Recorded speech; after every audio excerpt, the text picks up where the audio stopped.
Good morning and welcome to Mission Control Houston. We are live from the International Space Station Flight Control Room here in Houston, Texas, as teams prepare for the upcoming U.S. Spacewalk 98. There on your screen, you're seeing a live look inside the Quest airlock and the equipment lock portion of that Quest airlock as NASA astronaut Anil Menon on the right-hand side of your screen with the suit with the red stripes, and ESA, or European Space Agency astronaut Sophie Adenot on the left-hand side of your screen in the unmarked suit are preparing to exit the Quest airlock coming up at about an hour and a half. Again, that exit or the beginning of that spacewalk is expected to take place around 7:35 a.m. Central Time, 8:35 a.m. Eastern Time. Now here in Mission Control, the Orbit 2 team of flight controllers is currently coming on console to take over from the Orbit 1 team. And the Orbit 2 team is going to be led by Flight Director Chris Dobbins, who you can see there in the bottom portion of your screen. He is taking over from the Orbit 1 flight director, who was Adi Boulos. And that Orbit 1 team did assist the spacewalkers today as they completed their pre-breathe protocol. But the Orbit 2 team will be responsible for executing today's spacewalk. Today's spacewalk is the third of this month and the sixth out of the International Space Station this year. The primary goal for today is to finish replacing the space-to-ground antenna, or the SCANT, on the International Space Station's Z1 truss. This work began on August 18th, just last week, when NASA astronaut Anil Menon and ESA astronaut Sophie Adenot had gone outside and conducted a 6-hour and 23-minute spacewalk to remove the failed antenna and secure it on the space station's truss structure. However, the crew needed a bit more time than expected to disconnect electrical cables and loosen bolts, which delayed the installation of the replacement antenna. So today, the spacewalkers will go ahead and retrieve that new unit and complete the installation. If time allows, they'll also attempt a get-ahead task to replace a retroreflector on the forward port of the space station's Harmony module, which will improve navigation data for visiting spacecraft.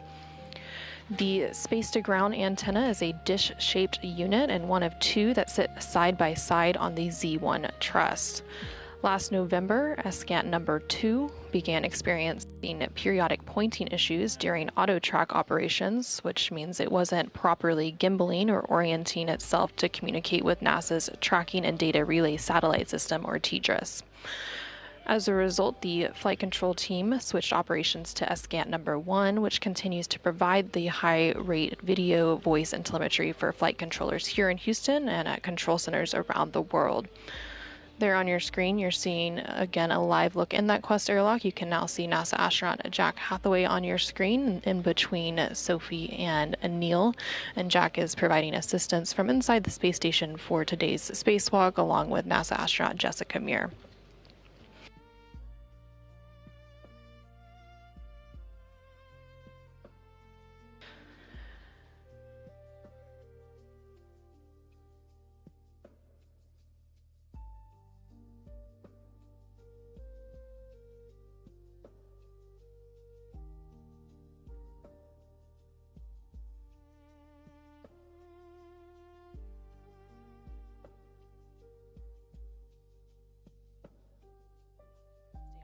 With the planned timeline. The crew recently completed their pre-breathe protocol, and this protocol purges nitrogen from the bloodstream to prevent decompression sickness, also known as the bends, which is a condition that scuba divers can also experience if they ascend too quickly. There are 2 phases to that pre-breathe protocol that the astronauts perform before any spacewalk, and that first phase is performed using a mask pre-breathe with 100% oxygen. And then most recently, they completed what is known as in-suit light exercise.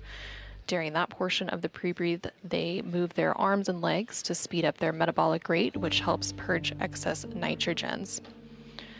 The in-suit light exercise was completed about 15 minutes ago, around 5:50 a.m. Central, 6:50 a.m. Eastern Time. And then again, coming up, they will be completing the MEDOX, or medical oxygen canister replacements. And these MEDOX canisters, along with LiO, or lithium hydroxide, are part of the life support system of the extravehicular activity mobility unit, or EMU, which is the white spacesuit that is worn by the astronauts when they go on a spacewalk.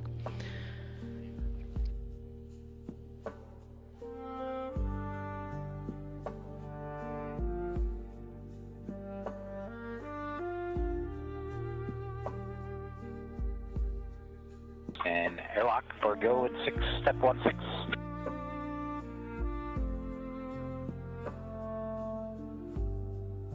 And Jack, stand by. We're still checking on the HEC cameras, and we'd like to get that resolved before we move on to step 16. No worries, we'll sit tight.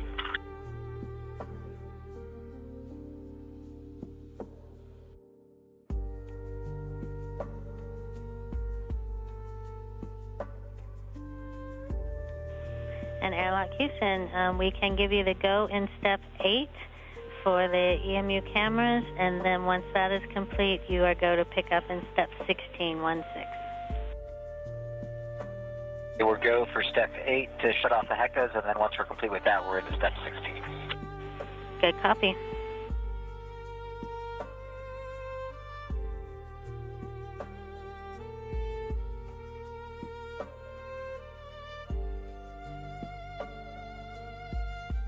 This is Mission Control Houston. You just heard some communication there between NASA astronaut Jack Hathaway, who's again there in the center of your screen, currently on board the International Space Station, as he assists NASA astronaut Anil Menon and ESA, or European Space Agency astronaut Sophie Adenot, through some preparation ahead of today's spacewalk.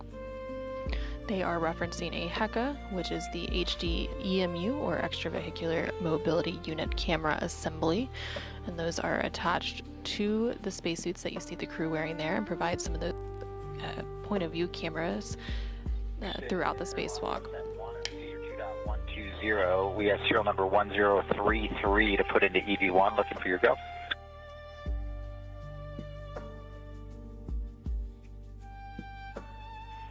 We copy 1033, and that's a good number.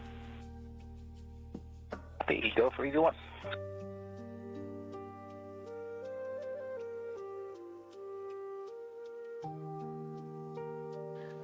And those communications with NASA astronaut Jack Hathaway taking place with the Capcom, or capsule communicator, here in Mission Control. Currently, the Orbit 1 Capcom is still communicating with the crew on board the International Space Station, and that is Kathy Bolt serving in that position. Once the shift handover between Orbit 1 and 2 is complete, the Capcom for the Orbit 2 shift will be Steven Zinter, and he will be the one providing communication with the crew on board the International Space Station. However, there will also be a ground IV, and that will be the individual responsible for communicating with the spacewalkers outside of the International Space Station. And the ground IV for today is NASA astronaut Anne McClain, so she will be coming on console here shortly as well. Now, today's spacewalk is the 283rd spacewalk in support of station assembly, maintenance, and upgrades. This is also the 6th spacewalk to be conducted outside of the International Space Station this year, and the 3rd for Expedition 75. NASA astronaut Anil Menon will be wearing the suit with the red stripes, and he is EV number 1, and this is his 3rd spacewalk, following 2 spacewalks earlier this month on August 6th and 18th, previously logging 12 hours and 50 minutes outside of the International Space Station. Sophie Adenot, who is an ESA astronaut, will be wearing the unmarked suit, serving as EV number 2. This is her 2nd spacewalk after her first, taking place last week on August 18th, which totaled 6 hours and 23 minutes of spacewalking time outside of the International Space Station. And again, inside the International Space Station, NASA astronauts Jack Hathaway and Jessica Meir will be supporting Menon and Adenot throughout today's operations. Hathaway will also be primed for some of the robotics operations with the Canadarm, and Meir will be backing him up. On board the International Space Station is, of course, the Expedition 75 crew. So in addition to Jessica, Jack, Sophie, and Anil, we have Roscosmos cosmonauts Andrei Fedyaev and Pyotr Dubrov, as well as Anna Kikina. Mission Control Houston for the Orbit 2 team, which will be executing today's spacewalk, is of course led by Flight Director Chris Dobbins, and then Sandy Fletcher is serving as the lead spacewalk officer for today. Speaking with the crew, again, you will hear the Capcom, or capsule communicator, Steven Zinter for Orbit 2, and then once the spacewalk begins, you will hear that voice of NASA astronaut Anne McClain serving as the ground IV, and she is responsible for guiding the spacewalkers through their procedures today, while the Capcom will continue speaking with the rest of the space station crew. The spacewalk officially begins when the astronauts switch their suits to internal battery power. Again, the spacewalk time is currently targeted to begin at around 7:35 a.m. Central, 8:35 a.m. Eastern Time.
This is Mission Control Houston.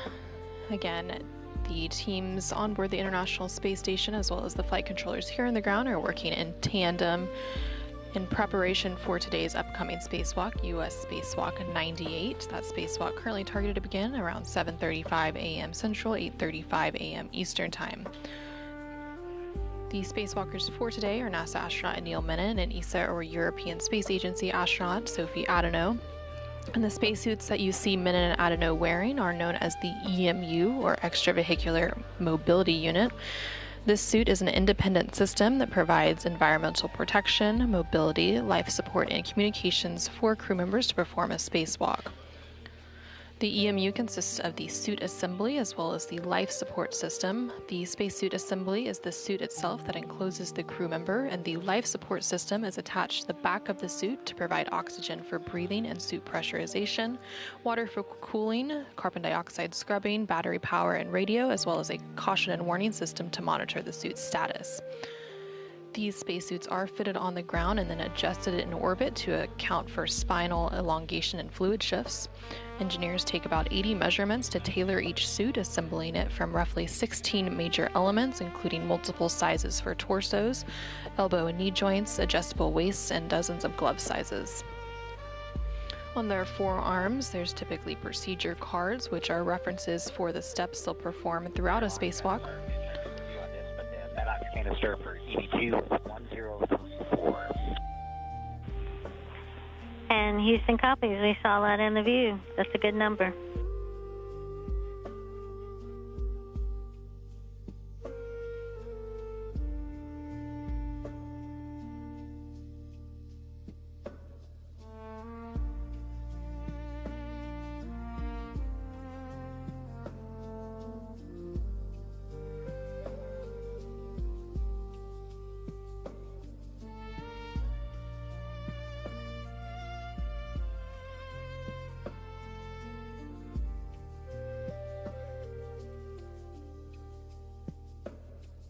And airlock, step 11, we're pausing the in-suit pre-brief clock, GMT 1114.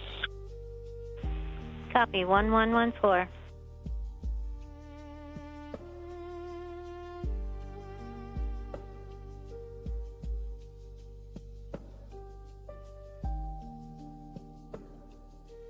This is Mission Control Houston. You are hearing some communication there between NASA astronaut Jack Hathaway, currently on board the International Space Station, there in the center of your screen. He's speaking with the Capcom, or capsule communicator, here on the ground, who currently for the Orbit 1 shift is Kathy Bolt. Again, the Orbit 1 and 2 teams are currently completing a shift handover, and the Orbit 2 team coming on console will be responsible for executing today's spacewalk. You did hear NASA astronaut Jack Hathaway referencing some MEDOX canisters. He was providing some serial numbers and updates related to the canister changeouts. And those MEDOX canisters are medical oxygen canisters, along with the LiO or lithium hydroxide canisters are the life support system of the EMU, or the extravehicular mobility unit, which again are those white spacesuits that are worn by the astronauts for a spacewalk. On the right-hand side of your screen, there you can see EV1 with the red stripes. Again, that is NASA astronaut Anil Menon for today's spacewalk. And on the left-hand side of your screen is ESA, or European Space Agency astronaut Sophie Adenot, serving as EV2. Also there in the Quest airlock toward the back portion, you can also see NASA astronaut Jessica Meir, who is providing support alongside Jack inside of the airlock, inside the International Space Station today.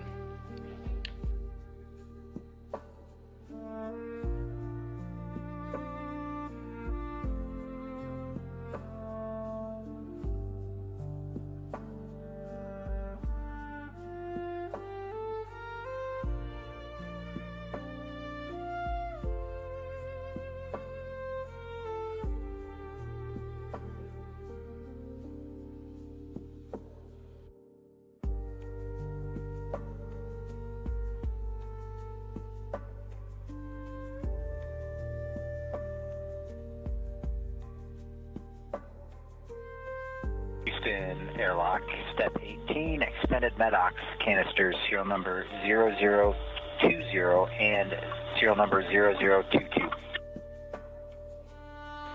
We copy 0020 and 0022.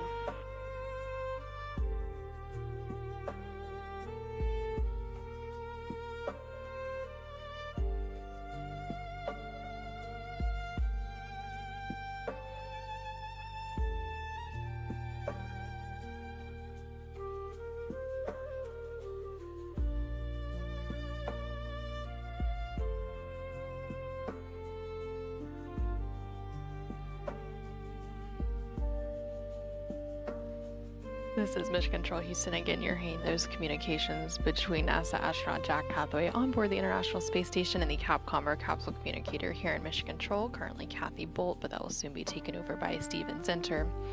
Again, he's referencing some MEDOX canisters, which are the medical oxygen canisters. There are two different types of containment control cartridges used in the extravehicular mobility unit, or EMU, which again is those white spacesuits that the crew wears to go outside of the International Space Station on a spacewalk. And they're a means to contain trace contaminants and carbon dioxide from the EMU atmosphere. Again, the EMU, or extravehicular mobility unit, contains the suit assembly as well as the life support system. So those canisters are part of that life support system, providing carbon dioxide scrubbing. And then the spacesuit is basically a self-contained spaceship, so it provides 21, in-suit pre-brief clock resume, GMT 1118. Okay, we copy pre-brief clock resumed at 1118.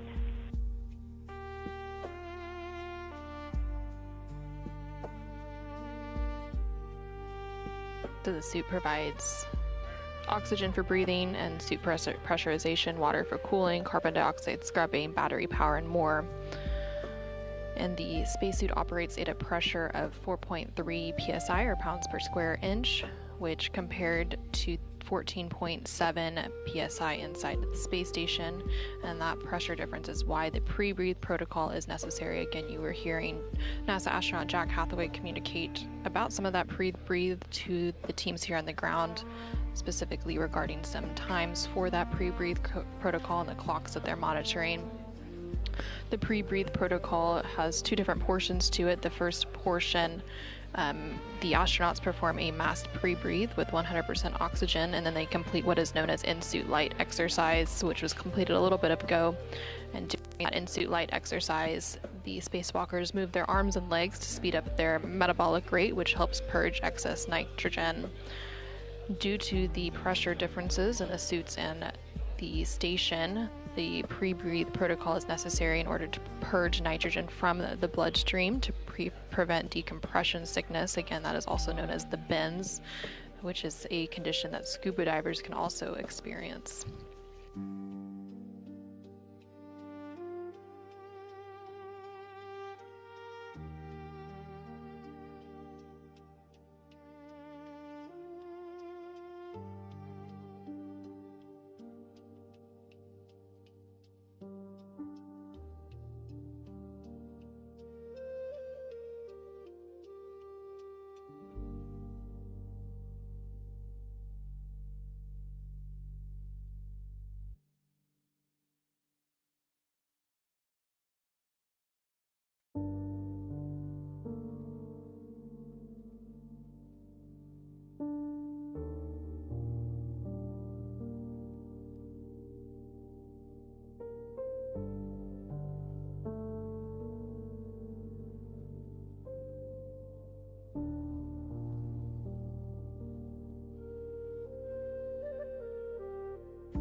airlock 2 good manual leak checks, and we're proceeding into step 17 to get them off the UDAs into the crew lock.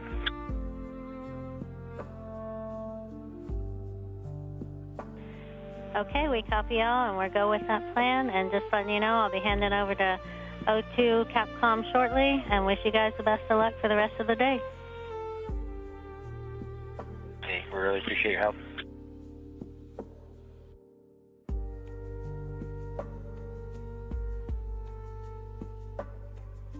This is Mission Control Houston as teams continue to prepare for today's upcoming spacewalk. Again, that is US Spacewalk 98. You heard a few different call-outs there. Again, those call-downs coming from NASA astronaut Jack Hathaway as he prepares NASA astronaut Anil Menon and ESA, or European Space Agency astronaut Sophie Adenot, who you can see there on your screen, for their upcoming spacewalk. They were referencing moving into the crew lock. So right now they are in the equipment lock portion of the Quest airlock, and then they will begin moving into the crew lock portion right beyond that hatch that you can see there in the center of your screen. From there, they will conduct final communications checks as well as final suit system checks before they switch their suits on to internal battery power. Now, before they began that movement into the crew lock, they did complete some initial suit leak checks and confirmed that everything was looking good for both of the spacesuits that the spacewalkers are wearing for today. As they make their way into the crew lock, both of the crew members will don or put on the safer unit, and there you can see NASA astronaut Jessica Meir carrying one of those units over to NASA astronaut Anil Menon with the red stripes there on your screen. The SAFER stands for the Simplified Aid for EVA Rescue. It is sort of like a jet pack that is attached to the back of the spacesuits. And while the crew members each have 2 tethers attaching them to the space station at all times, the SAFER serves as a backup mechanism should they get detached. So as they move into the crew lock portion of the Quest airlock of the International Space Station, each of the crew members will have these SAFER mechanisms attached to the backup spacesuits. Once both of the crew members are moved into the crew lock portion of the Quest airlock, the hatch between the crew lock and the equipment lock will be closed. And again, they will then complete some final communication checks as well as final suit system checks. And then depressurization of the crew lock portion will also begin to bring the airlock down to vacuum to match that of the rest of space. The crew lock begins at 14.7 psi, or pounds per square inch, of course matching the rest of the International Space Station, and is similar to what we experience here on Earth. During the initial depressurization, the crew lock will go down to about 5 psi. There will be a brief pause to allow flight controllers to check out systems and for the crew members to complete some final suit leak checks.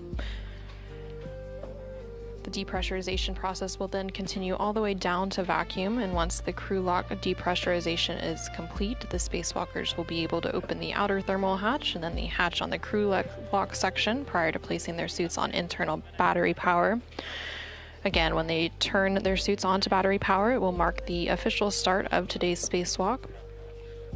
The entire crew lock depressurization process takes about 30 minutes to complete. And as a reminder, today's spacewalk is currently expected to last about 6.5 hours, beginning around 7:35 a.m. Central, 8:35 a.m. Eastern Time.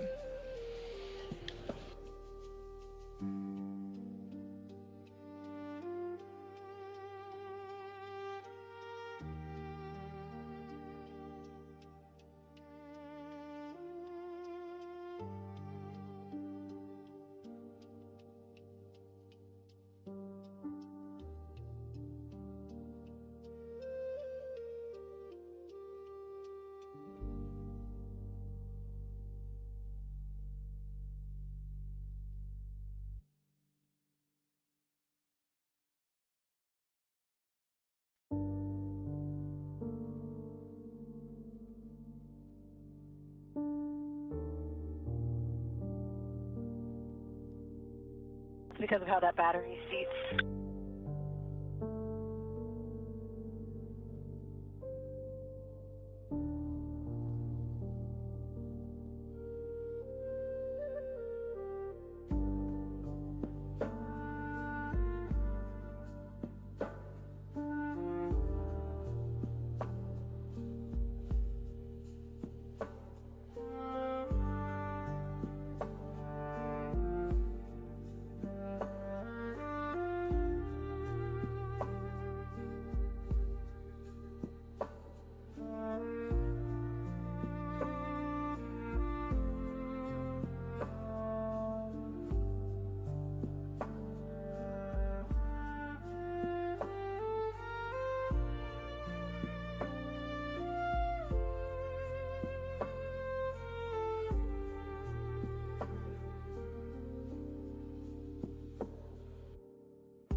This is Mission Control Houston.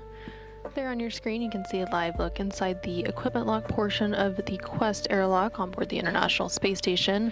NASA astronauts Jack Hathaway and Jessica Meir are currently attaching the SAFER, the Simplified Aid for EVA Rescue, onto NASA astronaut Anil Menon's spacesuit that he will be wearing outside of the International Space Station. And of course he has the red stripes there on his legs, indicating that he is EV1. He will shortly be moved into that crew lock portion, and then the same process will be followed for ESA, or European Space Agency astronaut Sophie Adenot. We are currently in a brief but expected loss of signal. We do expect to regain signal here momentarily, and this happens when there is a transition between the TDRS, or Tracking and Data Relay Satellite System. Today's spacewalk is expected to last about 6.5 hours, and it's the 3rd of this month. Copy, setting a 5.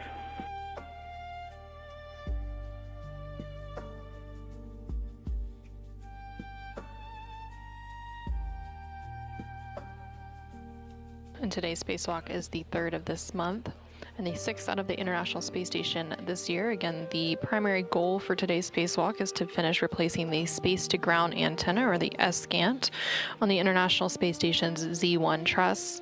This work initially began last week on August 18th when Anil and Sophie conducted a 6-hour and 23-minute spacewalk to remove the failed antenna and secure it on the station's truss structure. However, the crew needed a little bit more time than expected to disconnect some electrical cables and loosen bolts, which delayed the installation of the replacement antenna. So today, the spacewalkers will go ahead and retrieve the new unit and complete that installation.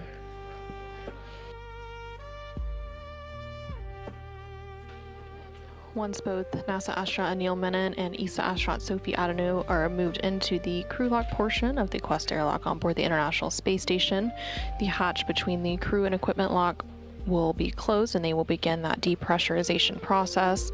That entire process takes about 30 minutes to complete.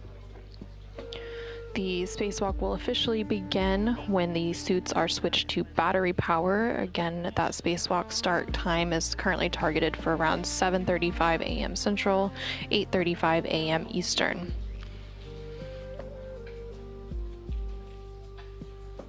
Once they complete that depressurization, the spacewalkers will then open the outer thermal hatch and then the hatch on the crew lock section.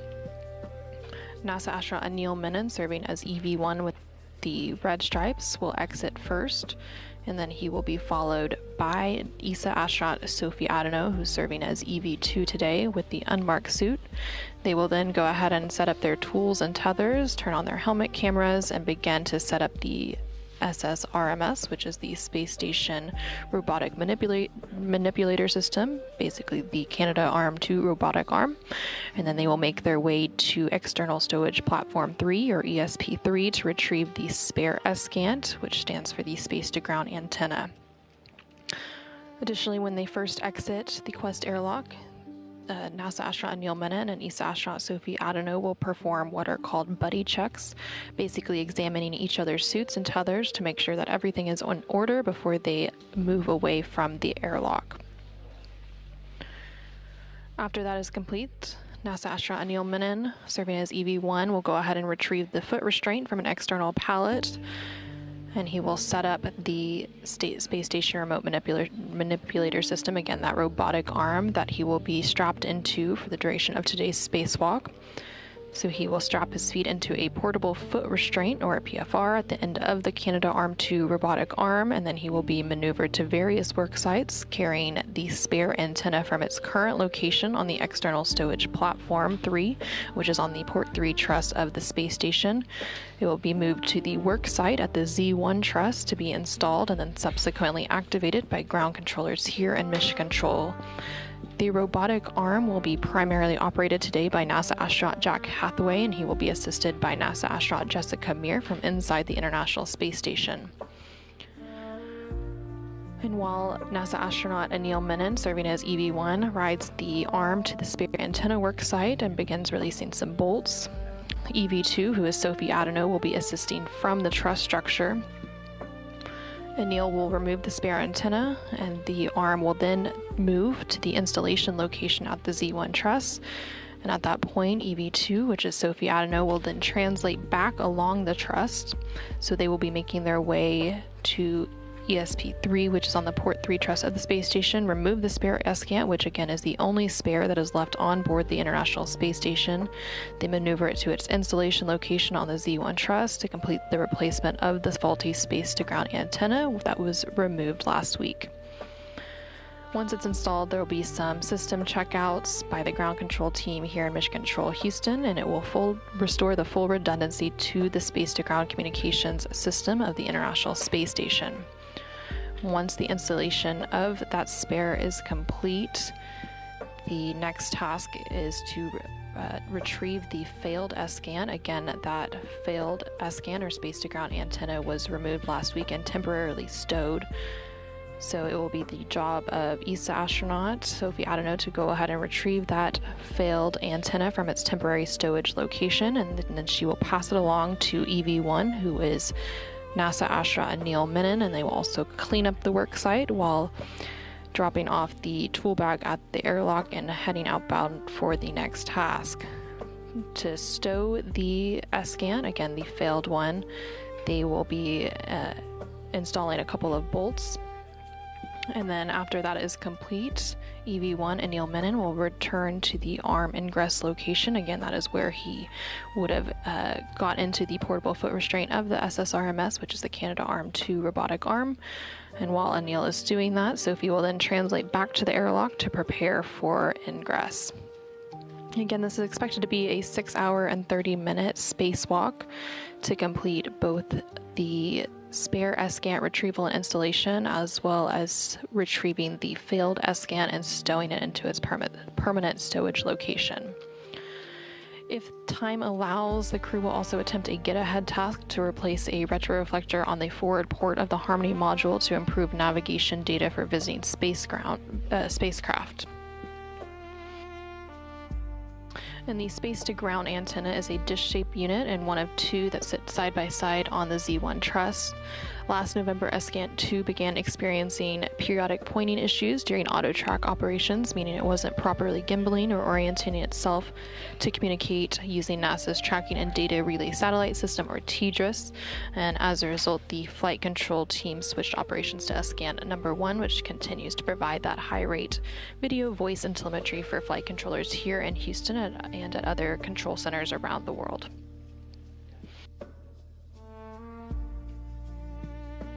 For a little bit of history, the very first space-to-ground antenna that was installed on the International Space Station's Z1 truss was carried into orbit on the STS-92 mission in October of 2000 and installed by astronauts Leroy Chiao and Bill MacArthur. And the spare SCANT, or space-to-ground antenna, that is being installed today to replace the degraded antenna was delivered on the STS-127 mission back in July of 2009 and installed by astronauts Dave Wolf and Tom Marshburn.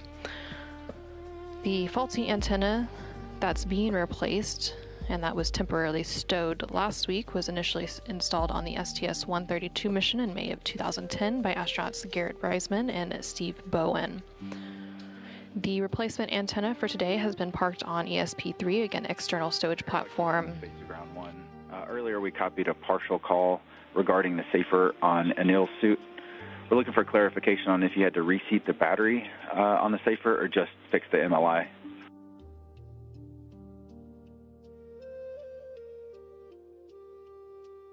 Yeah, we were just reseating some MLI, so it was in a more comfortable position. There's nothing wrong with the safer at all. Everything is nominal. Copy, thank you.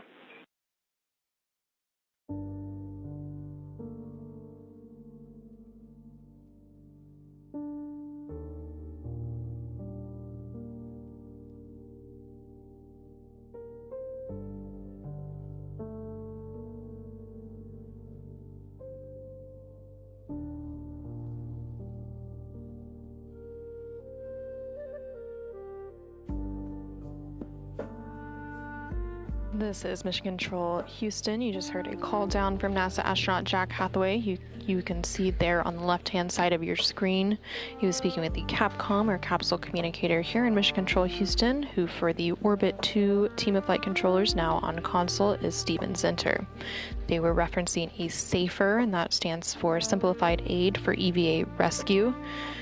And both of the crew members going out on today's spacewalk, NASA astronaut Anil Menon and ESA astronaut Sophie Adenot, have those SAFER units attached to their EMUs, or the white spacesuits that they are currently wearing. And it basically serves as a jetpack-like device should they become untethered from the space station. However, both crew members always have a 2-point tether attached to the International Space Station, so that is very unlikely to happen.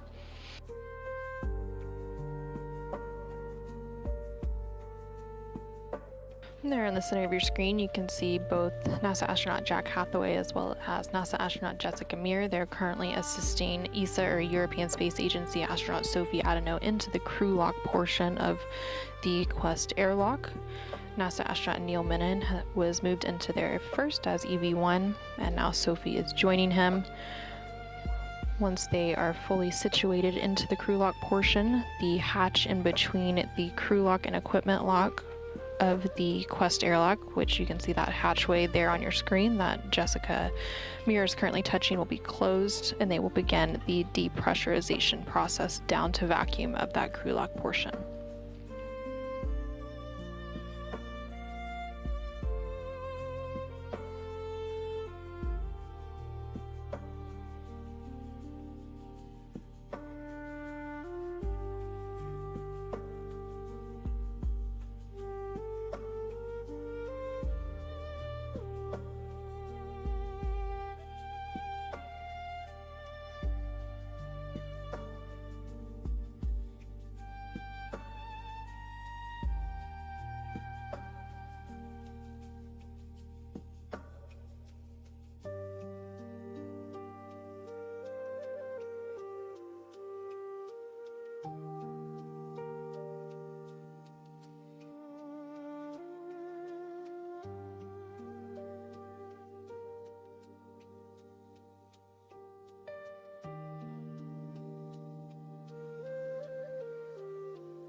This is Mission Control Houston, live from the International Space Station Flight Control Room here in Houston, Texas. Currently, the Orbit 2 team of flight controllers is on console, being led by NASA Flight Director Chris Dobbins.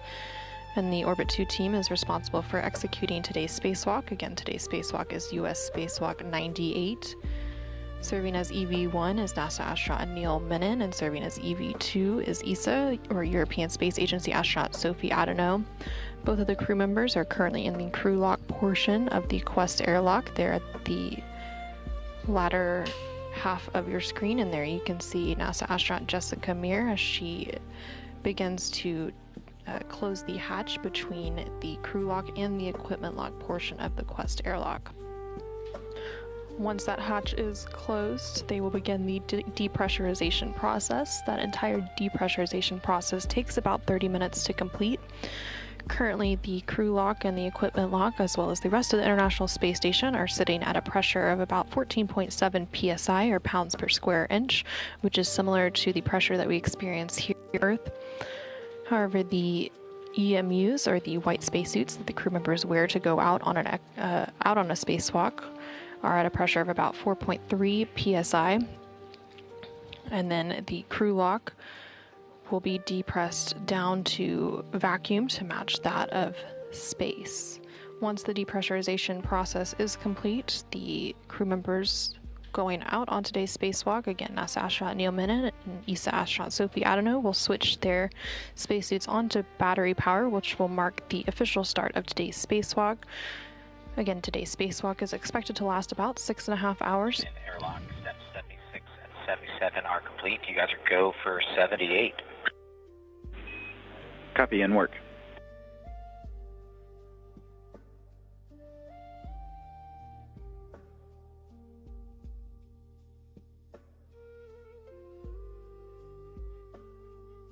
And you just heard a call down there from NASA astronaut Jack Hathaway. He's communicating with the Capcom, or capsule communicator, here in Mission Control, who for the Orbit 2 shift is Steven Zenter. The Capcom serves as the single voice link between the teams here on the ground and the crew on board the International Space Station.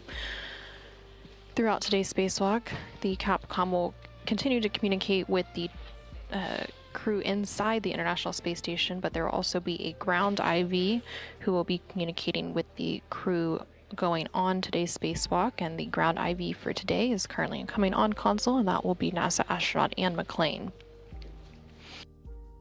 And you hear them reference several different numbers throughout today's preparation, and those are all referenced to various procedure numbers that the crew, as well as the teams here on Mission Control, are following in preparation for today's spacewalk. Speed pressure 3.4 and 3.4. Airlock Houston on 1. You are now hot mic on Space Ground 1.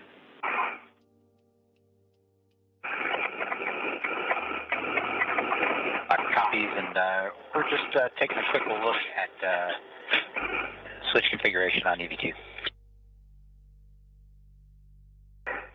I see Ivy.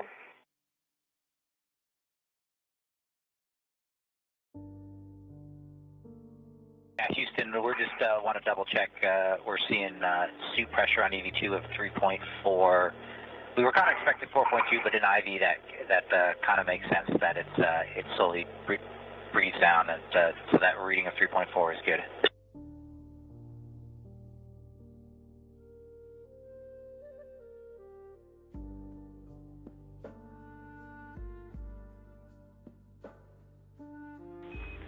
That's a good value for us, Jack. We expect it will increase. This is part of the MEDEX change-out results. Okay, cool. That all makes sense to us. We just wanted to do a quick double check. And I think I lost the bubble on where we are. You guys are still working through 80 and 81, is that right? That's correct. We'll give you a call when we're done.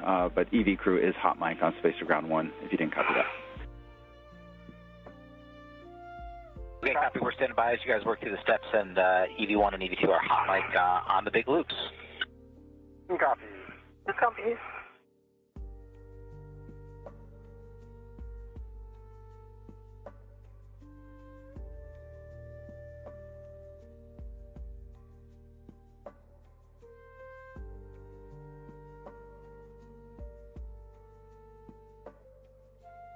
This is Mission Control Houston. You were hearing some communication there between NASA astronaut Jack Hathaway, who you can currently see in the center of your screen. He was speaking with the Capcom or capsule communicator here in Mission Control, who currently is Steven Zinter.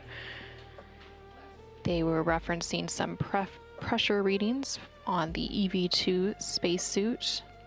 EV2 today is ESA, or European Space Agency astronaut Sophie Adenot. The EMU, or the Extravehicular Mobility Unit, which is the white spacesuit that the crews wear outside the International Space Station. We are ready for you to pick up in step 81 and subs. All right, we're going to work our way starting at 81.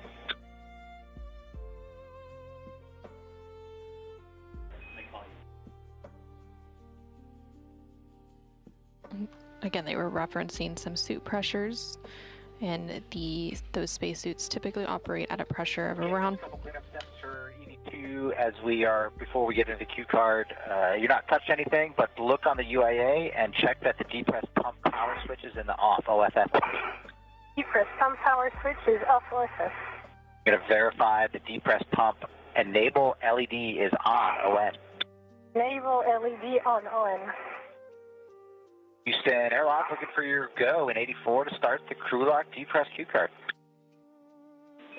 You're going step 84. Go in 84.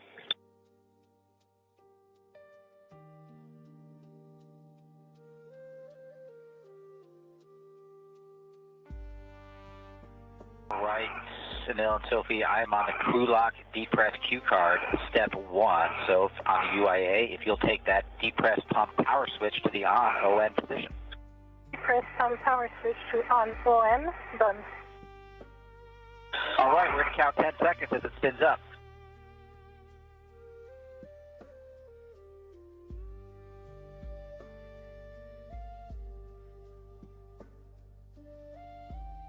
EV2, you can reach out and take the depress pump manual isolation valve to the open position, and you'll get an alert tone.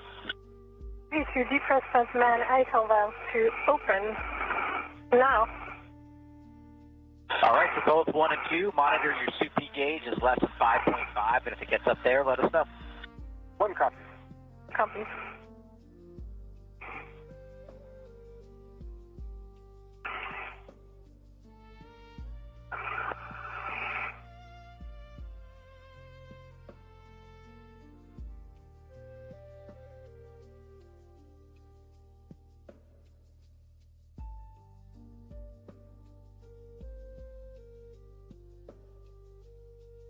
This is Mission Control Houston inside the International Space Station Flight Control Room as teams continue to work through procedures for today's spacewalk, US Spacewalk 98. The spacewalkers for today, NASA astronaut Anil Menon and ESA astronaut Sophie Adenot, are currently in the crew lock portion of the Quest airlock, and that depressurization process of the crew lock is currently underway.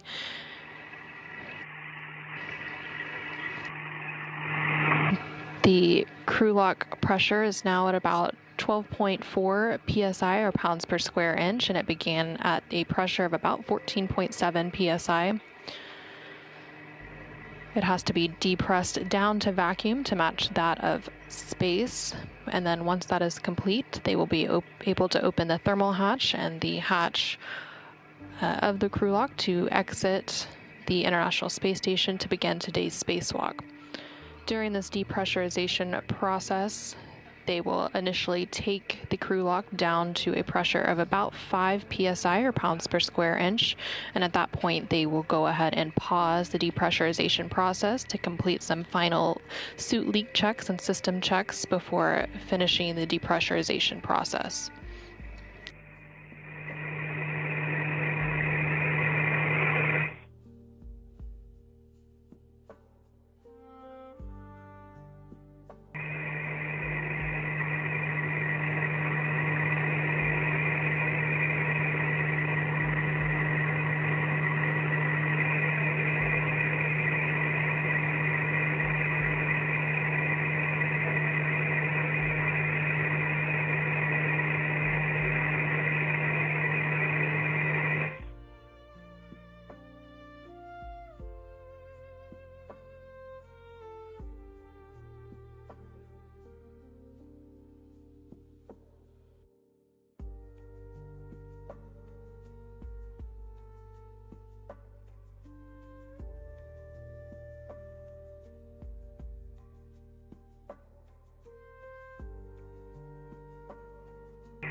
Decreasing our way through 10 psi on our way down to 5. 1, 2.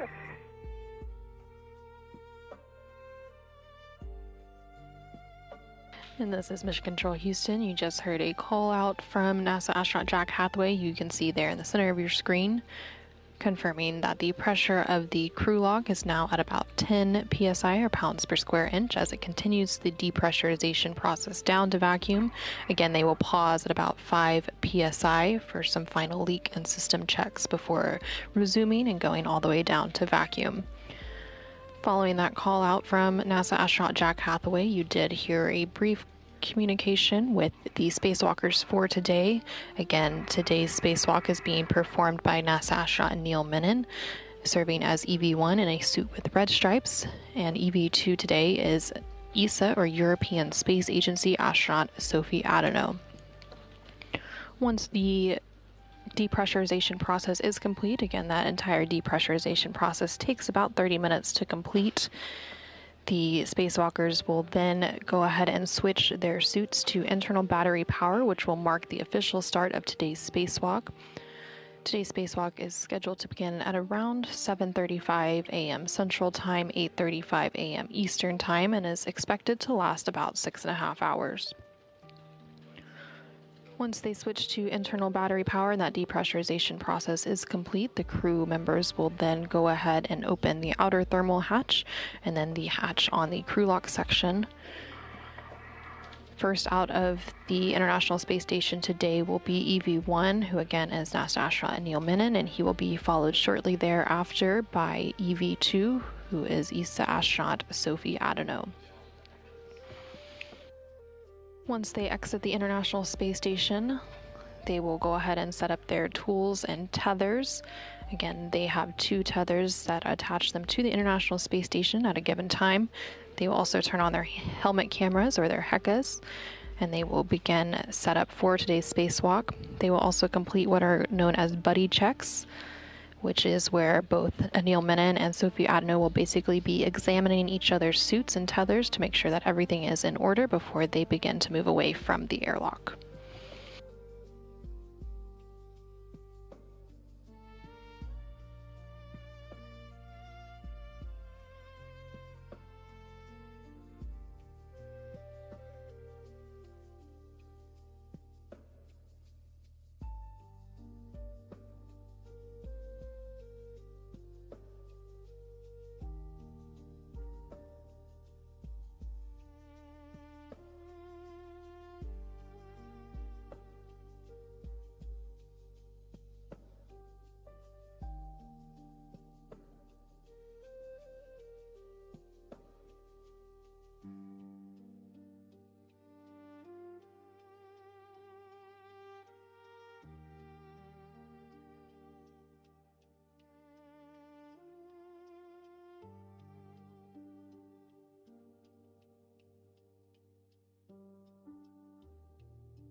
This is Mission Control Houston. Again, we're continuing to provide coverage of U.S. Spacewalk 98.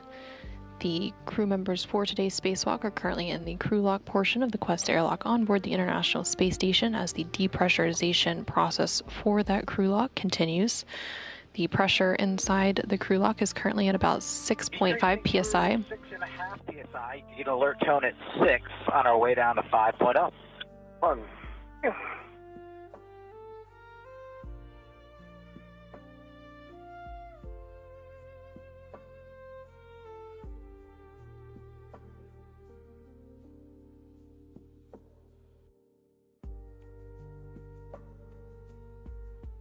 And you just heard that confirmation there from NASA astronaut Jack Hathaway that we had passed that 6.5 psi or pounds per square inch inside the crew lock as it continues its depressurization down to about 5 psi.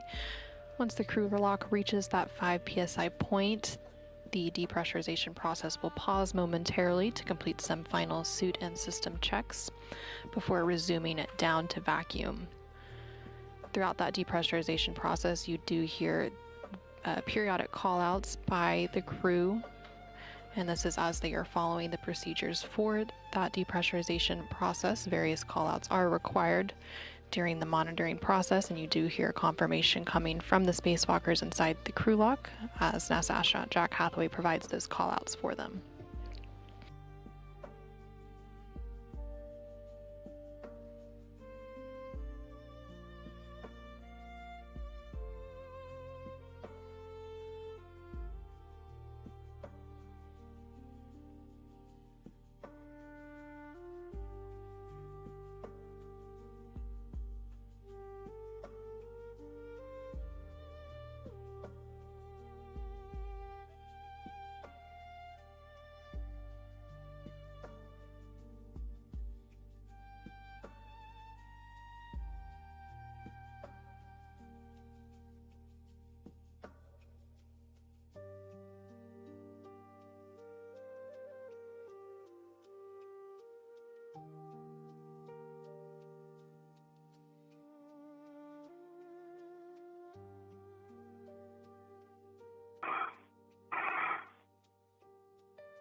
We are approaching 5.0 psi EV2. If you'd reach out and take the depress pump manual isolation valve to the closed position, then expect an alert tone.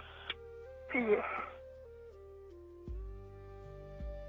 Press pump and ISO valve is closed. All right, copy closed. For both EV1 and EV2 on your DCMs, take the display switch to status until you see leak check ? Long yes to start it, and then follow the displayed instructions. Let me know when you guys are done. Started.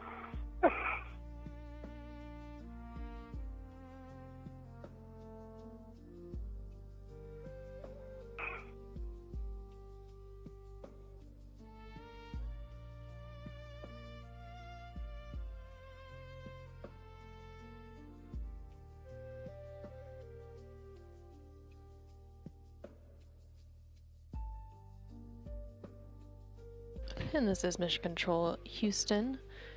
You just heard the call out there that the crew lock portion of the Quest airlock on the International Space Station is now at 5 psi or pounds per square inch. The depressurization process of that crew lock has now been paused to complete some final suit leak checks and system checks before the depressurization process will resume. And we will hear... Leak check complete. Go to the EVA in work. Copy EV1, leak check complete. And we just heard confirmation that the first suit leak check is complete and they are complete. Heading O2 to EVA in work. Copy EV2 leak check is complete, and let me know when both of you are in O2 actuator to EVA.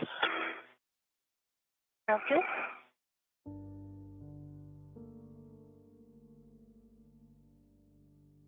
And we just heard confirmation there that we do have 2 good suit leak checks.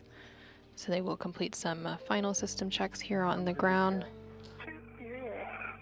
Both EV1 and EV2 are O2 actuator to EVA. All right, Sophie, take the depress pump manual isolation valve to open. Expect an alert tone. In work.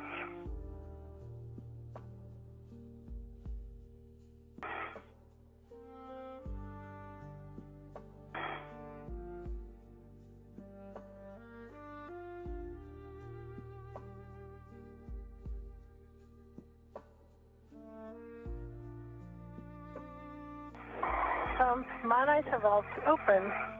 The open. I'm taking the emergency MPEP out here to open to help you guys. All right, both of you monitor your SUPE gauge. If it gets up to 5.5, let us know. 1.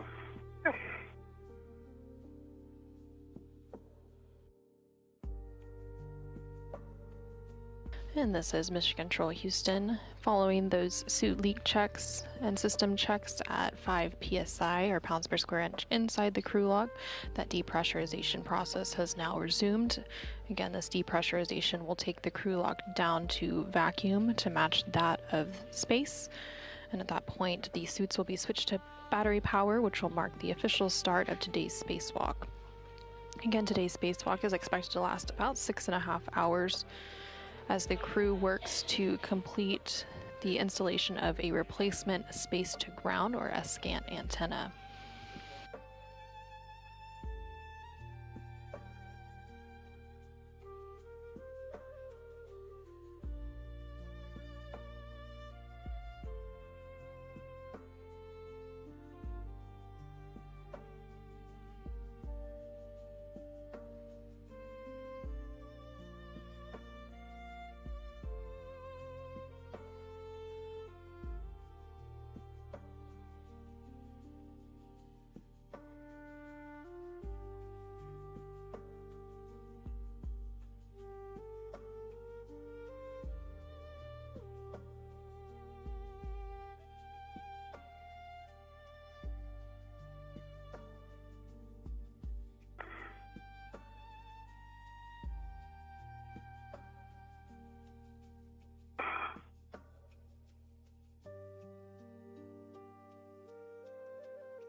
This is Mission Control Houston as the crew log depressurization process continues ahead of today's spacewalk. That crew log is now just under 3 psi or pounds per square inch. Once it reaches about 2 psi, the crew will go ahead and complete some additional procedures related to the manual isolation valve, and they will also report initial tether configurations ahead of egress. And then the final depressurization will take place, bringing the crew lock all the way down to vacuum.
We're passing 2.0 psi EV2. You can reach out and take the depress pump manual isolation valve to the closed position.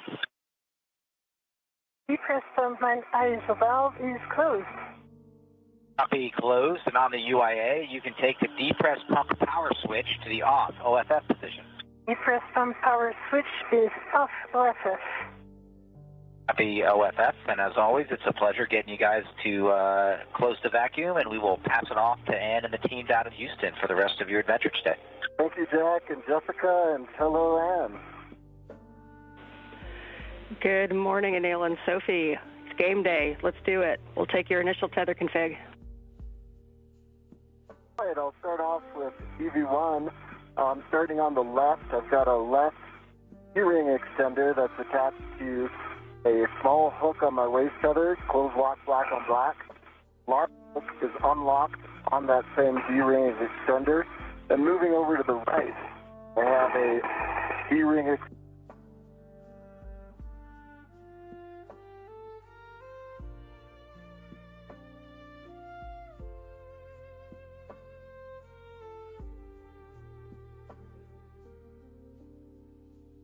This is Mission Control Houston inside the International Space Station Flight Control Room, which you can see a live look inside that room there on your screen.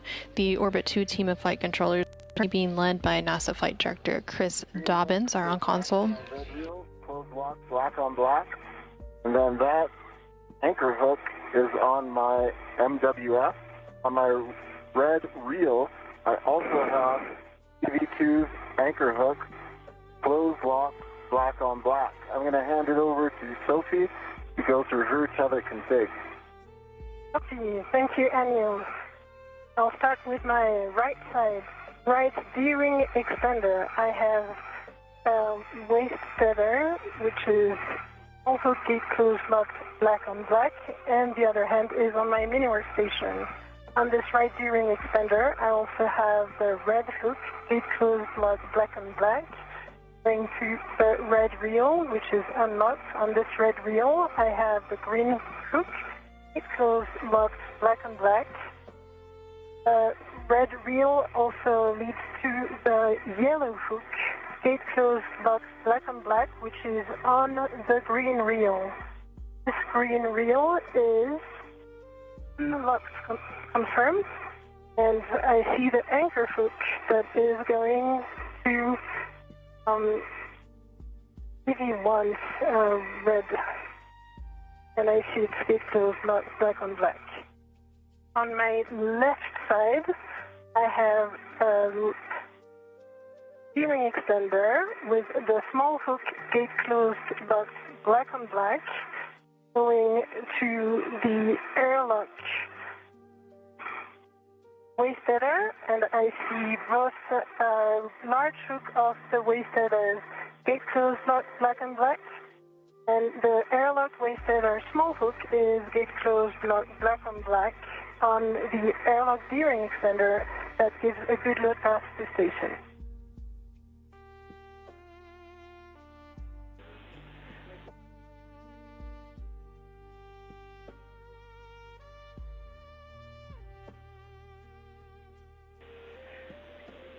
All right, that is mostly a good config, and unfortunately we had a handover Anil, right as you started talking. So if you wouldn't mind giving us your tether config again. We got everything after the green hook on the red reel, but we're looking for your the status of your red hook and your yellow hook on the green reel and your right waist tether. Copy that. Right waist tether is on the right D-ring extender, small hook, closed lock, black on black, and the large hook's on my MWF. And the red reel was unlocked. The yellow hook was on the green reel, closed lock, black on black. Green hook was on the red reel, closed lock, black on black. Green reel was unlocked, and then the anchor hook was on my MWF.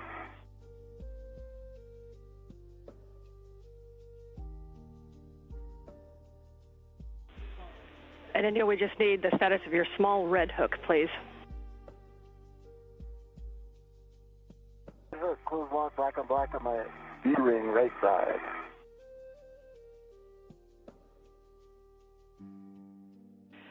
Okay, Neil, we appreciate the extra work there, and those are good tether configs.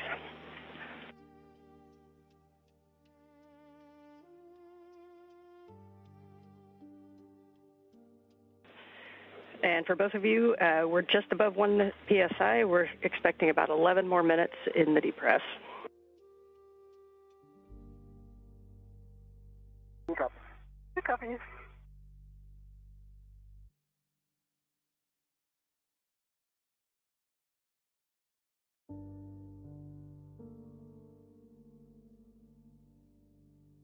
This is Mission Control Houston.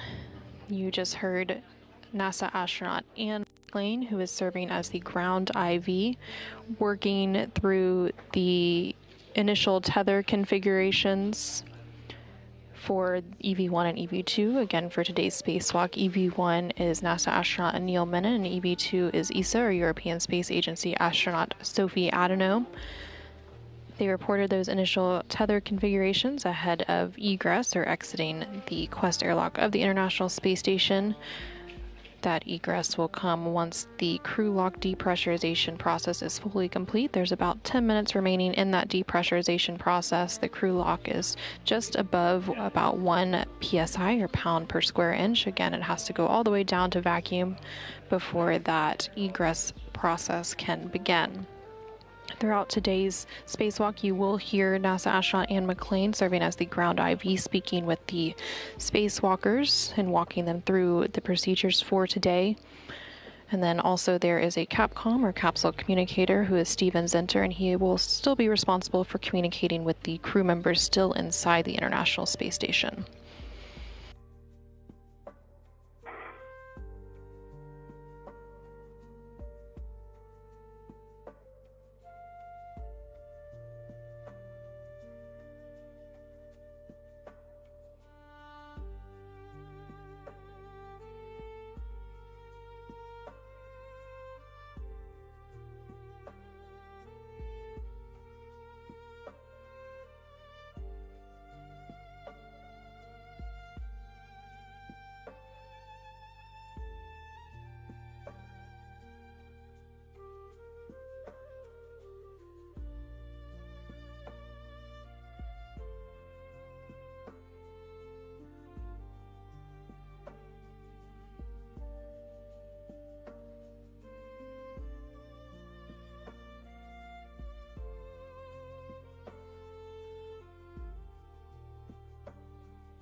This is Mission Control Houston. You're currently seeing a live look inside the equipment lock portion of the Quest airlock, and there at the bottom portion of your screen you can see NASA astronaut Jessica Meir.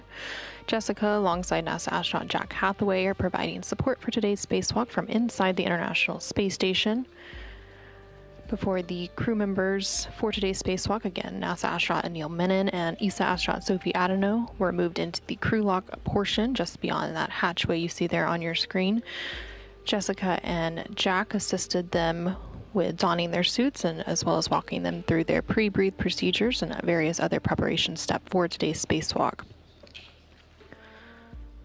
Right now, the crew lock is continuing to be depressurized down to vacuum. It is currently sitting at about 0.75 psi, or pounds per square inch. Once it is all the way down to vacuum, the crew will then turn their suits on battery power, which will mark the official start of today's spacewalk. Again, today's spacewalk is the 283rd spacewalk, and it is the third spacewalk for this month and the sixth out of the International Space Station this year. The spacewalk today is expected to last about 6.5 hours, and the primary goal for today is to finish replacing the space-to-ground antenna, or SGANT, on the International Space Station's Z1 truss. This work initially began last week on August 18th when Anil and Sophie first ventured out of the space station for a 6-hour and 23-minute spacewalk, and they were able to remove the failed antenna and secured it on the station's truss structure. However, they needed a bit more time to disconnect electrical cables and loosen bolts, which delayed the installation of the replacement antenna. So today, Anil and Sophie will go ahead and retrieve that new unit to complete the installation process. Once the crew lock depressurization process is complete, the spacewalkers will go ahead and open the outer thermal hatch and the hatch on the crew lock section and place their suits on internal battery power. They've been working through the depressurization process for about the last 25 minutes or so. The entire process takes about 30 minutes to complete. Again, the crew lock section is continuing to be depressurized down to vacuum. It's currently at about 0.65 psi or pounds per square inch. The pressure of the suits that the crew members wear for their spacewalk, or the extravehicular mobility units, which are those white spacesuits, sit at a pressure of about 4.3 psi. And the internal pressure of the International Space Station itself has a pressure of about 14.7 psi, which matches that of about what we experience here on Earth.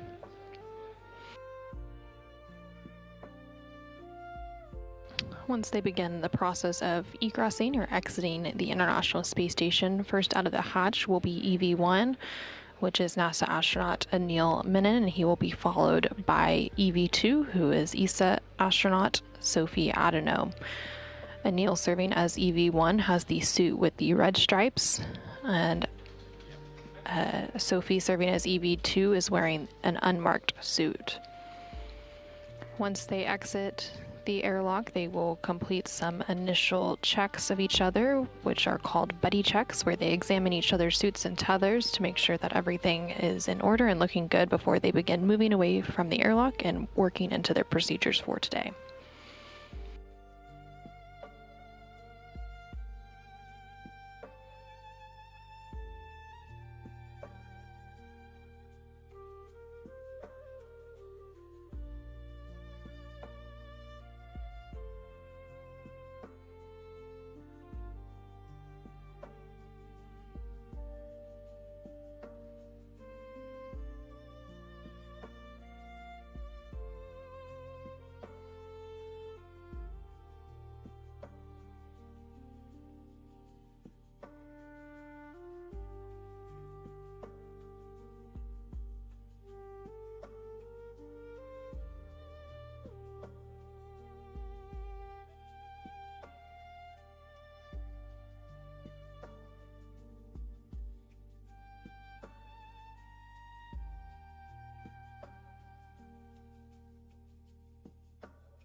Anil and Sophie, we are estimate about 2 minutes left. Copy. Copy.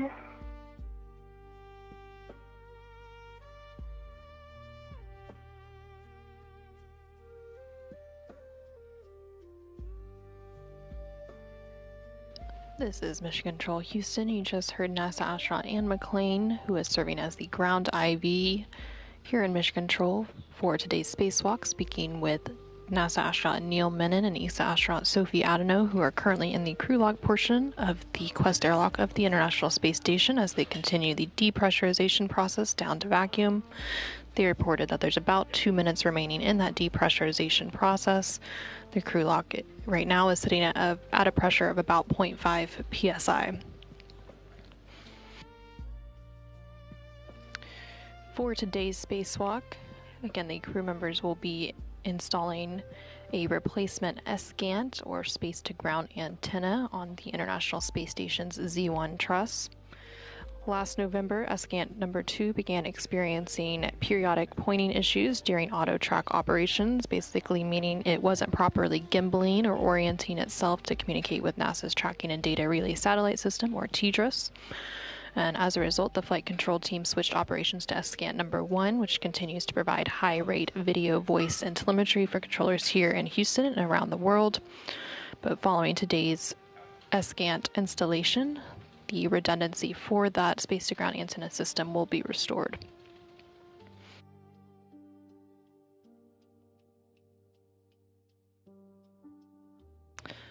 For a little bit of history, the very first space-to-ground antenna that was installed on the International Space Station C1 truss was carried into orbit on STS-92 in October of 2000. And the spare Escant, or space-to-ground antenna that is being installed today to replace the degraded antenna, was delivered on the STS-127 mission in July of 2009. The faulty antenna that was removed and temporarily stowed outside the International Space Station last week. Okay, EV1, Anil, step 13. You can verify the EV hatch gauge is less than 0.6.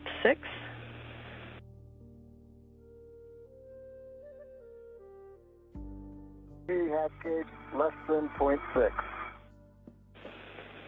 Copy. You are going to open the EV hatch and stow it. Uncopied, go. Work.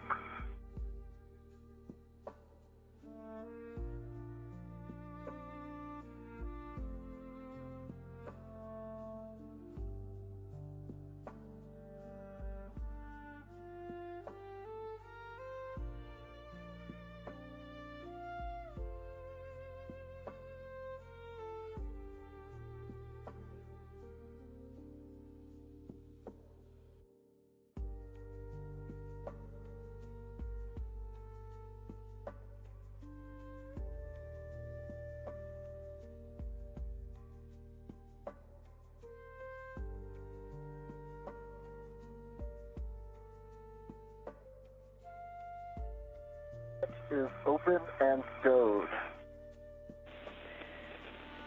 Copy. And for airlock, you can take the emergency MPEV to closed. Emergency MPEV is closed. Copy. Thanks.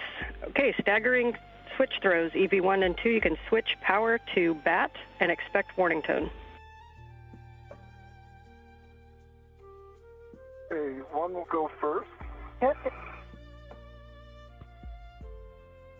Power BAT. 2 in work.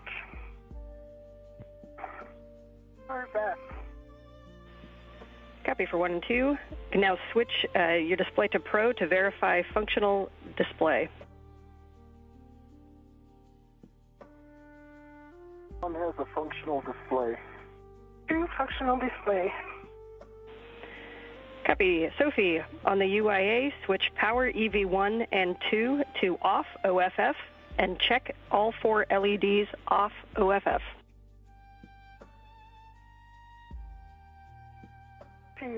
Switch power EV1 OFF, all LED off, and switch power EV2 OFF, and all 4 LEDs off. Expected H2O is OFF on my DCM.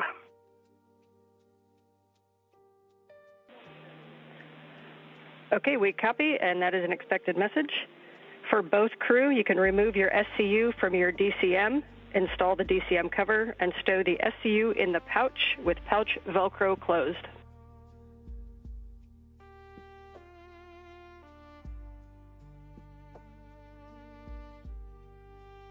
One copies in work. 2 copies in work.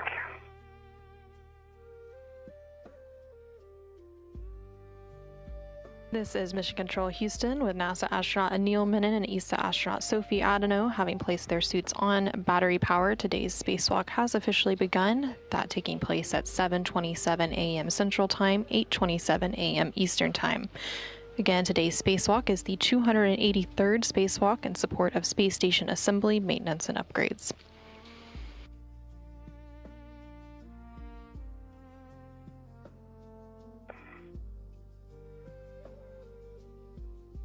Unstowed. Stowed. Copy. Sophie, you can check that the depressed pump man ISO valve is closed.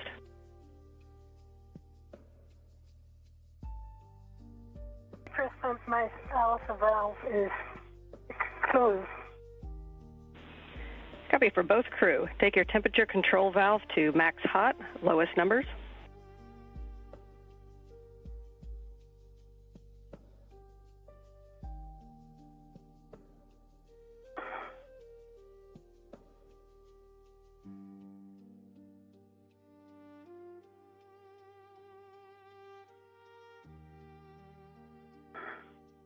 One's max hot. 2 max hot. Copy. You can both switch water to on, ON, water on.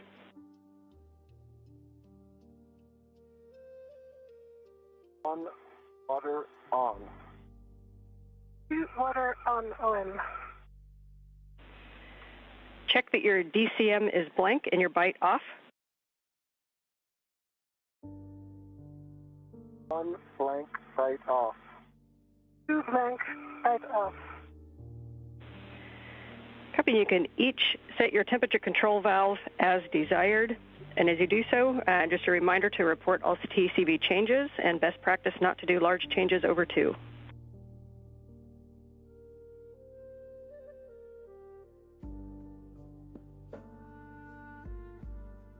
On, set, 6, TCV. 2 TCV 5. Okay, we copy both, and you can report your suit P gauge. We're about to have a handover, so you can set your visors as required, and I'll get your suit P on the flip side.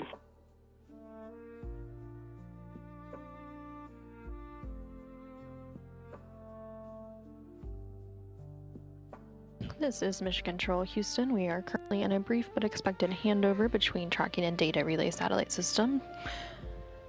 We do expect to regain that communication with the International Space Station and the crew for today's spacewalk here shortly. You are continuing to hear some communication from the ground IV, which is Anne McLean. I see that your EMU TV is on, the one that's up high that we don't use. You can press that button if you reach it.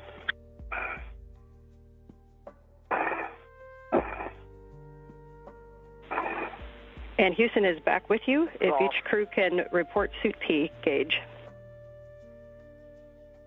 One is at 4.3. 4.4. Copy 4.3 and 4.4. You can set visors as required. It'll be nighttime as we go.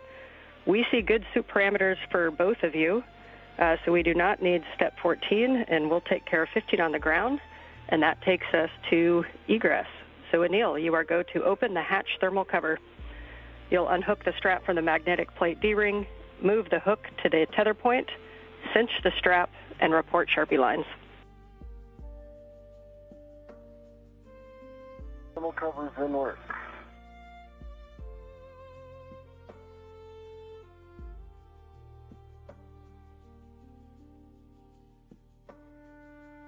This is Mission Control Houston. Again, you're hearing communication from the ground IV here in Mission Control, who today is NASA astronaut Anne McLean. There on the upper portion of your screen. Thermal cover is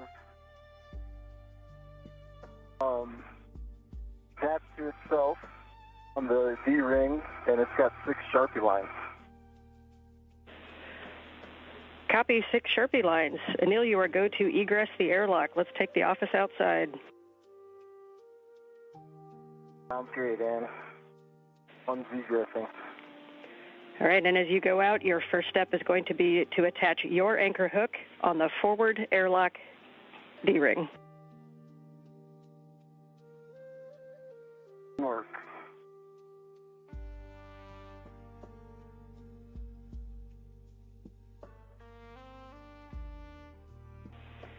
And Sophie, as you get a little more room in the airlock, your first step is going to be to transfer the medium ORU bag if you'd like to prepare that. In work.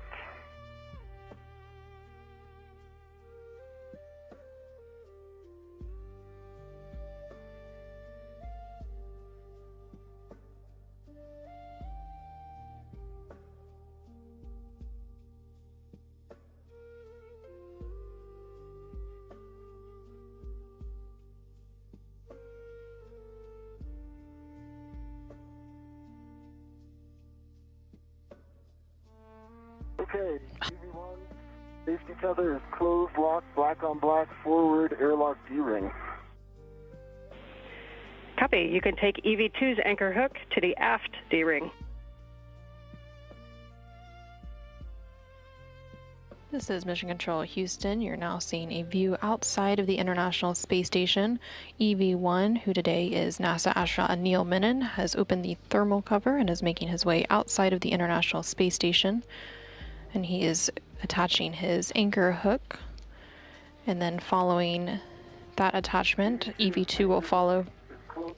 Black on black to the aft D-ring. We both have good load paths. The EV2 to disconnect their waist tether when desired. Copy. I'll wait until I'm outside. Good words, Anil. You can now retrieve the ORU bag from Sophie and stow it on the airlock toolbox. And Sophie, just please report to us. You're ready? And just report to us if you're going to keep the large small ret on the bag or in the airlock. Large small bag will be placed on the airlock, but it's going to be Anil releasing it as soon as he has his own ret on it. Okay, I see the ORU bag. Okay. It towards you. Got a hand on it. I'm searching for the handle. Okay. Got the handle. Copy. You've got the handle. It's still let it on the airlock.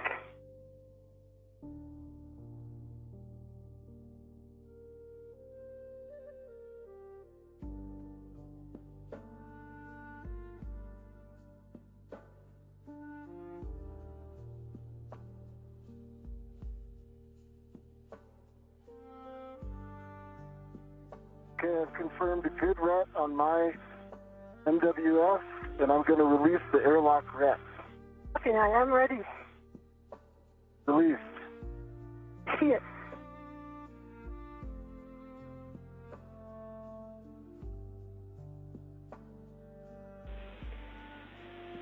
All right, nicely done. And Anil, as you go to stow that ORU bag on the airlock toolbox, Sophie, you can prepare crew lock bag 1.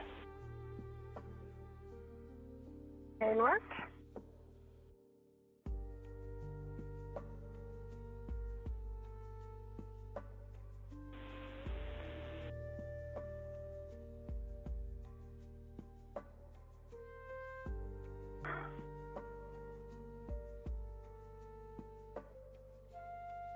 This is Mission Control Houston. There you're seeing a live view of NASA astronaut Anil Menon, who is now outside of the International Space Station, and following him soon after will be ESA astronaut Sophie Adenot. Anil today is serving as EV1, and Sophie is serving as EV2. You can also see a tool bag that is floating out there that they're getting strapped and ready for today's spacewalk. Today's spacewalk officially began at 7:27 a.m. Central Time, 8:27 a.m. Eastern Time, when the suits were switched to internal battery power. Today's spacewalk is expected to last about 6.5 hours. Got one large hook on the top handrail of the toolbox. I'm going to put a second large hook on the bottom handrail. Okay.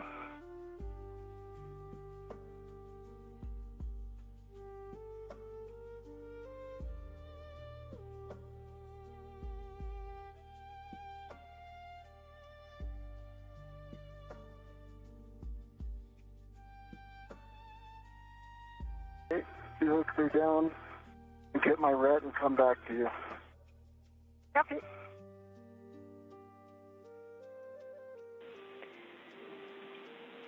And Sophie, you can hand out crew lock bag number 1. That's number 1 to Anil. Anil, you'll stow that on your BRT and report the status of the large small ret.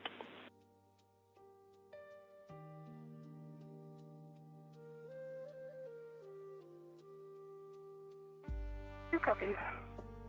One copy.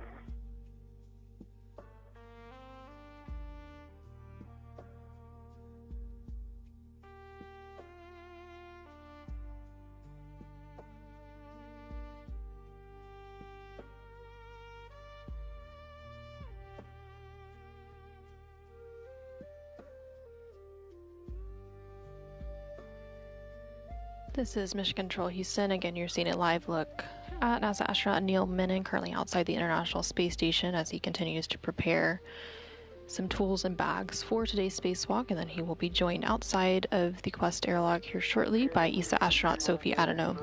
I'm pushing it towards you. You see it? Stand by 1 sec. I'm going to just get the rat ready. Yes.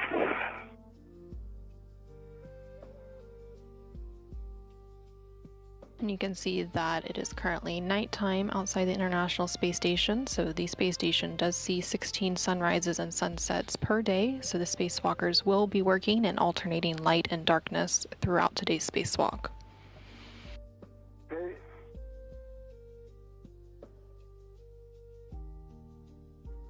Got a hand on it. Bring it towards me. Copy.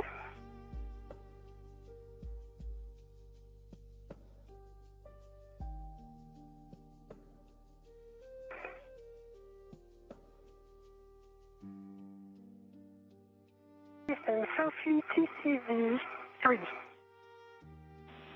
Copy TCB 3 for Sophie. Okay, Sophie, I'm confirming a good ret to my VRT, so I'm releasing the ret U. Copy. Are you ready? And one.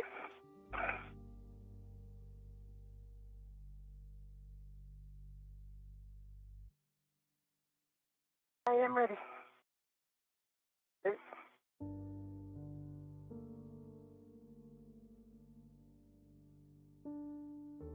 That's coming. I've got it.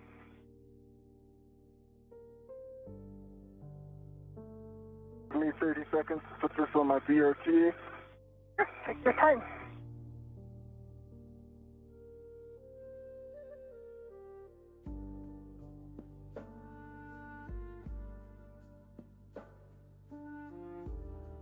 This is Mission Control Houston. You just heard NASA astronaut Anil Menon reference a BRT, that is the body restraint tether. Each crew member is tethered to 2 parts at any given time. They also have a unit known as a SAFER, or Simplified Aid for EVA Rescue. And you are, let's go. Copy, go. Okay, and Anil will have you kind of go to the aft side, and Sophie for the forward side, so you can lead that translation. And I was planning on rotating towards the starboard side. Did you want me to go aft or starboard okay? Forward, starboard. Yes, that's fine. We like your plan.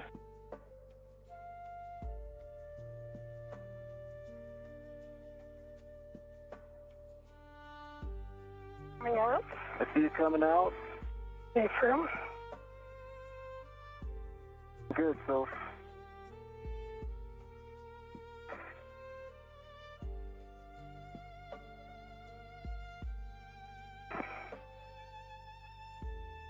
I can see your pliff hitting the hatch. So Yeah, I'm working it. okay. Let me know if you want. More vertical will do the trick. Yep, in work, rotation in work.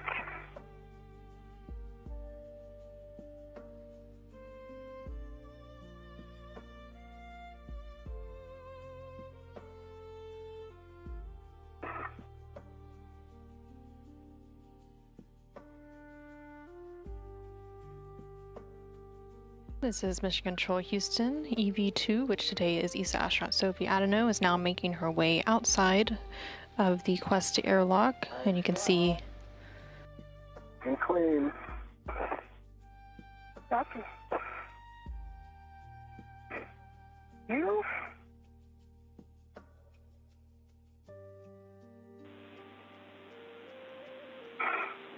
Good to see you guys out there. And when you're ready, you can turn on your HECAs. One hecka on.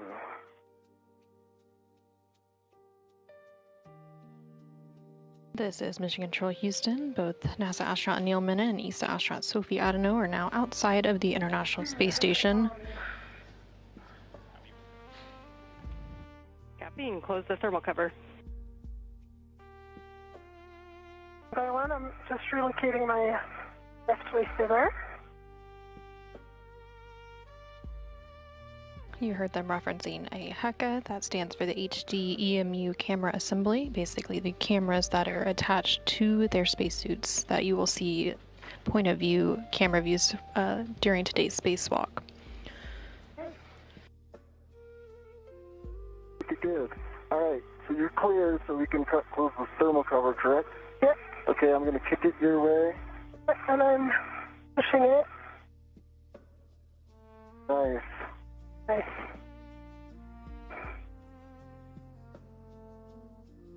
Thermal cover closed, Dan.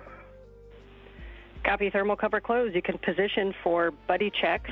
And just one note for Sophie, we believe we saw your left safer handle up slightly, so if you could double check that one. And for both of you, we'll need HECAs, MWS tabs, safer handles, and then clear tethers and tools. Copy. And Anil, I think both of your safer handles out slightly up as well. Okay. Just will take a moment and do a confirmation. We're still, I can see your right down. Okay, my left is down as well now. Give me a second to... Sure.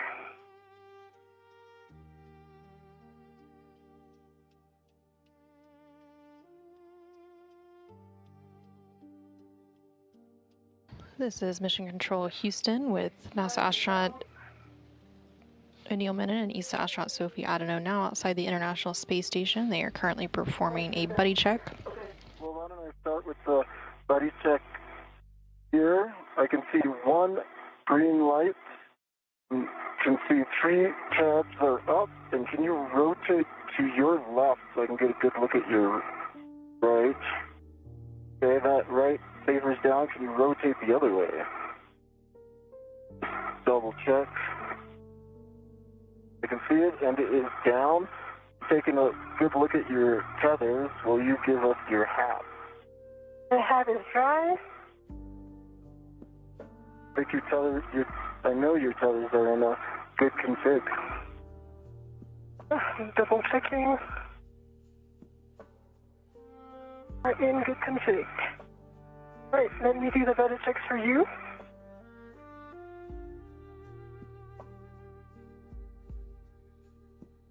See 3 tabs up. I see 2 safer handle down. Can you move slightly your PGT just so that I'm sure about the right one? Didn't work? And that's, no, there's 1 centimeter. You can push it down a tiny bit more.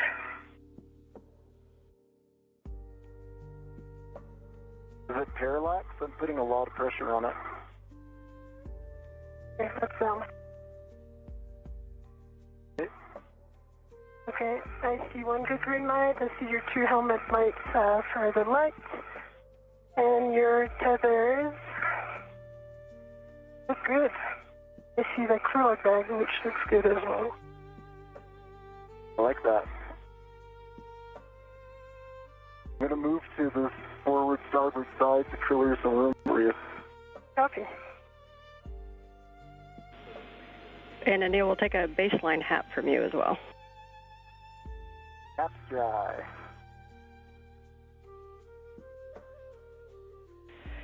Okay, we see good buddy checks on both of you. So at this time, you are go to start translating. Sophie, you are going to lead the translation, and you're going to the port Cedar-Kurt. Anil, you're heading to S1 for the APFR setup. Copy, leading the translation. And as you do this translation, just keeping an eye on the tethers to make sure that they go where you want them to go.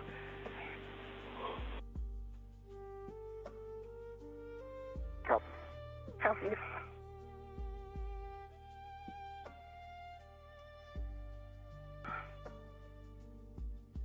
This is Mission Control Houston. We did just hear confirmation that NASA astronaut Anil Menon and ESA astronaut Sophie Adenot have completed their buddy checks.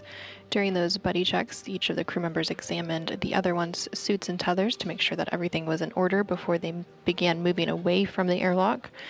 They also reported on their baseline HAP status, and the HAP is the helmet absorption pad inside of their EMU, or the extravehicular mobility unit. They're now moving into the next portion of today's spacewalk procedures. And during this part, NASA astronaut Anil Menon will make his way to the APFR, which is the adjustable portable foot restraint, which will be attached to the space station's robotic manipulator system, which is the candidate arm to robotic arm. Also inside the International Space Station, NASA astronaut Jack Hathaway is preparing for his portion of today's activities. He is prime for the robotic operations from inside the International Space Station. So once the robotic arm is set up and NASA astronaut Anil Menon has safely entered his feet into the foot restraint, NASA astronaut Jack Hathaway from inside the space station will begin maneuvering that robotic arm.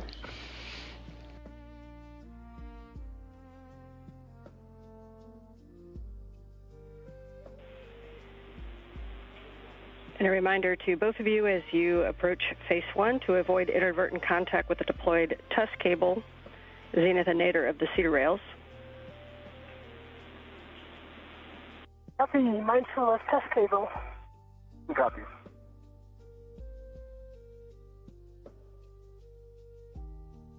How about the cedar spur?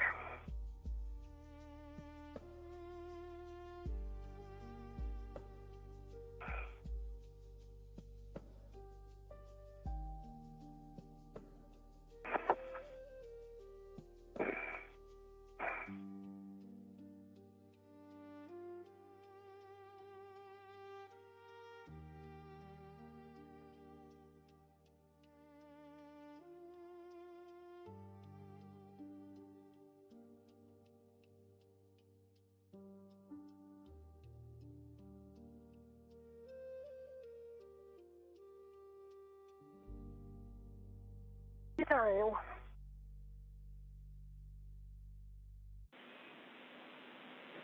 Copy, nicely done. And you're heading to the port CETA cart, and you'll be looking to position yourself to get the APFR. That'll be in width 3, which will be the top left when you get to the CETA cart. Anil, you know where you're going well. You're heading toward what'll be mile marker 6870. 6870. 6870.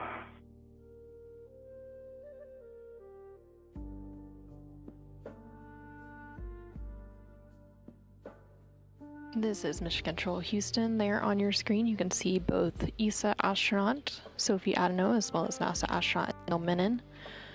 Sophie is wearing the unmarked suit, serving as EV2 for today's spacewalk there on the left-hand side of your screen. And Anil is wearing the suit with the red stripes. He is on the right-hand side of your screen currently. Both of the crew members are currently translating on the International Space Station's truss structure. Sophie is currently translating to what is known as a port CETA cart. CETA stands for Crew and Equipment Translation Aid. They are working to retrieve the APFR, which stands for the Adjustable Portable Foot Restraint. Just so you know, we've got great camera views of you. Families are watching. Mission Control is very happy to see you both out there. Thanks, Ann. Good to know. Please give them a big hug from us. Have someone do it.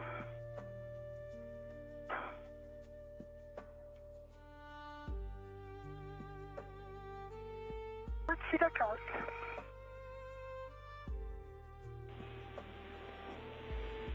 Copy. You'll be retrieving the APFR from the port CETA cart with 3.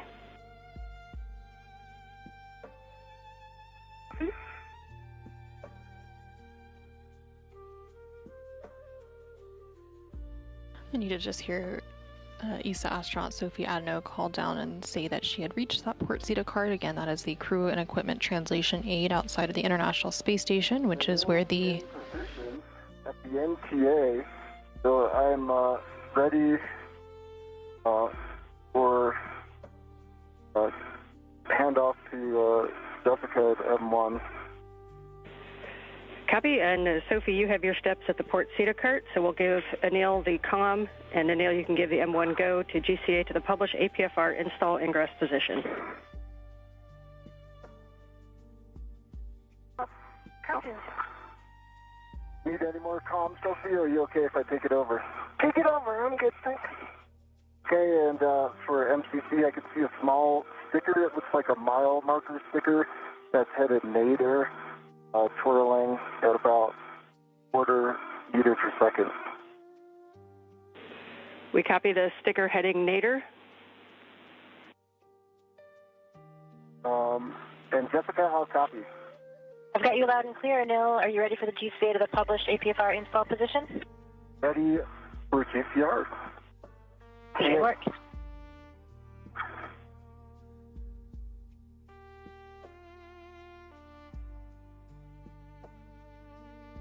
I know you've got good clearances, Jessica, but I've also got good clearances, and I'll keep you abreast.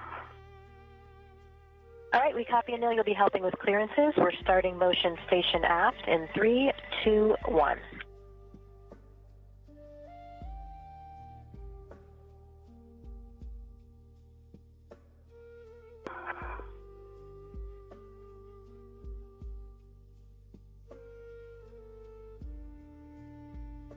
This is Mission Control Houston. We are currently about 29 minutes into today's spacewalk. That spacewalk beginning at 7:27 a.m. Central Time, 8:27 a.m. Eastern Time, when the cruise suits were switched to internal battery power. You're currently hearing NASA astronaut Anil Menon, who is serving as EV1 for today's spacewalk, and you can see him there on the left-hand side of your screen in the suit with the red stripes. Copy. 2 centimeters to go.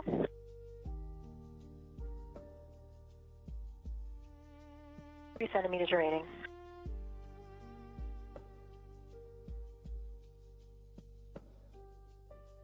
NASA astronaut Anil Menon is currently speaking with... We're ramping out. We are at the published position. Will that work for you? It worked last time, so I call GCA complete. Okay, stand by for brakes. Anil is currently speaking with NASA astronaut Jessica Meir. Go for APFR install and ingress. Copy. Install and ingress. Okay, Sophie, we see you working the APFR. You can just bring that toward Anil when it's ready. And Anil, I'm ready to work your tether swap. Once you have your waist tether down, let me know and I'll read you steps. My waist tether is down. Copy. You can lock your green hook on your red reel. Okay, green hook is locked on my red reel. You can retrieve the yellow hook from the green reel and stow it on the SSRMS Lee tether point, checking gates and hooks.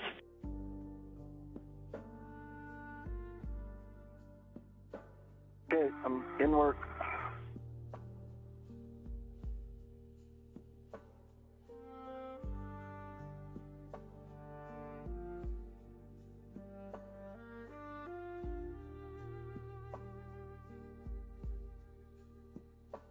This is Mission Control Houston. You're now seeing the helmet camera, which is the HECA, on NASA astronaut Anil Menon's spacesuit.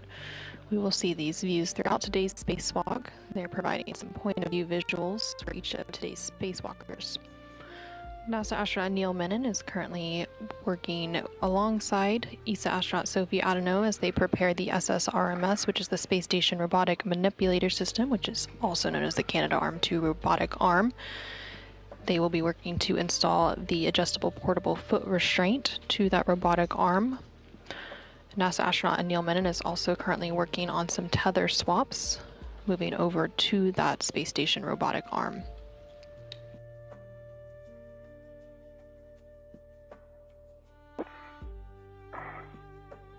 I'm on my way for you, Anil. Okay.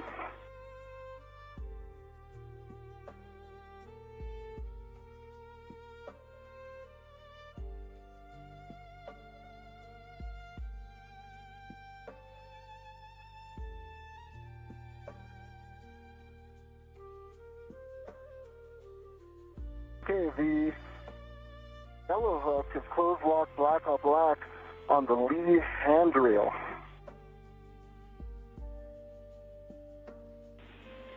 Copy. Check that your red reel is unlocked.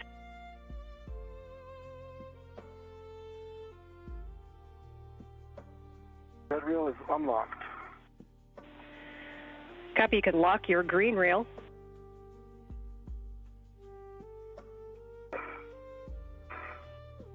Green reel is locked.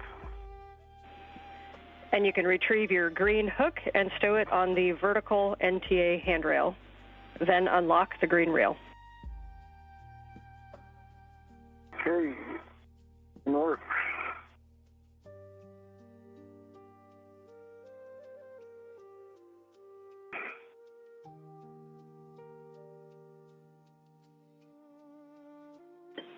And Sophie, as Anil does that, if you want to look at the APFR, I can give you settings to confirm that we'll be using to install. Copy.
My green hook is on the NTA handrail and the green reel is unlocked.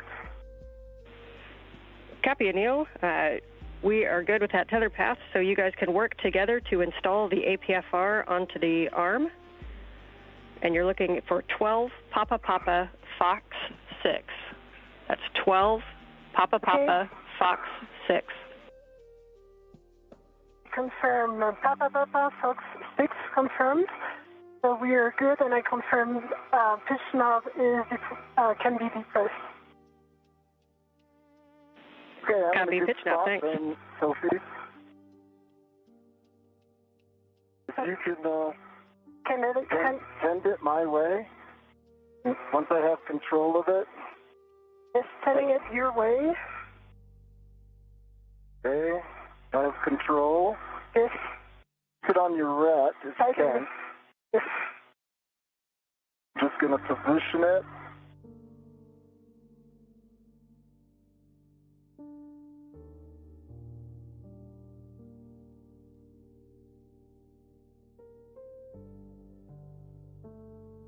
Almost there.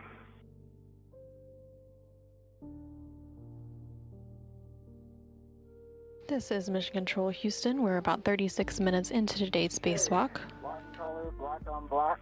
Good pull, good twist test. And I'm going to release this ret to you, okay? Okay, and I am ready.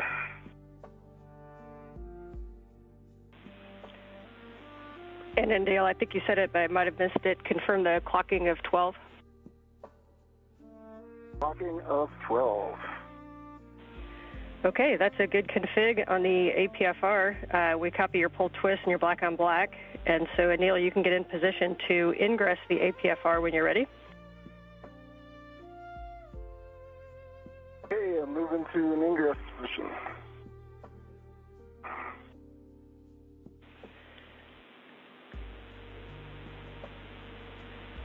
We copy. And Sophie, if you want to wait and just make sure Anil's in a good position prior to starting your translation, you may.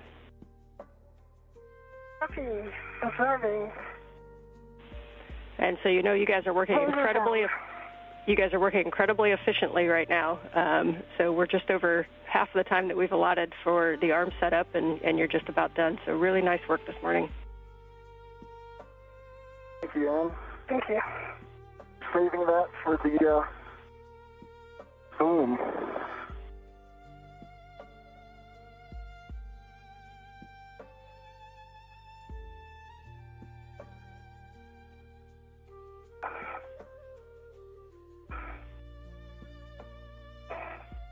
This is Mission Control Houston. We're about 38 minutes into today's spacewalk, which began at 7:27 a.m. Central Time, 8:27 a.m. Eastern Time. We're going to have you hold right there until Anil is at the back-off position so that we can get an extra set of eyes and make sure we're all in a good config.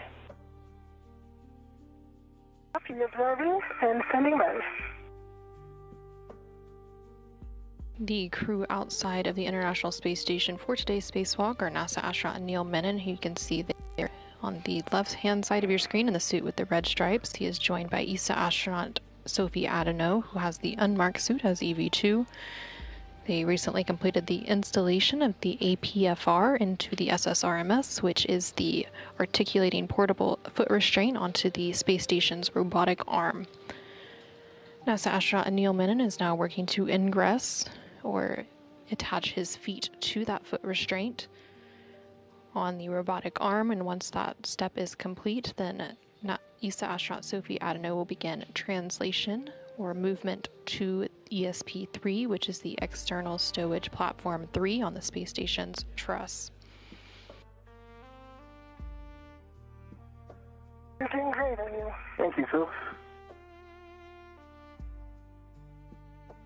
Leave my tethers in front of my legs where I want it. Yeah, in front of your left leg. Okay.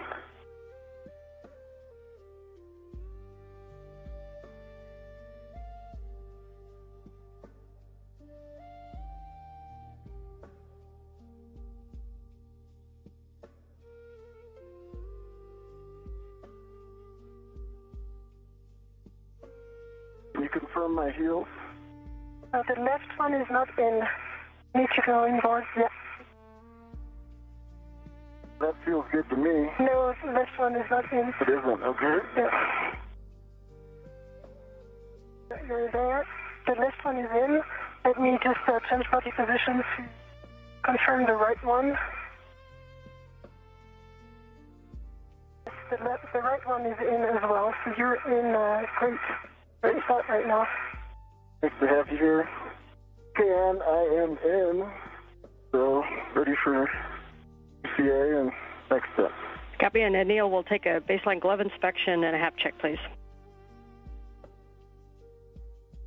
Gap dry. Gloves are nominal.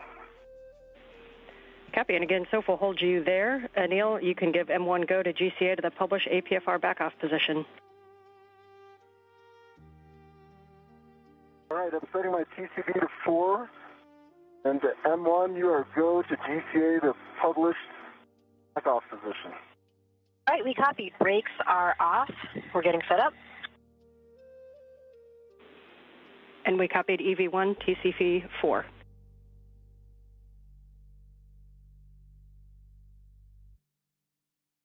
Neil, we're starting motion station forward in 3, 2, 1. I see motion, good motion. Concur. Copy, continuing. Over 3 meters to go. This is Mission Control Houston inside the International Space Station Flight Control Room here in Houston, Texas. There on your screen, you can currently see a live view outside of the International Space Station as NASA astronaut Anil Menon is currently attached to the space station's robotic arm. That robotic arm being maneuvered by the crew still inside the International Space Station. A moment ago, you did hear the voice of NASA astronaut Jessica Meir, who is at the robotic station inside the space station assisting with today's operation alongside NASA astronaut Jack Hathaway. Prior to the movement of the robotic arm,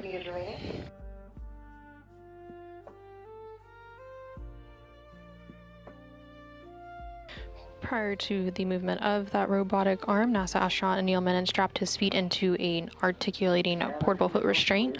Good to go. Once you're at the backup Oh, position. looks good. Sorry. We're at the back off position, and now we'll get set up for the JoeCast intermediate. Okay.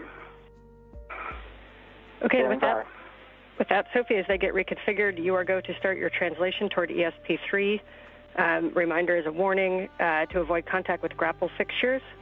That's on the that's zenith of the FSE. So at this time, you can translate starboard under the MT, and you'll be dropping your green hook on handrail 3217, which is just on the outboard edge of the starboard Zeta cart. 3217. Good number.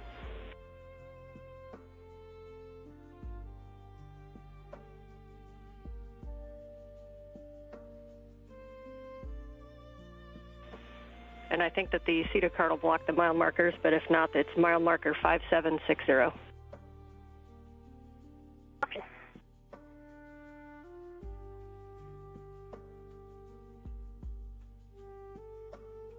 This is Mission Control Houston. We're now just over 43 minutes into today's spacewalk. NASA astronaut Anil Menon, serving as EV1 in the suit with the red stripes on the upper center portion of your screen, is currently in the articulating portable foot restraint attached to the robotic arm on the space station. And ESA astronaut Sophie Adenot, there in the upper left corner of your screen, is translating on the International Space Station's truss structure over to ESP3, which is External Stowage Platform 3 on the Port 3 truss of the space station. Once they are at that location, they will then retrieve the spare SCANT, or space-to-ground antenna. We're currently...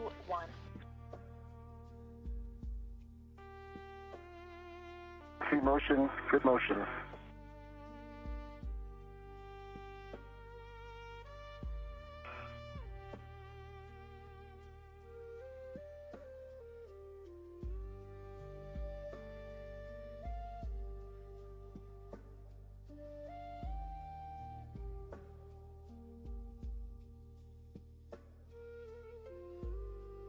This is Mission Control Houston. You can currently see a live look inside the International Space Station Flight Control Room. The Orbit 2 team of flight controllers is currently on console, being led by Flight Director Chris Dobbins for today's spacewalk. Back with you after a handover. Got you. Starboard Zeta cart. Copy, starboard Zeta cart. Congratulations on your first MT translation. GN.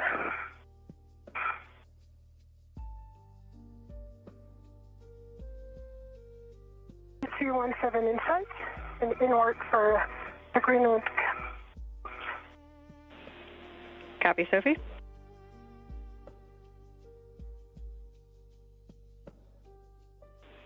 And as you put your green hook down, you can start to give a recon to your translation path. The diagonal beam that we've talked about is probably down there to your lower left. And again, if that doesn't look tenable, then you can always translate outboard more first. Okay.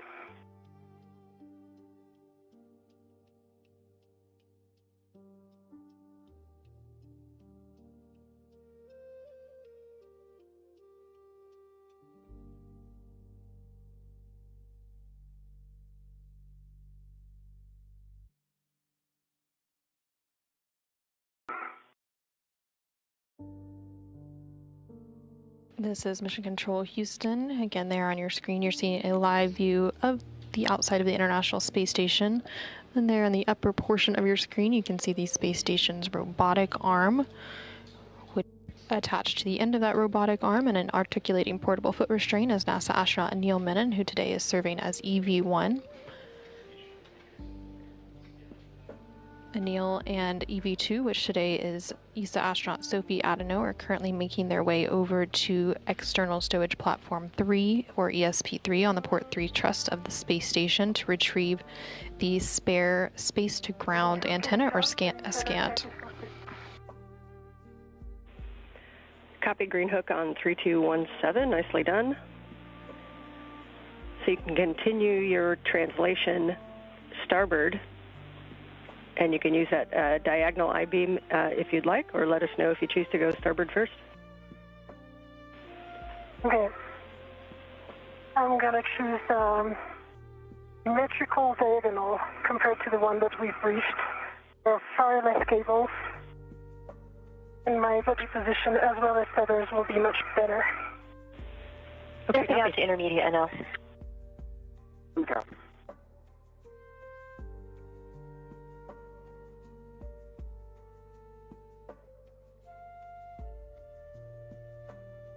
This is Mission Control Houston. You can currently see a view from the helmet camera of ESA astronaut Sophie Adenot as she continues her translation along the truss structure of the International Space Station over to the External Stowage Platform 3. Intermediate position, we're getting set up for the next maneuver.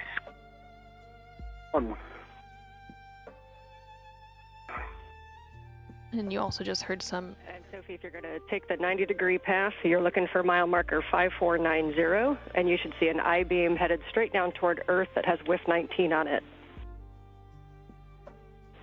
That's mile marker 5490. 5490 in sight. So I'm not going to take this one. I'm going to take the opposite diagonal.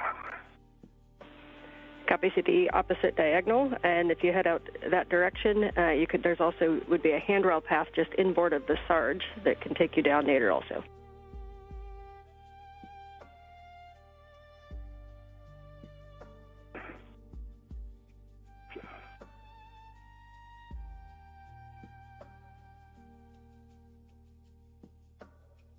This is Mission Control Houston. Again, you're seeing a view from ESA astronaut Sophie Adenot's helmet camera. She continues to translate to the External Stowage Platform 3, where she will meet NASA astronaut Anil Menon to be able to retrieve the spare space-to-ground antenna, which will be installed later today on the Z1 truss as part of today's spacewalk objectives. As Sophie is making her way over to that stowage platform, periodically you can see a mirror on her left arm, and those mirrors on their spacesuits are often used to view suit controls and labels as they complete these spacewalks. And Sophie, as you get out there, just outboard of ESP3, below handrail, or mile marker 5250 is where you'll find some handrails that you can take nadir also. I'm in a good position right now and heading to B045 for the foreman for lead.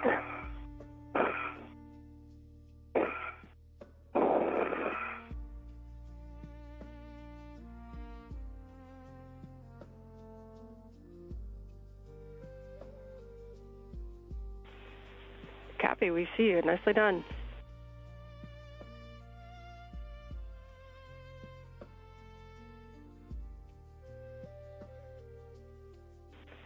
Great work on that translation. You'll be heading now aft on the inboard side of ESP3 to our SCANT FSE. And reminder about that grapple fixture, just to not come in contact with it, which will be just above your work site.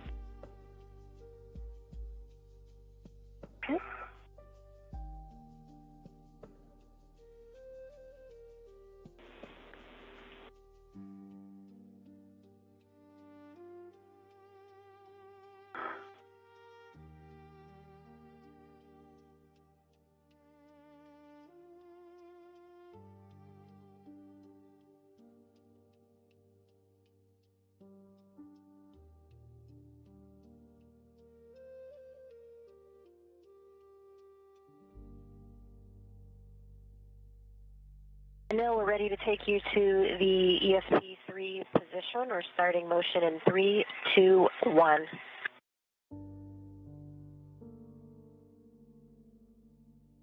Good motion, good motion.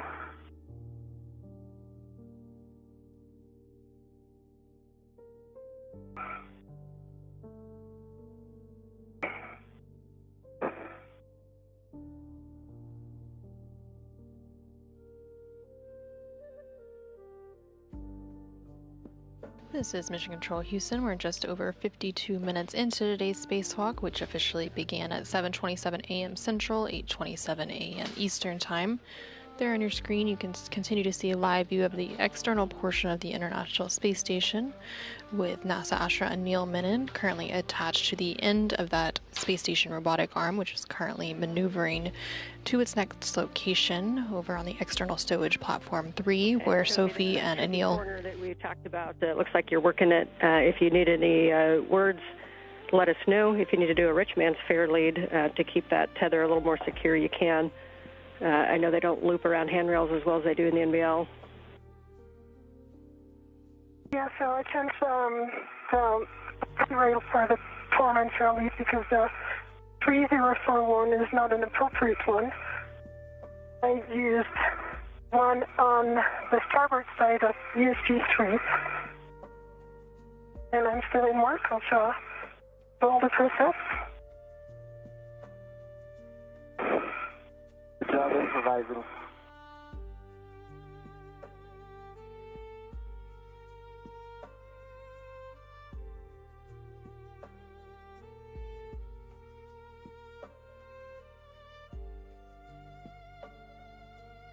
This is Mission Control Houston. There on your screen, you can see a side-by-side view of both of the spacewalkers' helmet cameras. So there on the left-hand side of your screen is the helmet camera of NASA astronaut Anil Menon, who today is serving as EV1. He is currently attached to the space station's robotic arm and with his feet attached to the articulating portable foot restraint as he makes his way over to ESP3, which is external stowage platform number 3, where both Anil and Sophie will be retrieving the spare S-Scant or space-to-ground antenna for installation later today on today's spacewalk.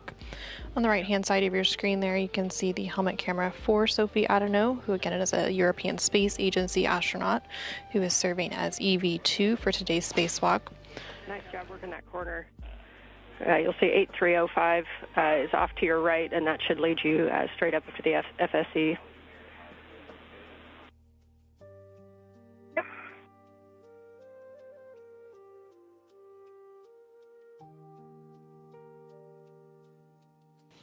And again, you are going to continue to hear some communication between both of the spacewalkers as well as the team on the ground and the crew on board the International Space Station.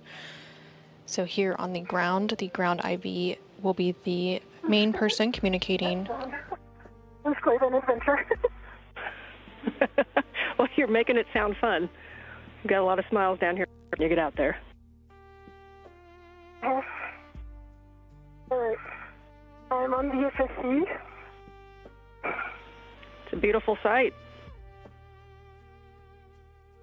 Beautiful sight. And when you're ready to pause there, Sophie, you want to get in a good position where you can see Anil coming in and help us with clearances. And also, when you've stopped, we'll take a glove and a hap check, please.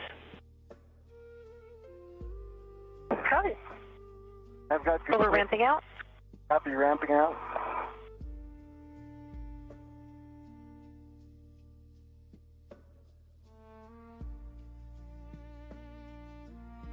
This is Mission Control Houston. ESA astronaut Sophie Adenot has made her way over to external stowage platform at number 3, or ESP3. And she was communicating with the ground IV, who for today's spacewalk is NASA astronaut Anne McLean here in Mission Control Houston. I have a good view on Anil on the weather antenna on the grapple fixture. The 2 grapple fixtures, so I'm in a very good condition to get clearances. I've also got good clearances, and I'm tracking my crew lock bag and the antenna as well. Okay, and a reminder, Sophie, you can help us out with the clearances to the WETA with Anil and also to those 2 different grapple fixtures, the one that'll be past his head and then the one that'll be on his left side. Good clearance view.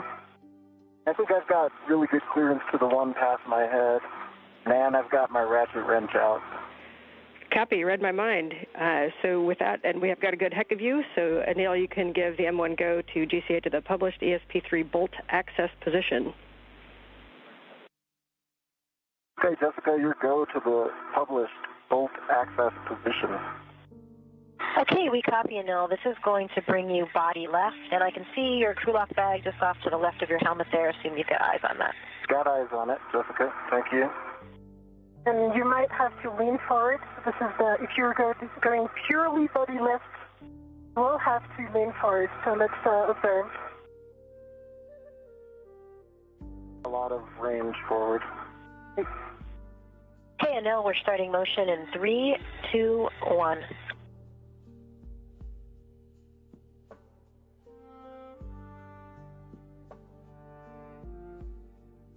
Lean forward.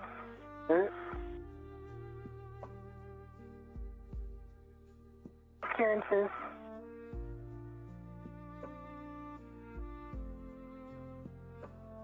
Continue leaning forward, that's good. Body position. You watch my left shoulder, and I'll keep good distance from the new dish.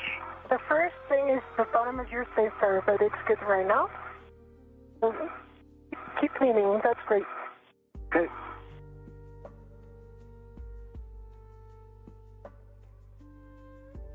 If you want me to go more forward, use the words more forward.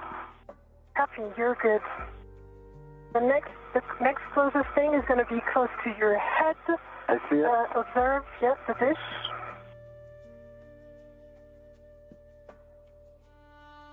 Clear the dish, Jessica. I've got a good foot clearance from the dish. And good body motion. You can lean back, it's okay. You're clear of the wet antenna. Okay. Give Jessica some space in case she needs to call the ramp out. Sure. You copy, we're getting relatively close. Check your ingress aid.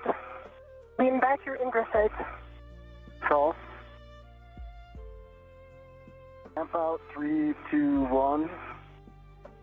Ramped out, and that is almost at the exact published position. You hold here, let us know if you need additional GCA. I think the published position was perfect. Okay, can I jump in? Yes.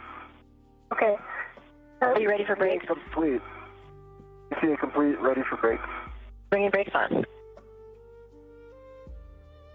Brakes are on, your go for FSC bolt removal. Okay, Sophie has some words. Yes.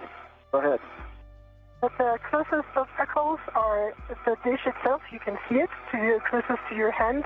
I'll observe your ingress aid so that it doesn't go out.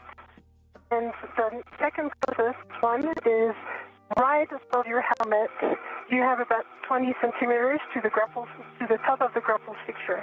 So I'll observe those two. Do not extend your body upwards.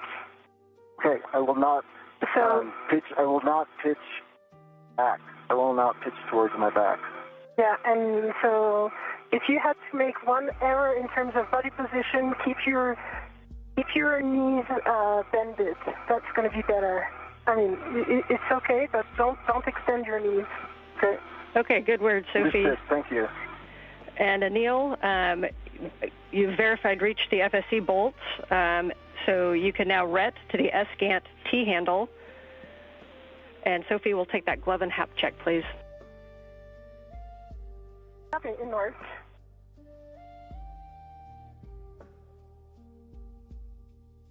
And I am redded to the S-Gant T-handle. Confirm good lock.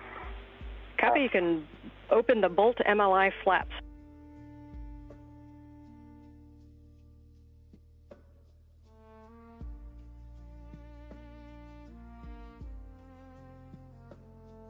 Nominal, half dry. Copy, thank you, Sophie. Open. Port open. Okay, just as a caution, confirm that there's no platform motion before each brake torque attempt. So for Sophie, you're just going to be assisting and helping with those clearances. Anil, you can use the ratchet wrench to brake torque on the FSC bolts. Reminder that we're going to kind of go back and forth. So we're going to brake a half. We're going to go the other bolt and brake one turn, and then we're going to go back. So your first release is going to be exactly a half a turn on FSE bolt 2, which is the one that is closest to the FSE on the starboard side. Half turn on bolt number 2. Half turn, bolt 2, starting now. Starboard bolt. Yeah, that's concur. That's the correct one.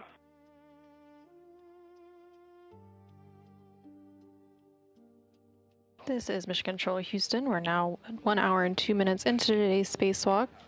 Both NASA astronaut Anil Menon and ESA astronaut Sophie Adenot have made their way over to ESP3, which is External Stowage Platform 3, where the spare S-scan or space-to-ground antenna is stored.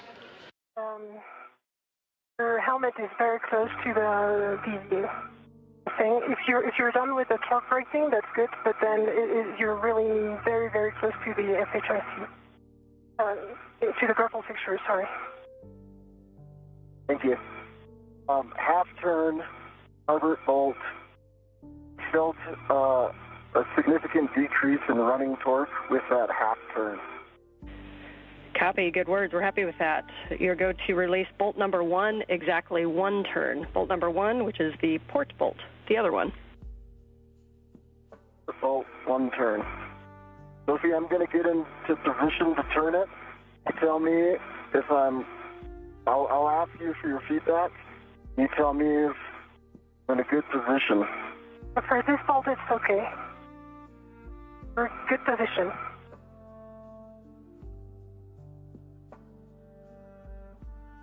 There on the right-hand side of your screen, you can see the helmet camera of ESA astronaut Sophie Adenot as she looks on at NASA astronaut Anil Menon as he works to break the torque using a ratchet wrench on the FSE bolts, which stands for Flight Support Equipment. There's 2 different FSE bolts that are holding the spare space-to-ground antenna in place.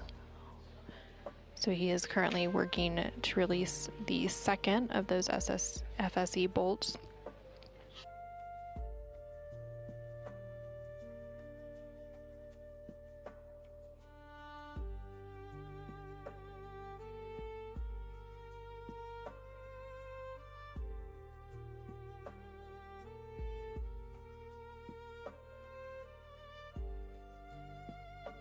On turn. Bolt 1, port bolt, significant decrease in running torque after the first half turn. Okay, copy. Good words. So you can stow the ratchet wrench in the crew lock bag and retrieve your PGT. And Sophie, as he's doing this, reminder that when he releases, we're going to have you in a position to stabilize the S-scan.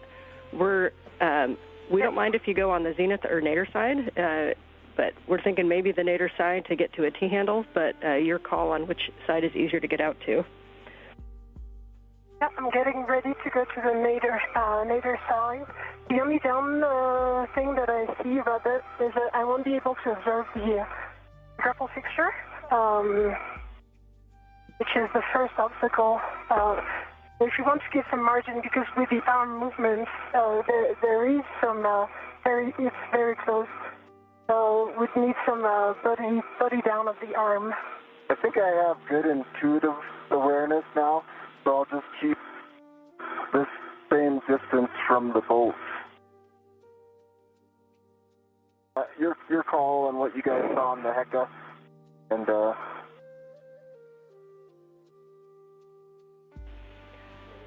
Anil, we concur. Thank you.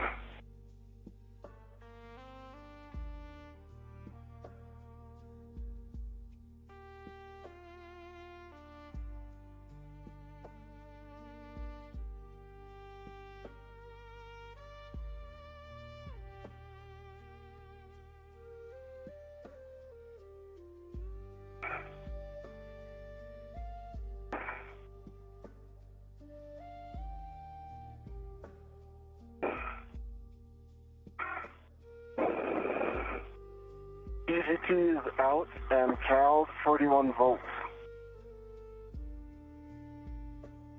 I'm in good body position for stabilizing the S-GAN antenna. Okay, Neil, your settings are Bravo 7 counter 2, Bravo 7 counter 2. Bravo 7, counter 2 set. You'll be releasing S-Gant number 2, bolt number 2, the closest to the FSC. Expect 27 to 35 turns to fully release.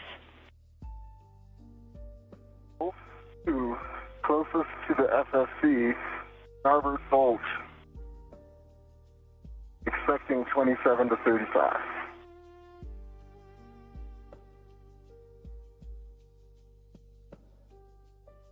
This is Mission Control Houston. There on your screen you can see the helmet camera of NASA astronaut Anil Menon while he is using the PGT, which is the pistol grip tool. This tool is used to bolt and unbolt various items on the external portion of the International Space Station and will be referenced throughout today's spacewalk. While he completes the release of this FSC, or Flight Support Equipment bolt number 2, using that pistol grip tool, ESA astronaut Sophie Adenot is currently stabilizing the space-to-ground antenna while the final bolt is released. Fine.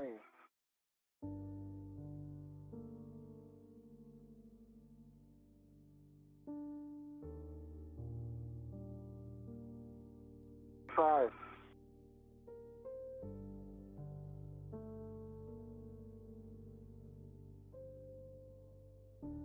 30.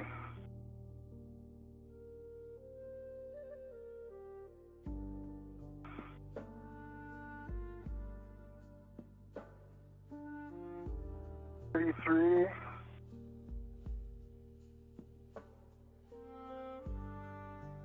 'Think the bolt's released. I'm just checking.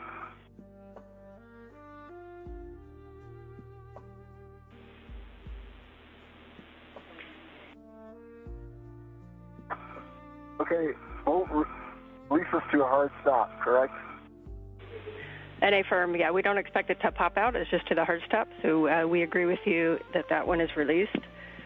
For Sophie, you'll be stabilizing the S-Gant while Anil releases the final bolt. For Anil, this is a good time to check because you'll have, before your translation, or correction, your arm maneuvers. So if you need to adjust your TCV, visors, heaters, making sure your ingress 8 is tucked in. And we'll take a glove and a half check. Okay, in work, Ann.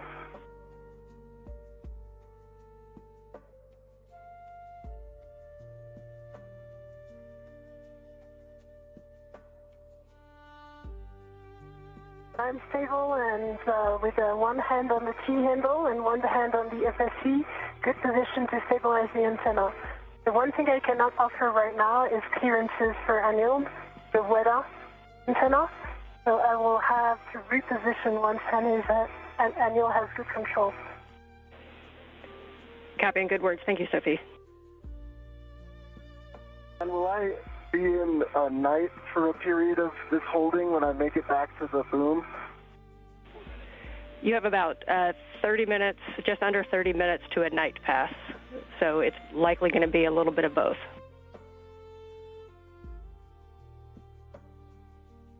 I'm trying to determine whether to put on my glove heaters or not. I think I'll leave them off. Okay, we copy. All right, I'm in a good spot, and TCV unchanged at 4. Ingress 8 talk, glove nominal, and the visor is down. Copy and HAP check. HAP is dry. Copy. This time, Sophie can give Anil the go to release the final bolt. Same settings, Bravo 7, counter 2, expecting again 27 to 35 turns. Anil, stand by. Your left paper handle is up.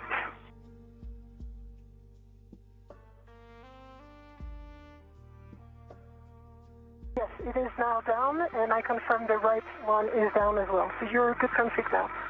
Okay, I suspect I'm doing that when I'm touching the BRT shoulder joint. Okay. Let's just keep an eye on it. I'll keep an eye. Don't worry. Got you.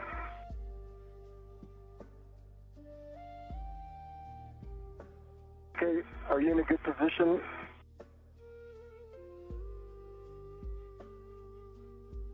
I'm in a good position. You are go to release the bolt.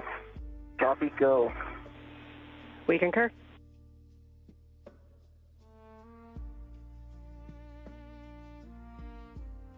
Five.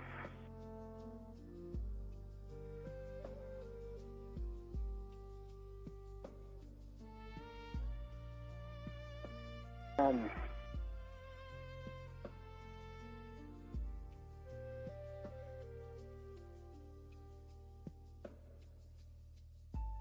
15. This is Mission Control Houston. We are now about an hour and 12 minutes into today's spacewalk. NASA astronaut Anil Menon, who is serving as EV1 for today's spacewalk, is currently working to release the final bolt holding the spare S-scan or space-to-ground antenna in place on the external stowage platform number 3. Once that bolt is released, they will be able to go ahead and relocate that spare antenna to its new permanent home on the Z1 truss of the International Space Station. Copy, Bolt 1 is released. You can stow your PGT. Is enabled for step 14. And so if you can hold it stable, or you can slide the S-scan slightly to remove from passive FSE pins, or you can wait to do that together. Wait until we're together.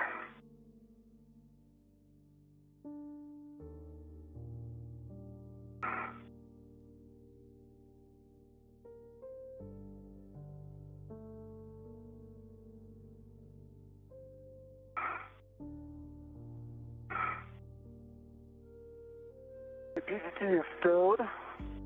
Got a hand on the S-cant. Have control of the S-cant. Copy, you can slide it slightly toward you to remove from the passive FSE pins. You ready, Sophie, for this? I am ready. Okay. I felt it slide off the pin. It is released from the vessel. That's a beautiful sight. You can see the rear plate is clear. Is clear, confirmed. Copy, rear plate is clear. Do you have controls? Okay, Sophie, you can get it back into position to maintain clearances. Okay, in work. And we heard that the rear plate is clear of the FSE, and it will maintain positive control. And when you guys are ready, you can give M1 the go to GCA to the published ESP3 backoff position.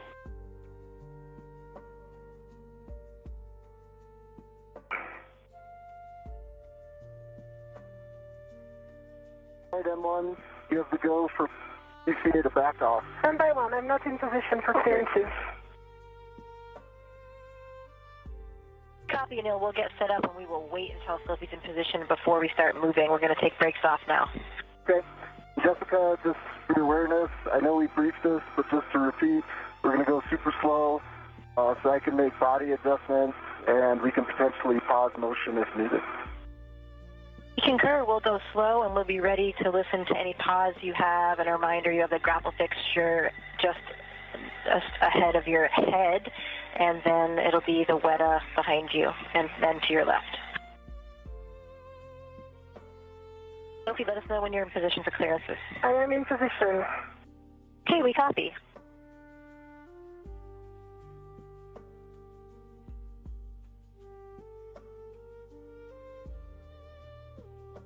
Okay, Anil and Sophie, we're starting motion in 3, 2, 1. So we'll be going back to the position you started in.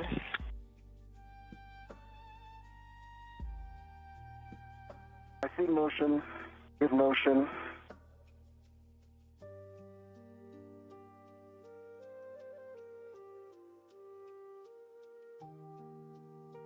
I see you leaning forward, that's great. Scan is clear of SSE.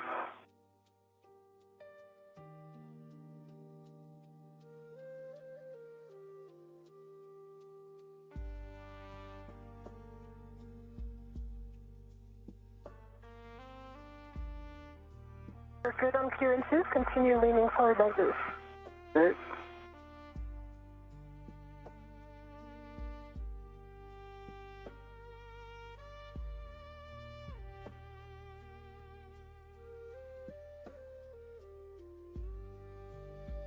This is Mission Control Houston. We're now about an hour and 17 minutes into today's spacewalk, which began at 7:27 a.m. Central Time, 8:27 a.m. Eastern Time. You can currently see live view outside of the International Space Station of NASA astronaut Anil Menon. You can have whatever body position it will work. Okay, I've got a good solid body position, left hand on agate, right hand choked up on the key handle, feeling stable. We're getting close to our final position here. Copy. Of NASA astronaut Anil Menon on the space station's robotic arm. He's currently attached to the articulating portable foot restraint. We'll get set up for the next, which will be the intermediate position, the JOCAS. All right, if you can just give me the initial movement I'm expecting of my body, I can anticipate and call the tree. Copy.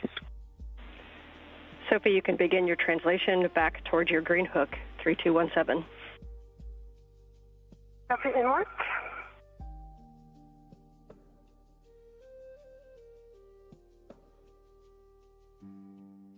Again, this is Mission Control Houston. NASA astronaut Anil Menon currently in the robotic arm. That will want you to call us when you are at your green hook location, and also when you're passing the NTA where Anil's green hook is located for coordination. And she has started her translation, so Anil, when you're ready, you can give M1 the go to maneuvers to the intermediate through the Z1 back-off position.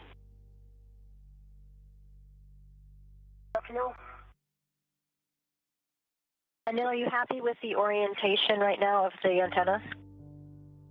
Yeah, I would prefer to reorient it with Sophie's help. It's got a lot of mass, so I think that's the best location to rotate it.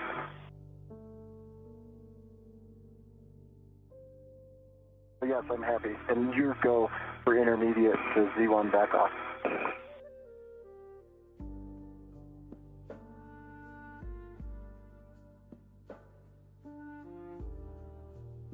This is Mission Control Houston. NASA astronaut Anil Menon on the robotic arm is currently being maneuvered over to the Z1 truss, and he is carrying the spare S-scan or space-to-ground antenna. And the view you see now is of the helmet camera of ESA astronaut Sophie Adenot, who is also translating over to that Z1 truss location where the spare S-scan antenna will be installed. The International Space Station is currently in a daytime pass. The International Space Station experiences 16 sunrises and sunsets every day. So throughout today's spacewalk, they will go through several sunrises and sunsets. Right now, the International Space Station is traveling about 260 statute miles over the South Atlantic Ocean. This is going to be taking you body out, so basically backwards and a little bit right and down. Body backwards, copy. Okay. Going up to that station zenith intermediate position. Thank you. We're starting motion in 3, 2, 1. Good motion. Good motion.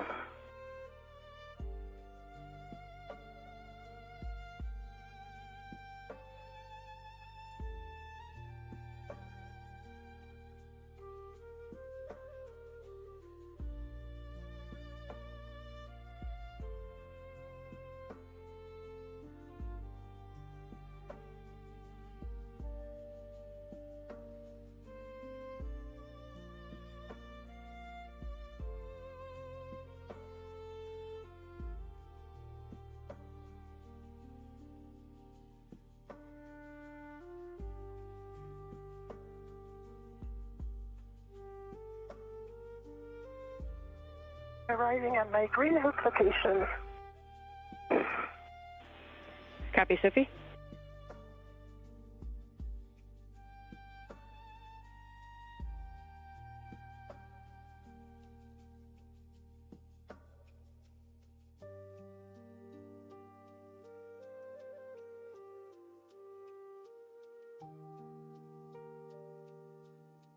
Anil, we'll switch to course for the rest of the maneuver if you're comfortable.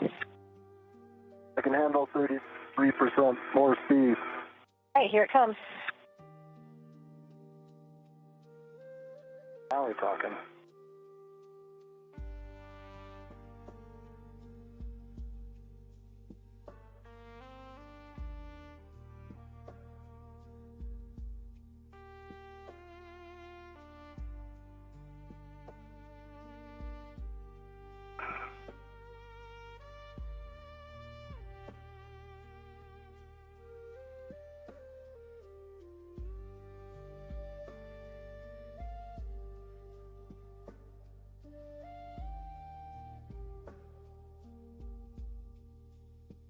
complete, resuming translation. Copy, Sophie.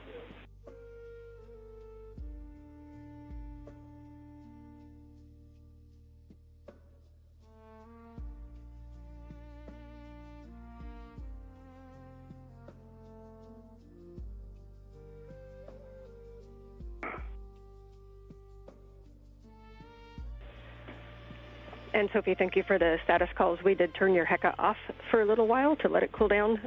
So if you just let us know when you're passing the NTA. Okay, NTA report.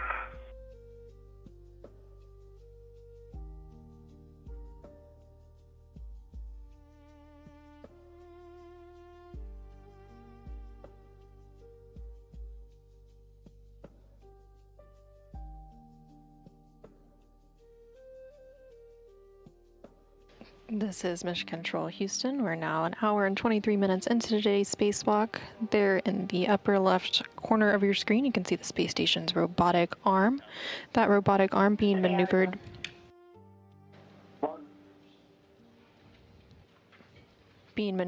by the crew on board the International Space Station, which is why you can hear the voice of NASA astronaut Jessica Meir from inside the space station, providing updates on the on the robotic arm's position and speed. And there you can see NASA astronaut Anil Menon, who is attached to the end of the space station's robotic arm in an articulating portable foot restraint, and he is also carrying the spare SCANT, or space-to-ground antenna. The spare SCANT began over at the ESP-3, or External Stowage Platform 3, which was on the Port 3 truss of the International Space Station. It was the only spare that was left on board the space station, and now it is being maneuvered.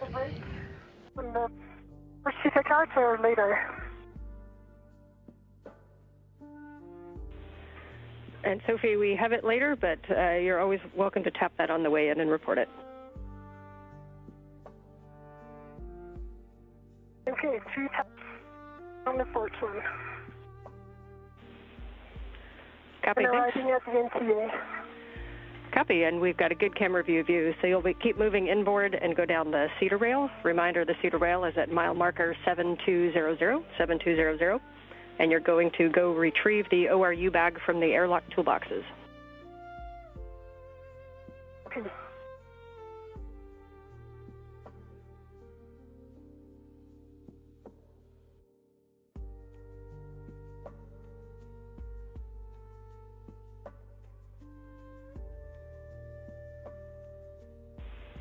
Sophie, as you come down to the airlock, just a reminder that Anil's tether is going to be strung down there, so just keep awareness of it and let us know if you have any issues or need to fair lead it. I think there will be some issue.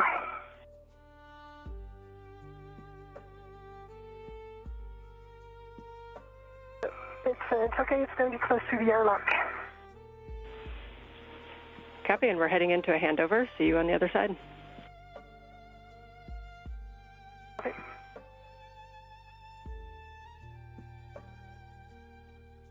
Sophie, run.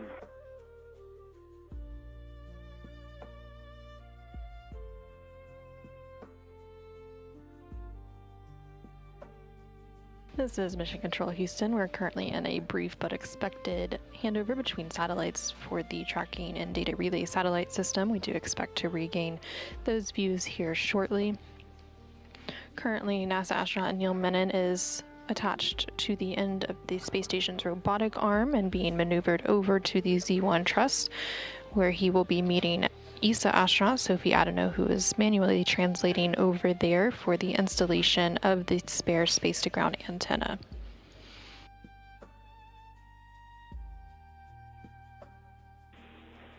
Back with you after the handover.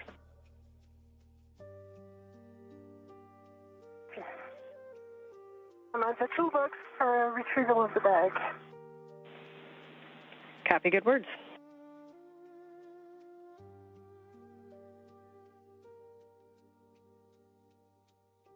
Friendly reminder, it's tacked down in 2 places. I see it. Thank you. No, we are ready to bring you to the next position. If you're ready, you're going to be moving body in and down and a little bit right. Are you ready for that maneuver? I'm ready. Your go for Z1 back off. Okay, starting motion in 3, 2, 1. I see motion, good motion. Control.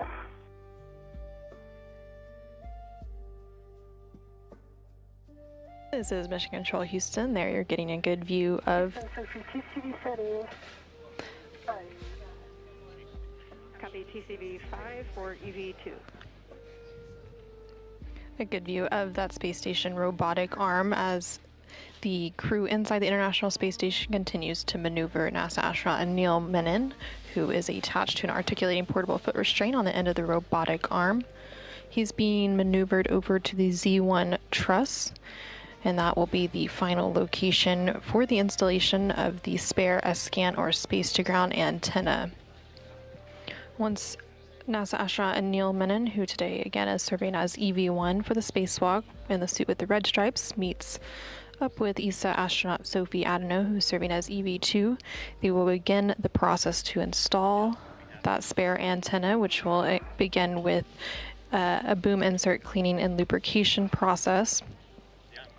So they will be seating and installing the antenna onto the boom. They will also remove 2 gimbal locks and then install a thermal cover. The entire installation process on the boom also includes the hookup of cables and various connections. So again, you will continue to hear a lot about bolts and the pistol grip tool, which is the PGT, basically a space station power tool that is used to bolt and unbolt a variety of bolts and connectors on equipment outside of the space station. And you'll also hear about gimbal lock bolts, which are bolts to release that were used to release the spare antenna from the stowage location on the external stowage platform number 3, as well as bolts to install the antenna to its new location on the Z1 truss.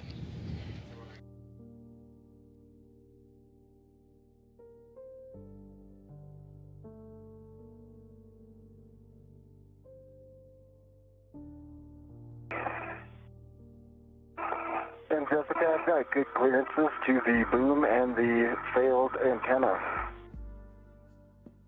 Copy.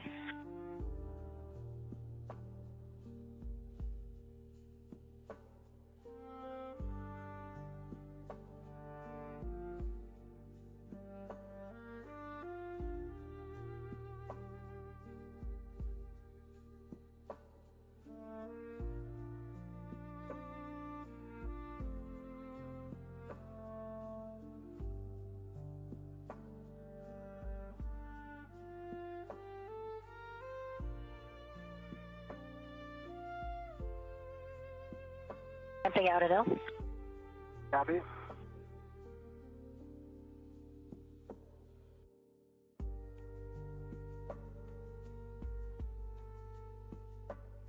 And Anil, this is where we talked about whether or not you're going to start reorienting.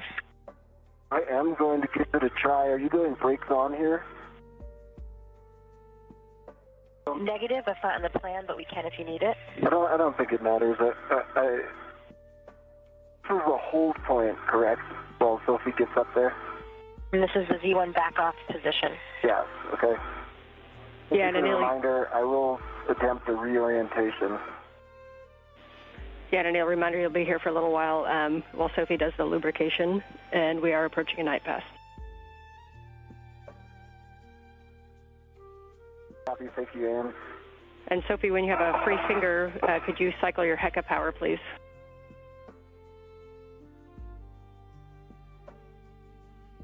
Okay. North.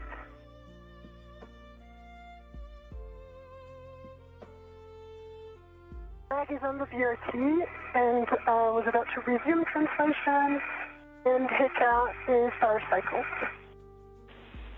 Copy, and copy on the back. So you are go to move to the Z1 work site.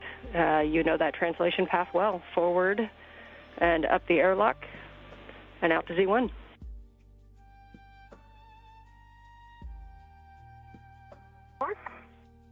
And we discussed this. I believe this is okay. I'm just triple checking. I have put a ret on the agate handle hole. I'm going to release the ret from the T handle and do a rotation. Anil, we are good with that plan.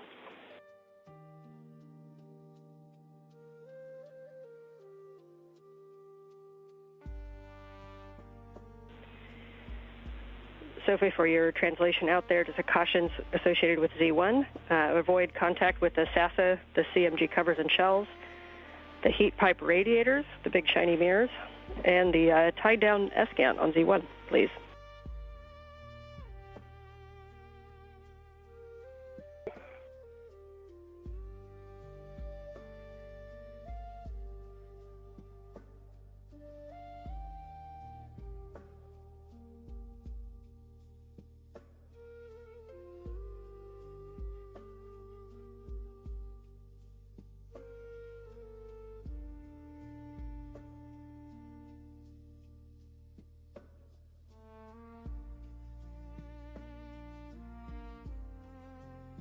Resuming translation.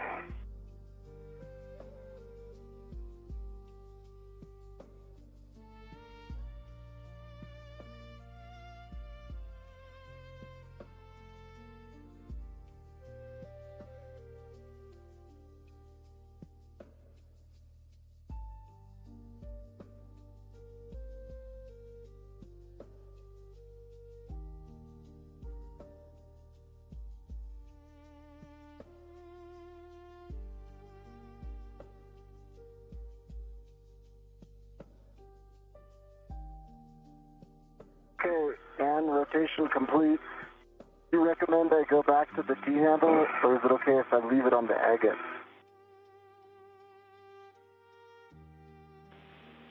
And Anil, that is up to you. Yeah, we're good with your choice.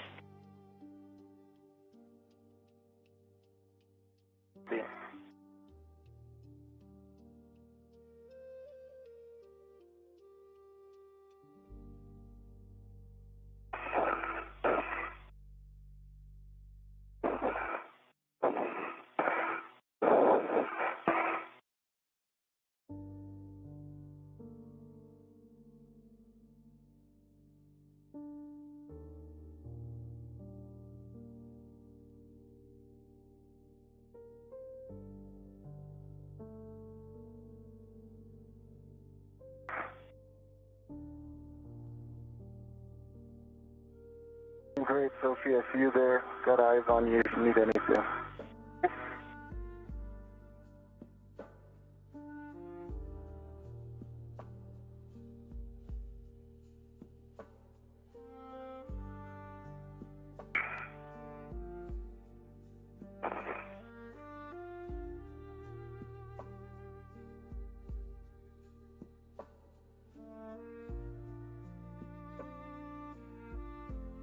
This is Mission Control Houston inside the... Tether control, and or are you there keeping them clear of everything? You're in a good spot.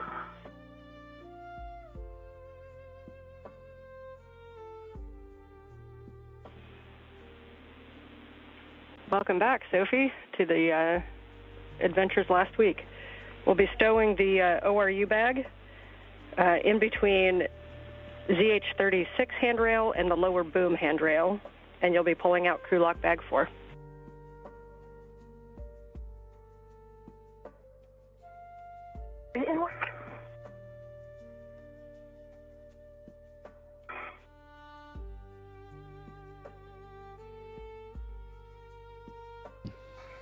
Again, this is Mission Control Houston inside the International Space Station Flight Control Room. We are currently about an hour and 36 minutes into today's spacewalk, which began at 7:27 a.m. Central Time, 8:27 a.m. Eastern Time. There on your screen, you're currently seeing a live view of the helmet cameras for both NASA astronaut Anil Menon on the left-hand side of your screen, who is serving as EV1 today. He is currently attached to the end of the space station's robotic arm, and he is holding onto the spare S-gant, or space-to-ground antenna, which was recently retrieved from the external stowage platform number 3. Anil then was maneuvered over to the Z1 truss, where he is now. The back between 6052 and the boom. This is going to be better.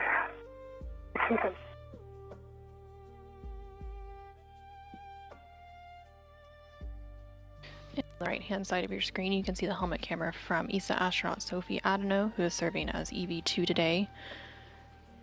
She manually translated over to that Z1 truss location, and she's now stowing some of the crew log bag tools and equipment ahead of the installation of the spare S-scant or space-to-ground antenna onto that Z1 truss location.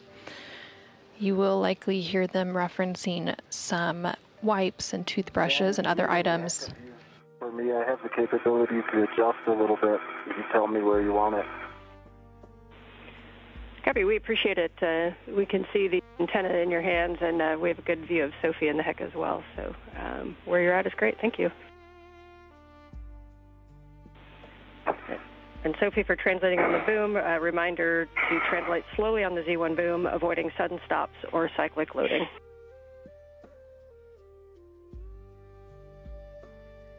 Okay.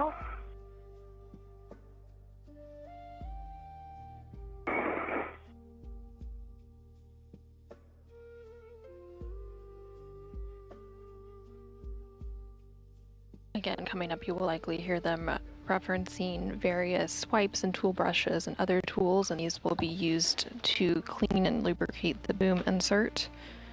So as a part of the space-to-ground antenna installation coming up, the crew will be seating and installing the antenna onto the boom, and then they will also remove 2 gimbal locks and install a thermal cover. Additionally, the installation on the boom includes the hookup of cables and other connections.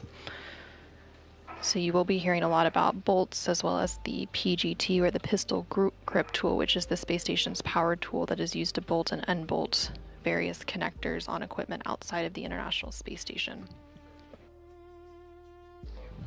You also heard NASA astronaut Anil Menon calling down to the ground, specifically the ground IV here in Mission Control, who for today is NASA astronaut Ann McLean, referencing his HECA, which is the HD EMU camera assembly, basically the helmet camera that you see views of throughout today's spacewalk.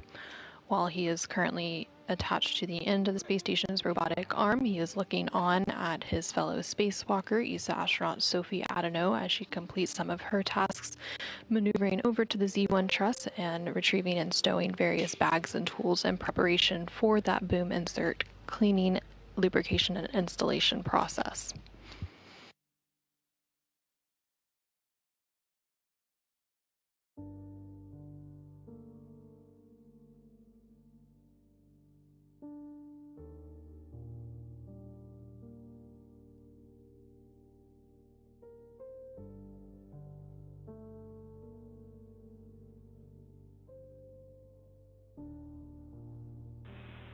And nice work getting that stowed in a pretty tricky work site that we left for you.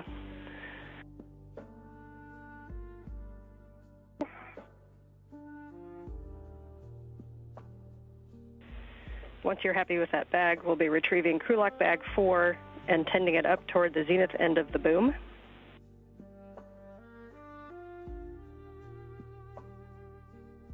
Okay, can work.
right, nice job with the Matrushka bags. So we'll take crew lock bag 4 up to the end of the boom, and then you're going to be BRTing in a position on the aft port side for toothbrush ops.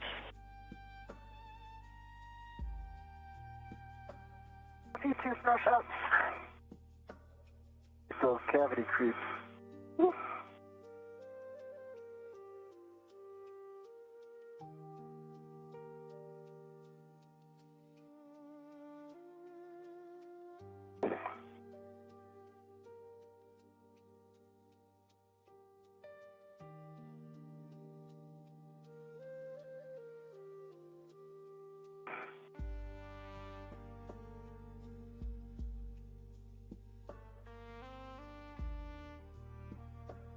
This is Mission Control Houston. Again, you're seeing a view from the helmet camera of ESA astronaut Sophie Adenot. And as you get set up, I'm just going to give you some words so you can refine your body position. So right now you're located between bolts 1 and 2. Bolt 1 is on your left. That has the waveguide. Bolt number 2 is on your right, facing aft.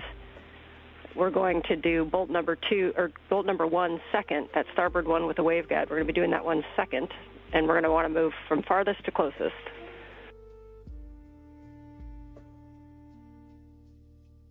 Okay.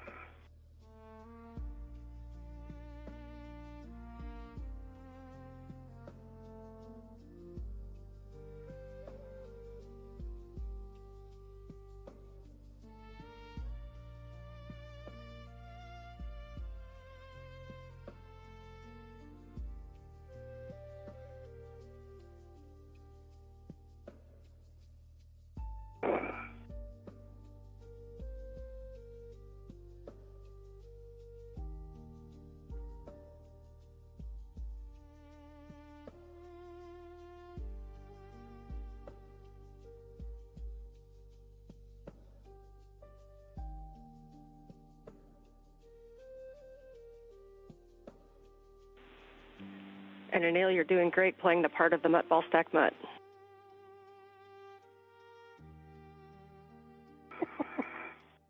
I was thinking Statue of Liberty, but I'll take that ball stack mutt. What do you prefer, to be a toothbrush like me or a metal segment? Definitely have the hard job.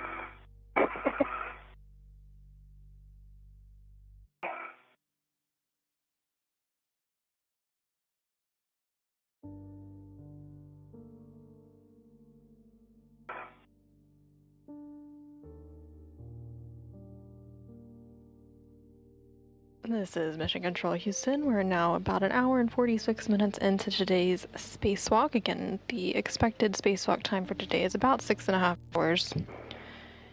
You can see a view of both of the spacewalkers' helmet cameras for today. So on the left-hand side is astronaut Anil Menon, and he continues to be positioned. Hey, nicely done. So as you know, your first step is going to be to ret to one of those pieces of tape. Actually, first thing I want to do is take a look at those bolt inserts for visible FOD or damage, best effort.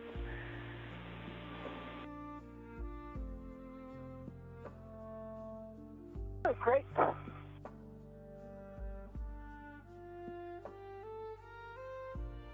see any damage. You see them in my hacker? We do see it in your HECA. Your words will probably be a little more helpful only for clarity of image, but we hear that you see no FOD or damage. Further damage. Copy. You can now take your MWS RET to one of the tape covers, and you'll be relocating that from the crew lock bag door to the waveguide interface place. You're going to make sure that the adhesive gets all the way pressed down and that the tape cover is not directly touching that interface and that you are not blocking access to the agate bolts. While you work that, I'm going to read you a couple of cautions. We want to avoid suit or glove or tool contact with the waveguide interface. We want to avoid getting any grease on gloves or tools or anything other than where we want it to be. And we're going to wipe any excess grease or FOD away from the waveguide.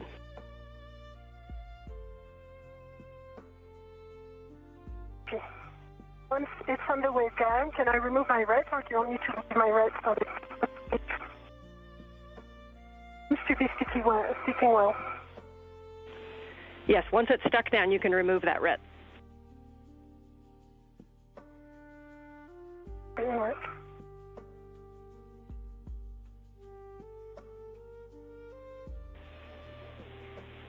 And once released, you can then retrieve the cap keeper from the crew lock bag that has the EVA wipes and toothbrushes.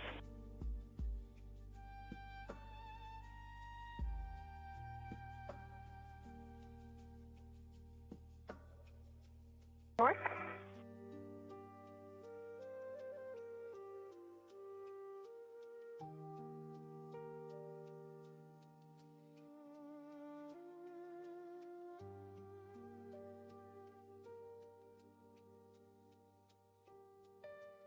This is Mission Control Houston. Again, you're currently seeing live views of both of the helmet cameras for NASA astronaut Anil Menon on the left-hand side of your screen and ESA astronaut Sophie Adenot on the right-hand side of your screen.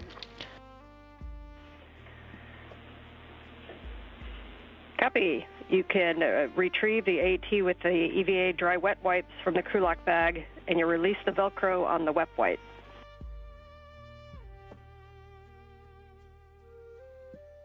Okay.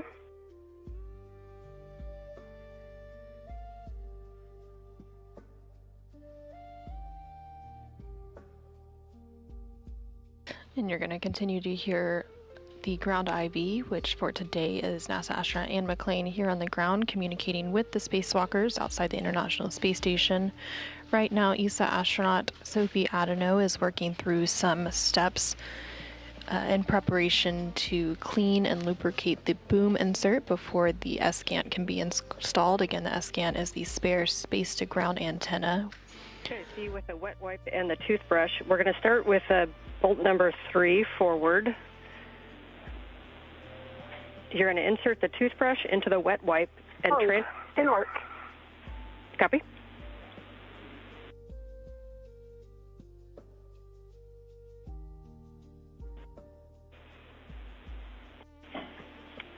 And a reminder, we just want to go around the entire circumference of the bolt, applying grease and cleaning the first 2 to 3 threads. And we will take your words on grease transfer.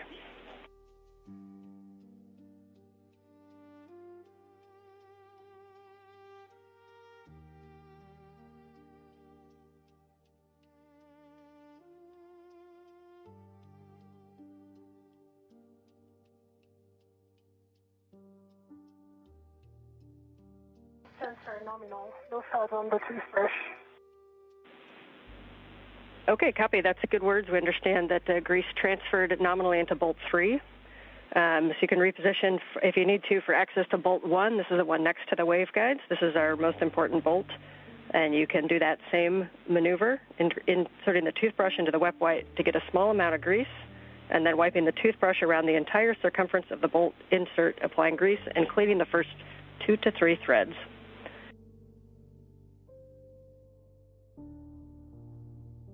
Inward, also number 1.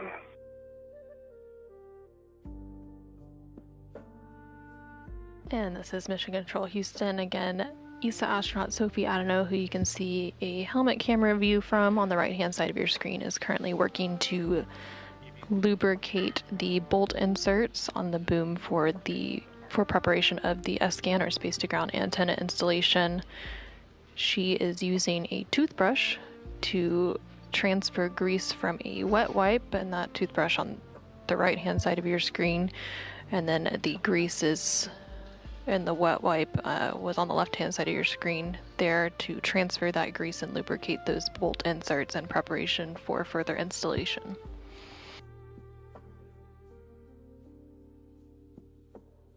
That's nominal. No thought on the toothbrush. Copy. No thought on the toothbrush, and bolt number 1 is nominal. Nicely done. We will now go to agate bolt number 4 on the starboard side between the 2 NZGLs and do the same maneuver, and we'll take your words on grease and FOD when you're done.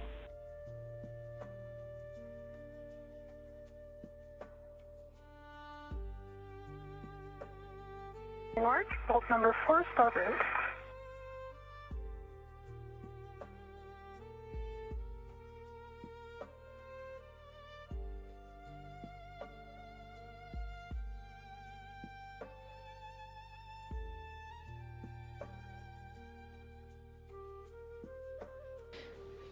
And again, this is Mission Control Houston.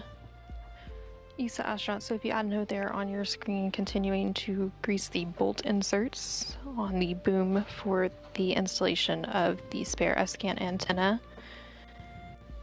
Sophie Adenot is serving as EV2 for today's spacewalk, and then NASA astronaut Anil Menon is serving as EV1. While Sophie completes this lubrication task, Anil Menon is still situated on the end of the space station's robotic arm. After the toothbrush and up nominal. Copy for bolt number 4. And final bolt will be, I get bolt number 2 on the aft side. Same maneuver. Thank you. Number 2 outside.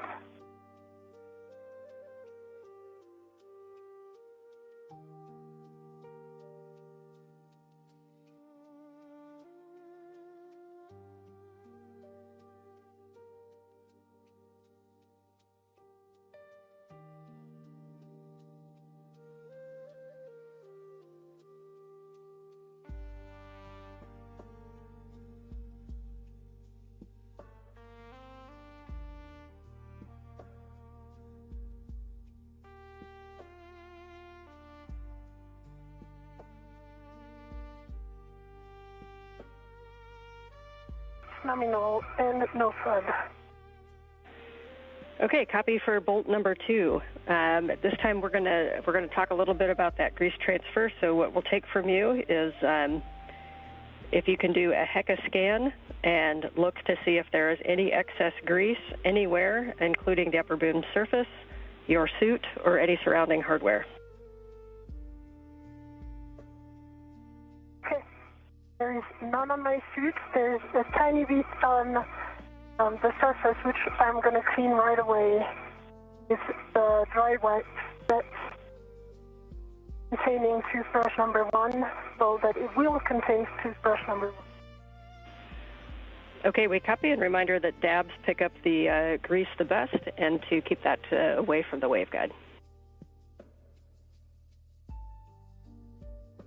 Away from the waveguide.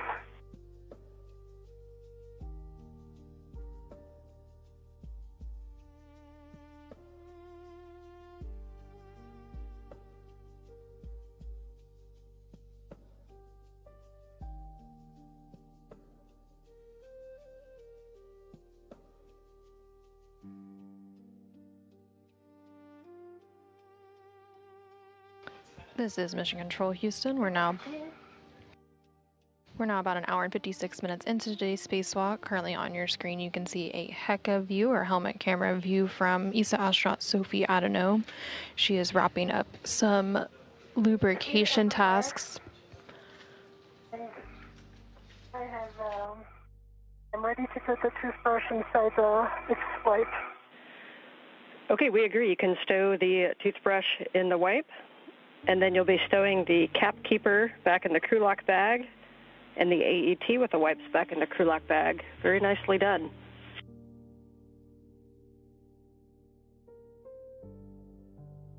Thank you, and work.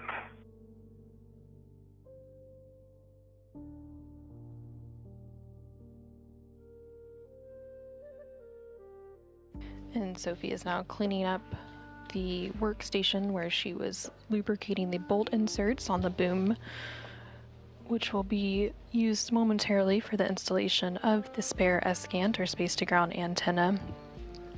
She was ensuring that there was no excess grease left behind following that activity, and now she's cleaning up all of those various items, including the toothbrush that was used for that lubrication, and putting it into the crew lock bag where it will be stored for the remainder of today's spacewalk.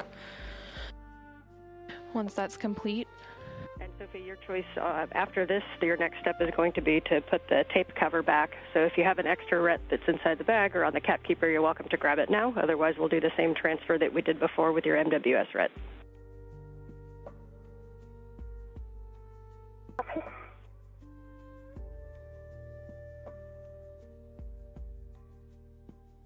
And once Sophie finishes cleaning up that work site and putting everything into that crew lock bag, she will then begin to get into position to install the spare space-to-ground antenna.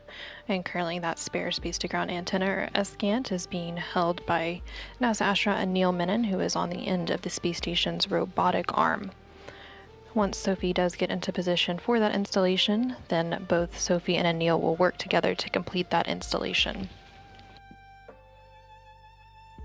As part of that installation, the crew will be seating and installing the antenna onto the boom, and they will also complete some hookups of cables and various connections.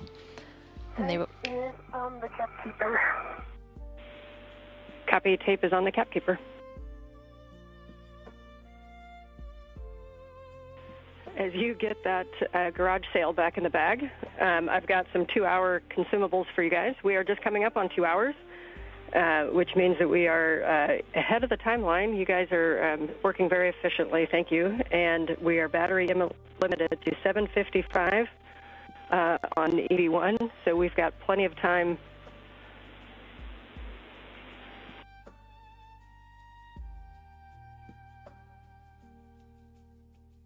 Copies. Copies.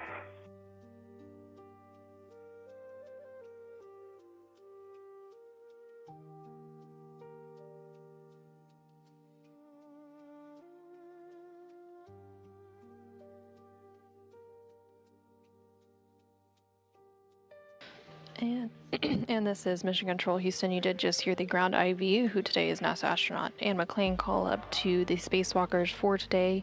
Again, NASA astronaut Anil Menon as EV1 and ESA astronaut Sophie Adenot as EV2. They were reporting on some of the consumable numbers, specifically referencing the battery life left on one of the spacesuits. And so the official start of a spacewalk is marked by when those spacesuits are turned to internal battery power. So we're now just at 2 hours into today's spacewalk, with those suits being switched to battery power at 7:27 a.m. Central Time, 8:27 a.m. Eastern Time.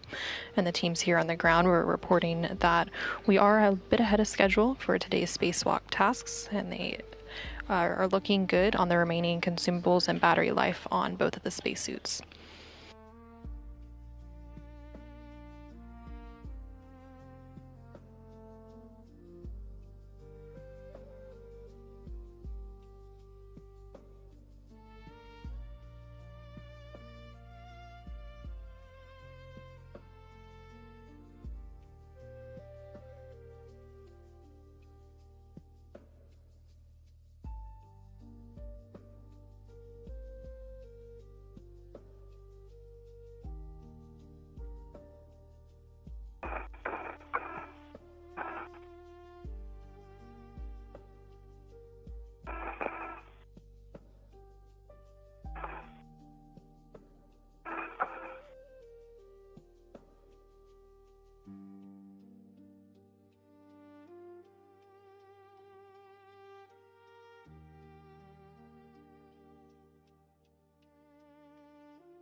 We're about 20 seconds from a handover. So we got a good HECA scan already, so we'll take a glove-and-a-half check that I'll get from you on the other side of the handover, but you can get in a position for the spare scan install, which will continue in right after handover. Okay.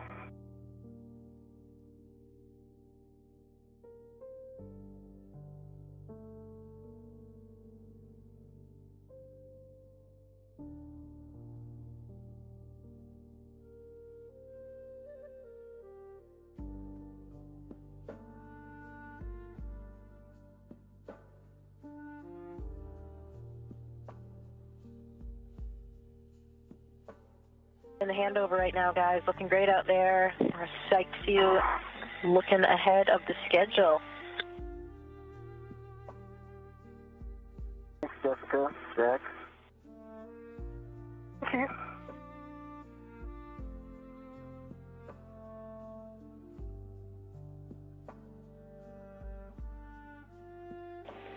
We're back with you after the handover, ready for the glove and hat check for Sophie. Try gloves nominal. Copy nominal.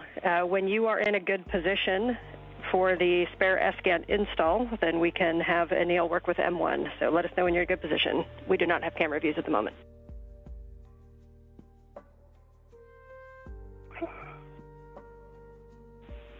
And you will want to be on the port side of the boom looking at bolt 1. Mark.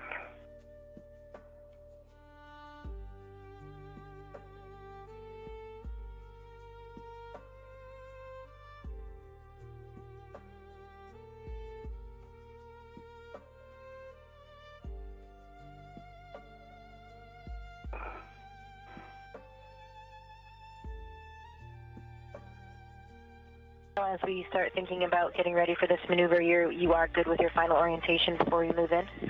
I've got in the right, correct orientation. Be firm. Okay, and just a reminder, when we do start this motion, it'll be just a body in for you. Be body in.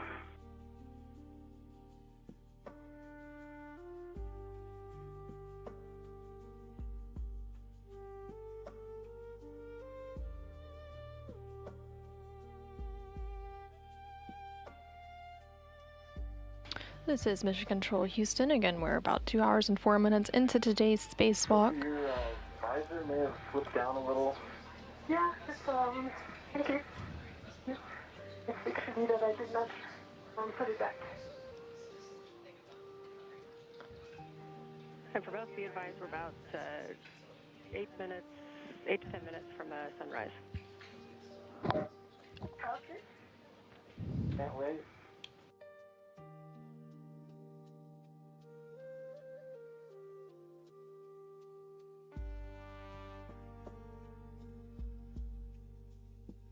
All right, I'm in a good body position. Okay. I take that as an opportunity to chat with Jessica. Do you agree? Welcome. All right, Jessica. Copy. We've got you loud and clear. We're ready to bring you body in. Okay, I am go for that. I will be doing clearances from the boom as primary.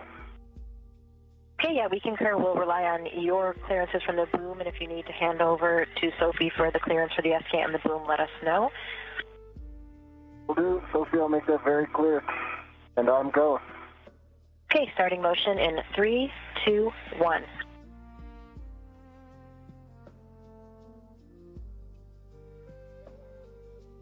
Motion, and it's good motion. Okay.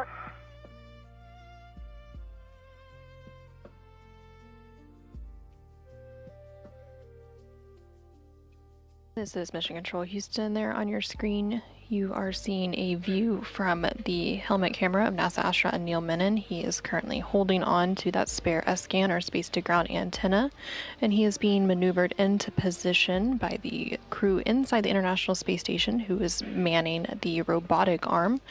Anil is currently strapped into the articulating portable foot restraint of the robotic arm, and he is being moved into place to meet up with ESA astronaut Sophie Adenot, who you can see there on your screen, in order to install that spare antenna onto the Z1 truss of the International Space Station, where it will make its permanent home. Control of the S-gap. 40 centimeters remaining. I don't have an issue with that 40 centimeters. 25. Continue.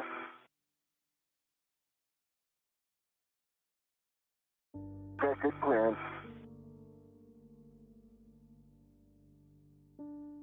Okay, Anil ramped out, and this is the published position. I could take 10 centimeters body in.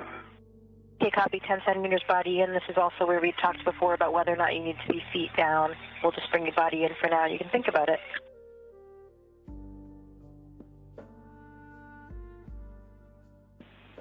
Starting body in 3, 2, 1. Reminder, we'll need an inspection before those surfaces are mated. Inspection. Motion. This is 15 centimeters. That was 10 centimeters. We can bring you 15 more if desired. Thinking.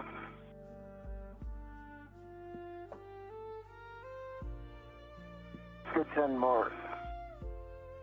Copy. Starting motion 3, 2, 1.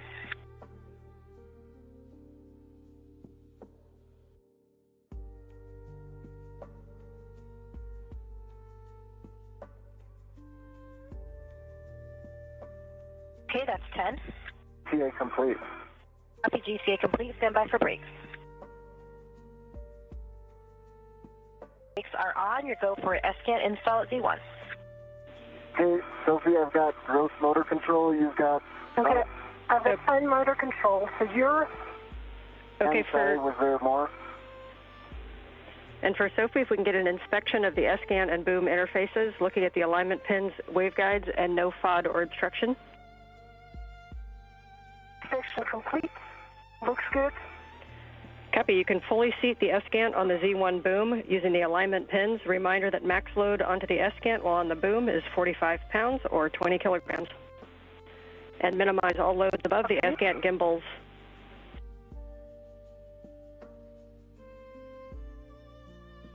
You rotate clockwise. Rotating clockwise. You have control. I have control. Need to slightly adjust body position again. Okay.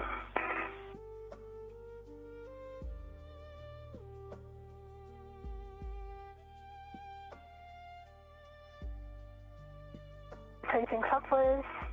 Clockwise. Your rotation. Feet. Continue rotating clockwise. Continuing.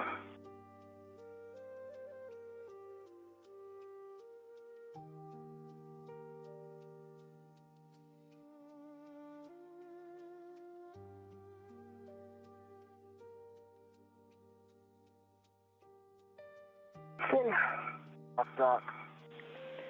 And we see that in softgat. Reminder now we are going to manually drive the S-scan bolts, the initial bolts, 2 to 3 turns. You can do that with your hands, the palm wheel, or the ERAD as we talked about.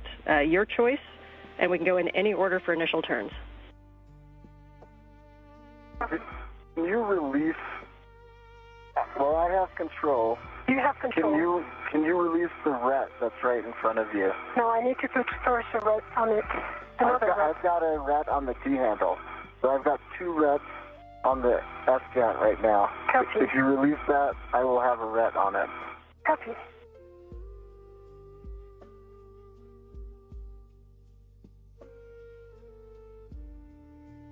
I can probably give you some slack if that helps. It works. It's released. I just send it back to my MWS, okay? And if you get control, I will get the ERAD. Yeah, I'm just trying. Yeah, okay. The ERAD has control. You have control. I'm going to take a look as well. You know, that's going to be hard to do a hand start. We'll go with the ERAD. And understand we're going for the ERAD? Confirm. Copy.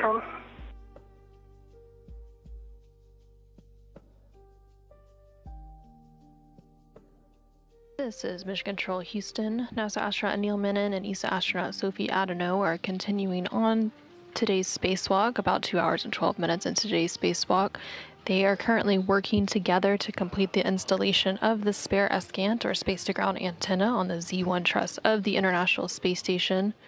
They began that process by fully seating the S-scan onto the Z1 boom.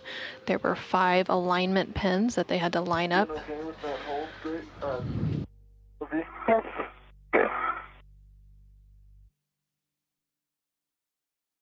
And then once those pins were lined up, they moved into the process to begin driving the S-scan bolts. So that is what will begin here shortly. There are 4 different bolts that will be holding the spare space-to-ground antenna into place once complete.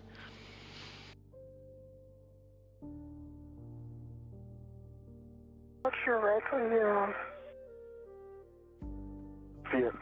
and watch also when you're removing your PTT, the IRS plate. I see it. Thanks. Good day.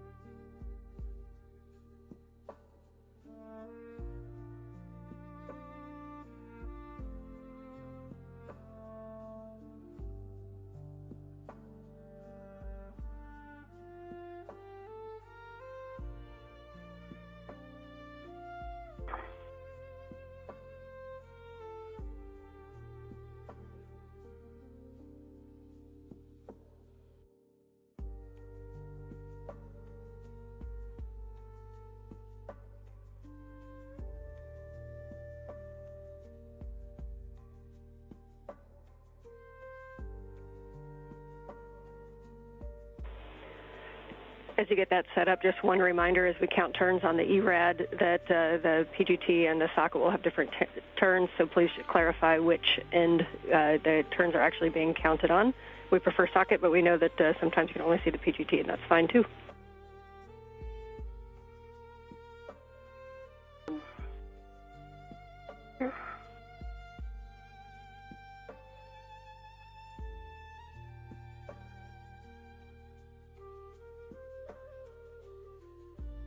Okay, the 6 inches off on a 5th pin, good pull test.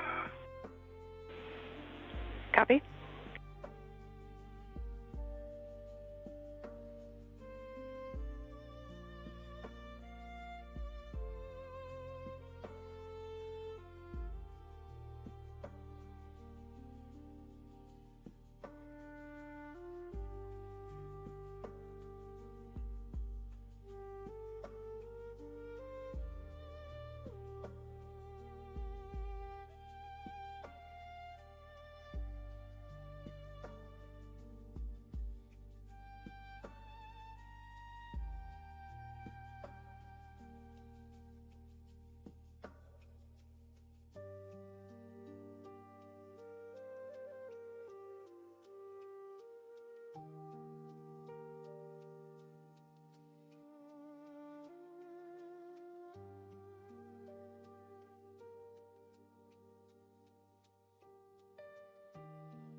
Red is on, good pull test.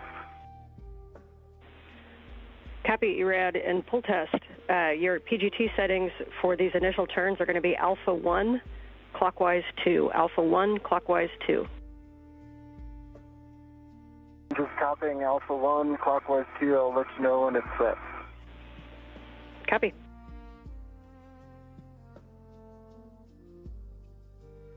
Thanks for holding that, Sophie.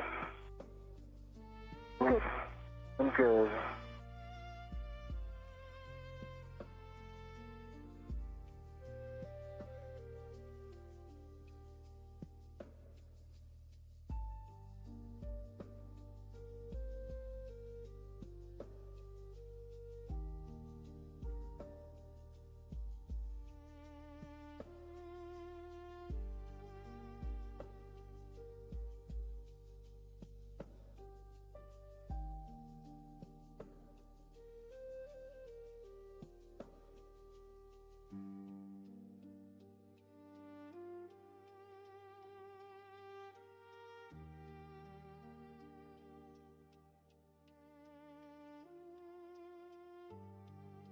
Alpha 1, clockwise 2 is set.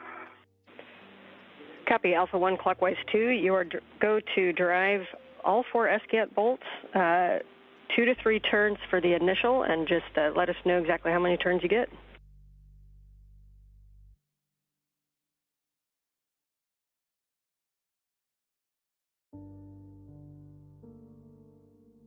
Marianne, I have to recal. I'll circle back in 1 second. Copy on the cal, and let us know if you need any steps. Oh, we're good. Got a good cal, 40 volts. Just mindful of your ret, the key handle.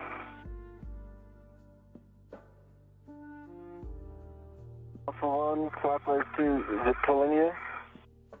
Yeah, a tiny bit. Okay.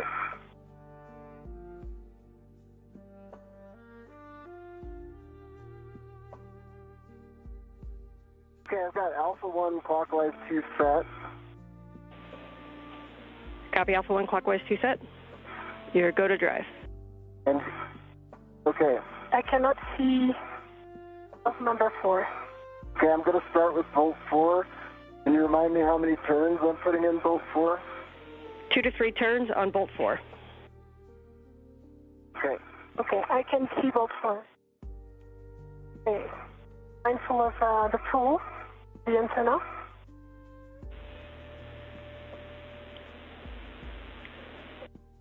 Okay, I'm going to do the... Okay, I got it. I'm going to do the count. Copy, you do the count.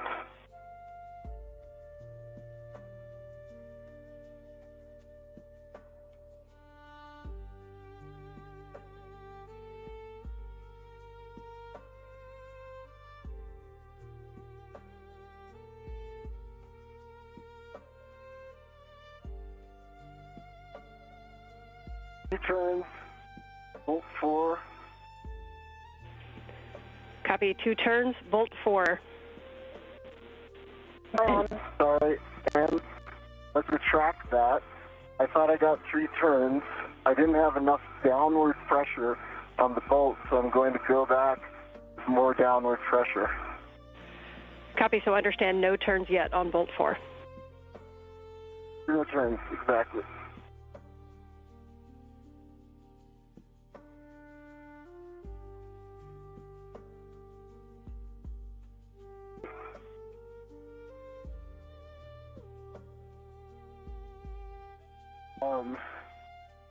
Yeah.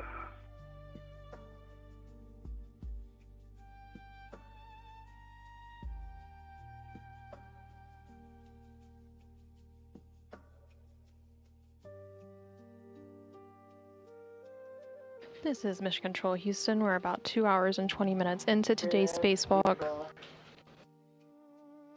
The crew is currently working. Alpha 1, it does not turn bolt 4. So I'm going to try, if you agree, bolt 2.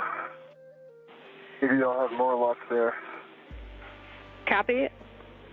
Copy, and with Sophie, you can also make little micro adjustments to minimize side loading on the bolts. And we're good for you to try any other bolt. The antenna is flush, and I'm working hard to stabilize this.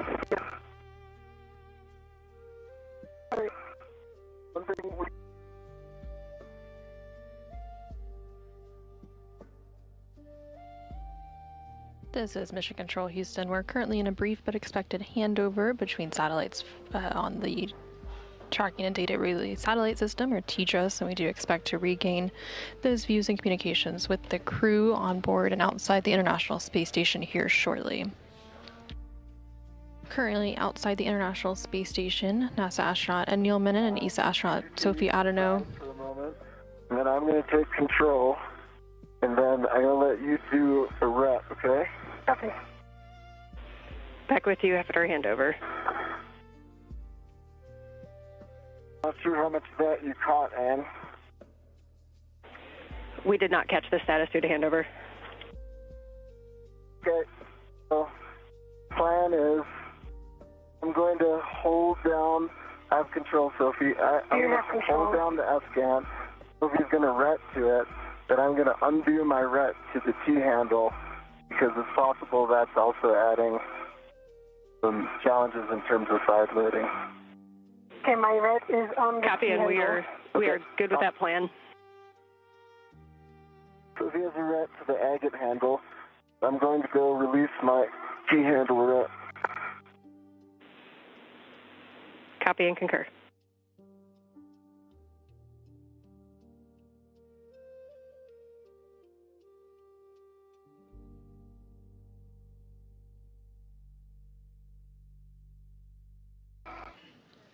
And the crew currently outside the International Space Station, NASA astronaut Anil Menon and ESA astronaut Sophie Adenot are currently working to... I see it. Done? All right, so we will try bolt 2. Copy, and just some words as you try that to verify the alignment, which you could do just by pushing down on the bolt, even if it doesn't turn, but you can push to ensure that it's aligned, and then checking for any side loading, and you may need to increase axial force on the bolt slightly.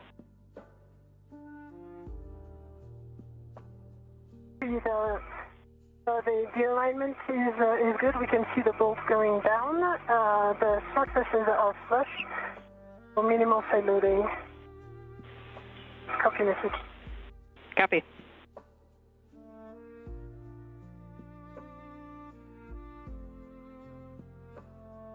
Okay, can you count it if I returning it? Yeah, stand by. Now there's some side loading. Stand by. Visualizing. Yep, now time to put some force on it. And I'm counting.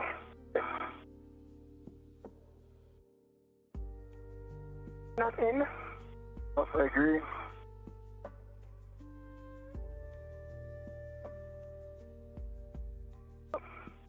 We're not in. It's coming off a little bit. Could be that I'm bumping it with that. So I'm going to try. Now that we have the red, I'm going to try the one in front of me again. Okay. Because that's a clean shot. Copy.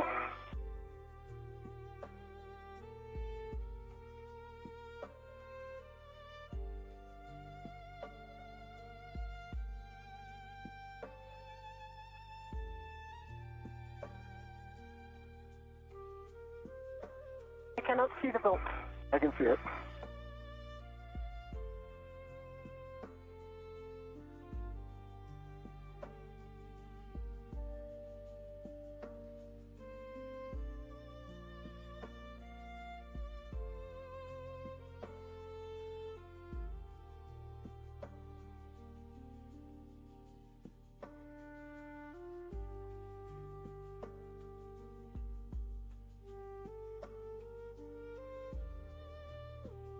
Okay. I believe I got 2 good turns on bolt 4 in front of me. Well done. Copy, 2 turns on bolt 4. Nicely done. You're going to move to any other bolt. We're going to the aft bolt.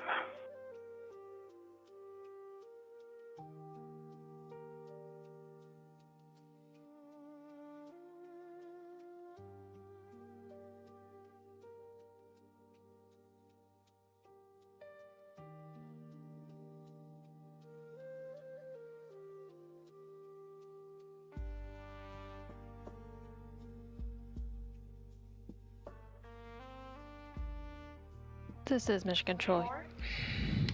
Let me try to push it. This is Mission Control Houston. You're continuing to see views from the HECA or helmet camera. Copy, 3 turns on aft bolt number 2. One note, if the ret that's on the ERAD, if the ret that is on the ERAD is causing any issues, since that's installed, you are going to remove that. Yeah, that would be good. I'm going to remove that. Good catch, John. Removed. Okay. Well, and that was 2 turns on the aft bolt. I think Copy. I heard 3. Copy, 2 turns on the aft bolt, so we have 2 turns on starboard and 2 turns on aft. Confirm.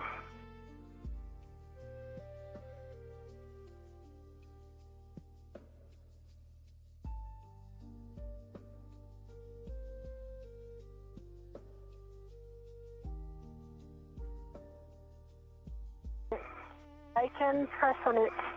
Think so? If you can press on it, we can get this. I mean, is it going to be... Yes, okay.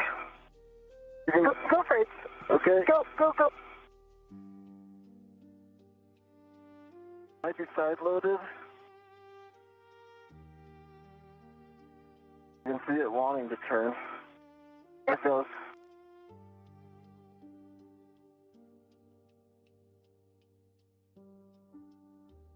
Okay.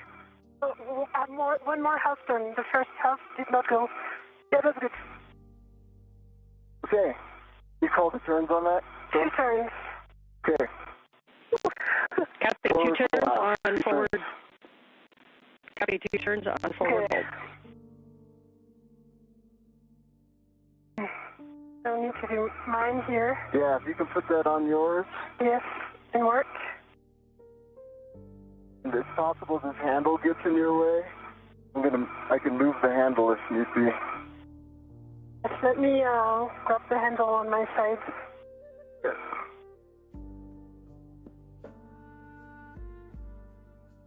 We can go like that, Sophie.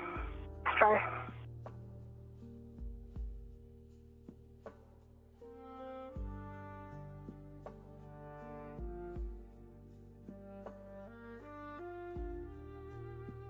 Okay, more towards me.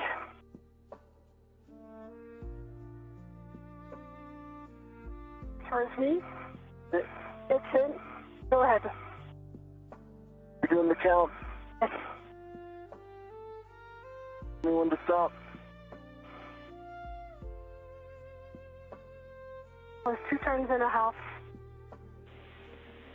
Copy 2.5 turns on the port bolt. Very nicely done. We are now going to use EV1's PGT back with a 6-inch wobble for the final torquing on the bolts. We do have EV2's PGT using the ERAD. Can we? I think what might work is if I do the final torque with the ERAD and EV1's PGT. Like if we replicate, I guess what I'm thinking is if we replicate what we just did, yeah, the final torque. We agree with that plan and stand by for settings. Yes, we are good with that. So you're going to be at Bravo 1, clockwise 2. Okay, Bravo 1, clockwise 2 is set on the PGT. And Sophie, I believe, and I were making all those turn calls at the socket. That wasn't clear.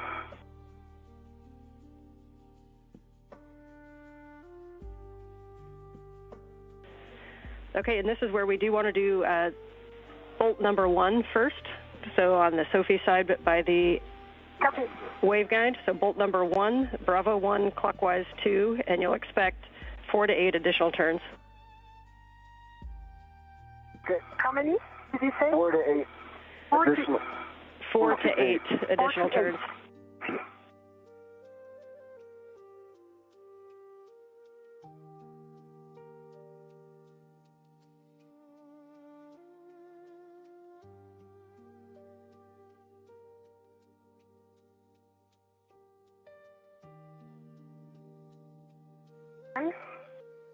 Turn with it.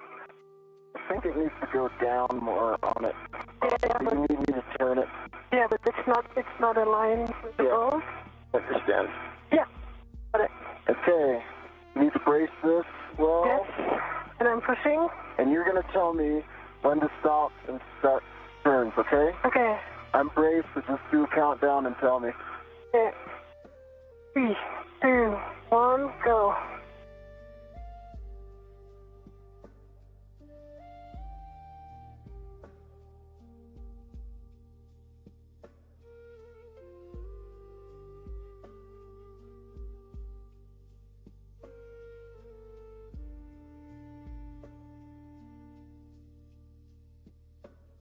Turns.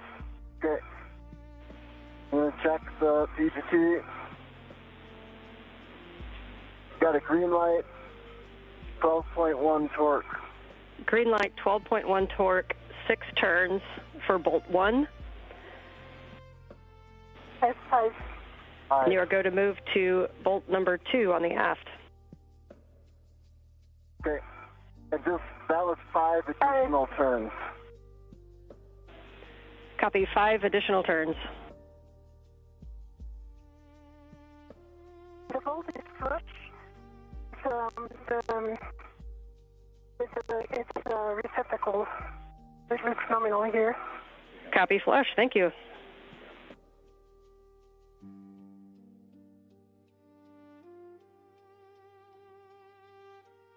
Aligning. Okay, we can press down. All right, you're counting, Sophie. Let's just repeat that.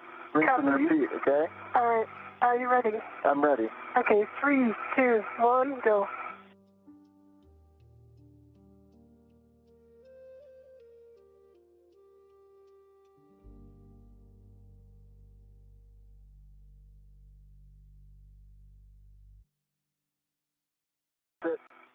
It's not flush. That was 3.5. Again, avoiding side loading. Okay.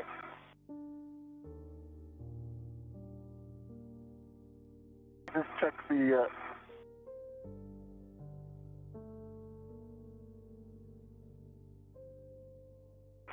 I feel that.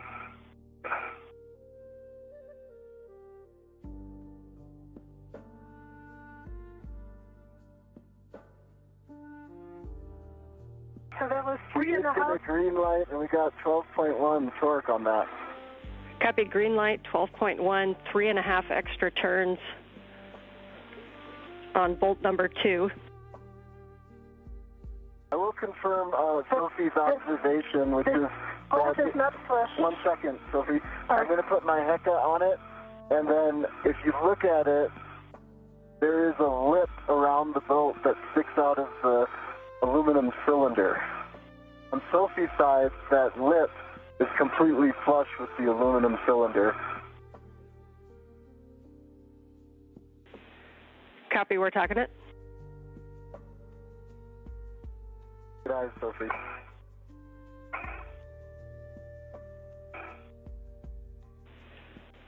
Anil, does it look like that may be driving a side load? I don't think so. I could try again. Or we could come back to it. Checking.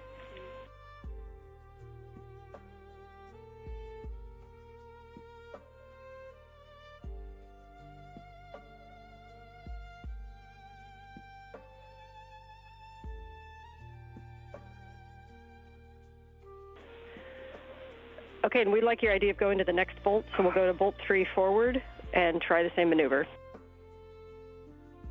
Okay, this one you cannot count, right, Sophie? I can count. Okay. 10.1.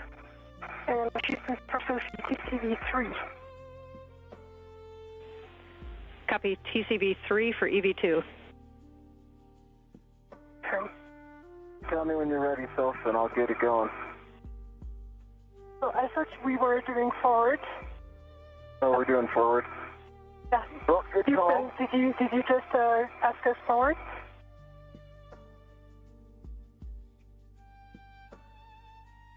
And could you confirm next bolt?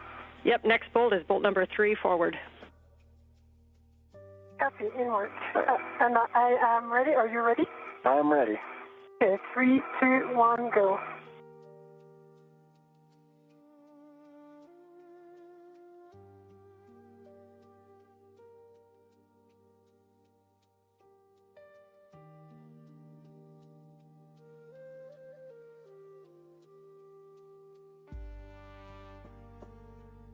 I got a green light, 11.9 torque. How many turns to get? So 4.5. In observation, the bolt is not completely flush. We copy, green light, 11.9 torque and 4.5 turns. confirm. And We're 2 checking. millimeters.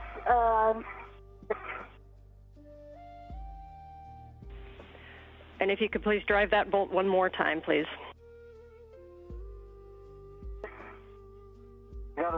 good purchase here. Yep, me too. And there's no way there's side loading here. And it's got 0 turns, 11.9.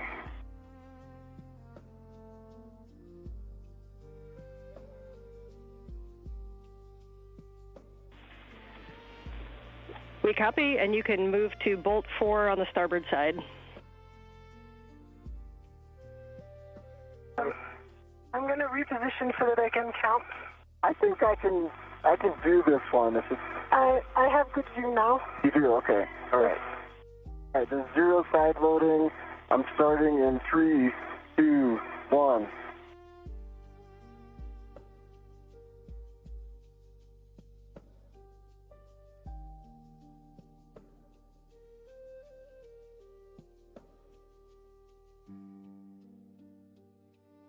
Right, it's got green light, 12.0 torque. 3 turns. 3 turns. Copy. 3 turns, 12 torque, green light. Let us talk about that for a sec.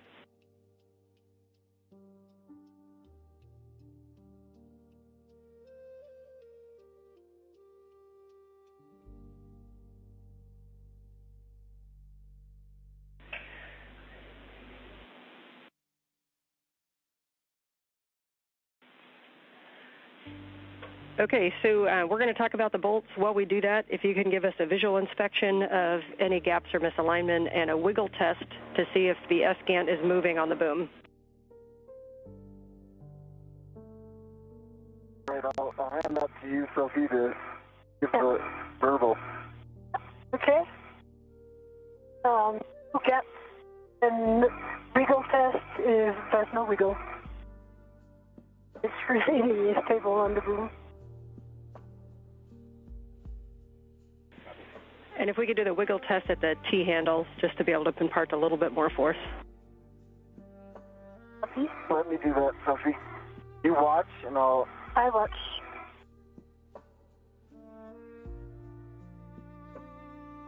Stand by, stop. Yes, there was some wiggle.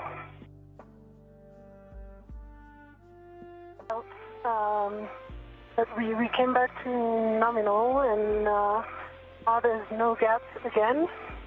There was about 2 millimeter wiggle at the base. Okay, that's a good report. We understand there was a wiggle, and it produced a 2 millimeter gap, and then when you put it back, the gap went away. Yes, agree back. Copy, and we're going to talk that for a sec.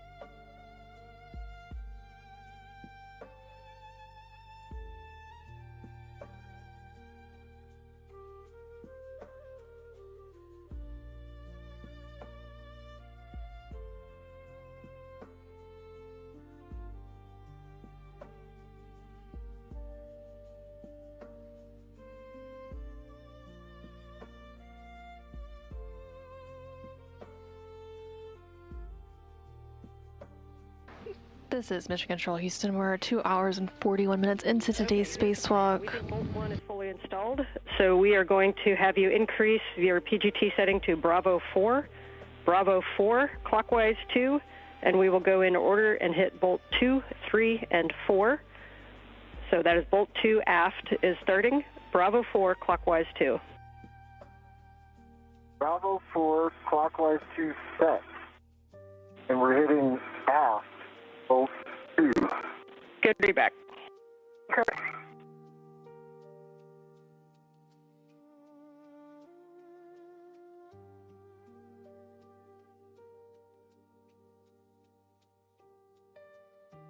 The crew is currently working to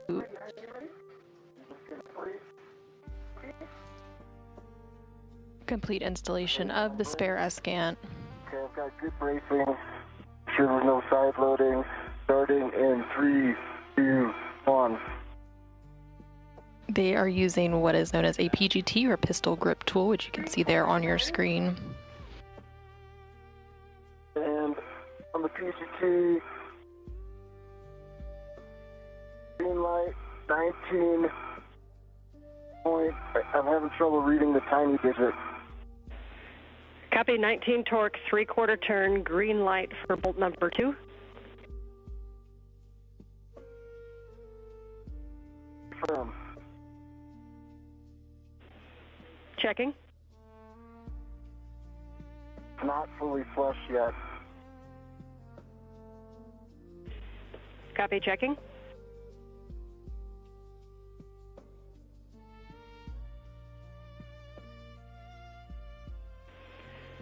And let's go ahead and hit that bolt one more time.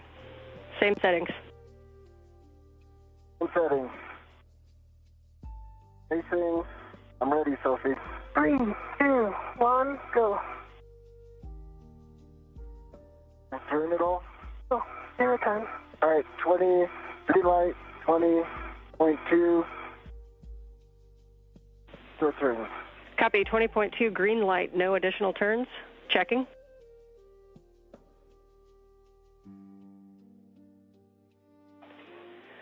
Okay, we like that torque, so we're going to move on to bolt number 3, forward.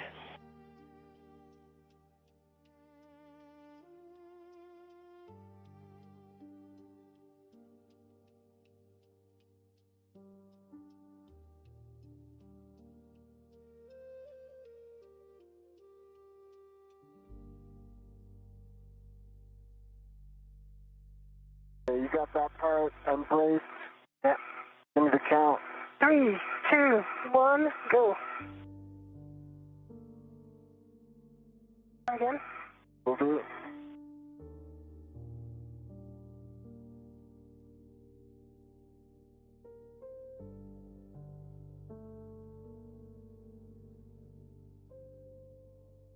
It's looking good.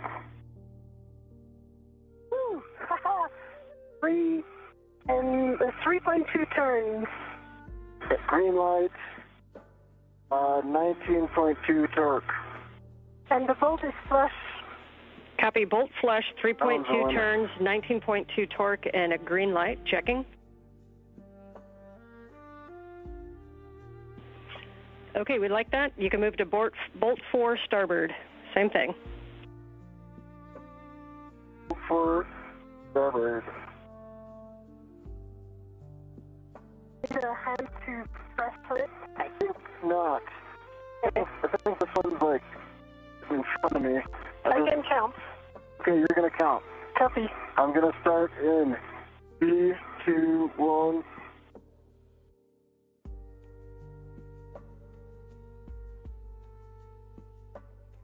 I'm gonna go one more time, Sophie. Copy, you go. 20.3 green light. How many turns did you see there? 1. We copy 1 turn, green light, 20.3 torque on bolt 4, starboard. Checking. Just FYI, 2 and 4 are not flush. Copy, 2 and 4 are not flush. While we talk that, we'll take another wiggle test, please.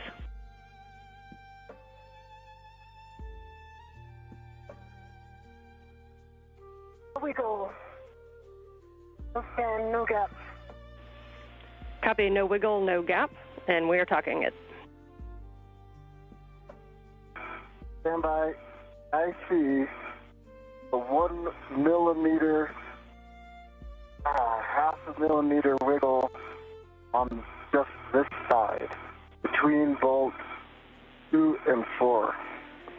Copy, between bolts 2 and 4 on the starboard aft side, you're seeing a millimeter gap during the wiggle test. Half a millimeter.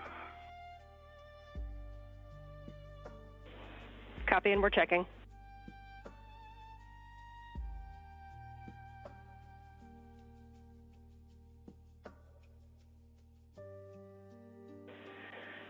Okay, nice work on those. Our plan right now is to move on to the NZGLs, and we're likely to come back and hit these bolts again. So we want to stow the equipment, but it's okay if you leave some things set up. We're going to do the NZGLs and then come back to bolts. Copy. 2 copies.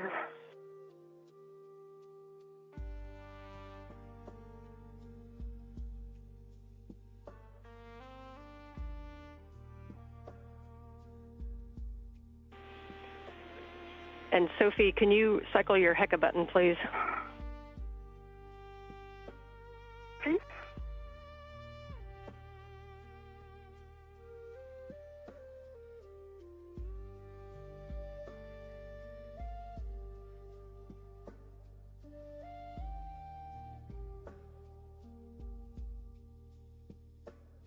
Green light.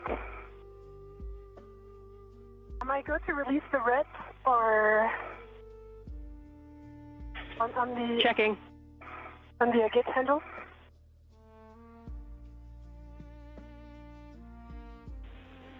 You are go to release the red.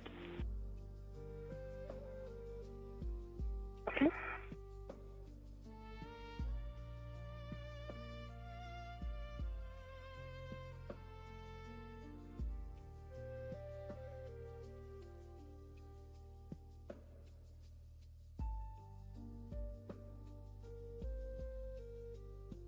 This is Mission Control Houston. We're now 2 hours and 49 minutes into today's spacewalk, which began at 7:27 a.m. Central Time, 8:27 a.m. Eastern Time. NASA astronaut Anil Menon and ESA astronaut Sophie Adenot are currently completing the installation of the spare SCANT, or space-to-ground antenna, on the Z1 truss of the International Space Station. They were recently working on some bolts. There are 4 bolts that they had to manually drive in order to attach the SCANT to the space station's truss. They were using what is known as a pistol grip tool, or PGT, to install those bolts.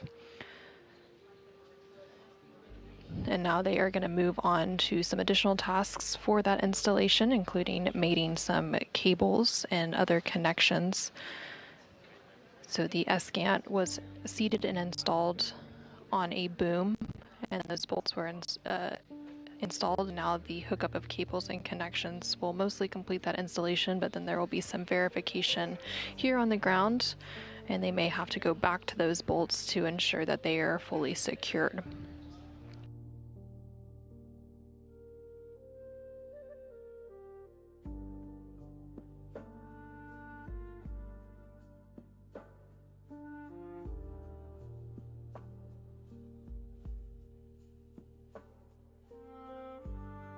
In good position for help. And as you get set up, I'll give you a little bit of an overview on the NZGLs, although you're very, very familiar with them. But we're going to be starting with the quarter-turn fasteners, and then we can do the NZGLs in either order.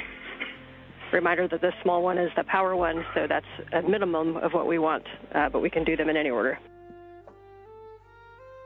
Can we do simultaneous up?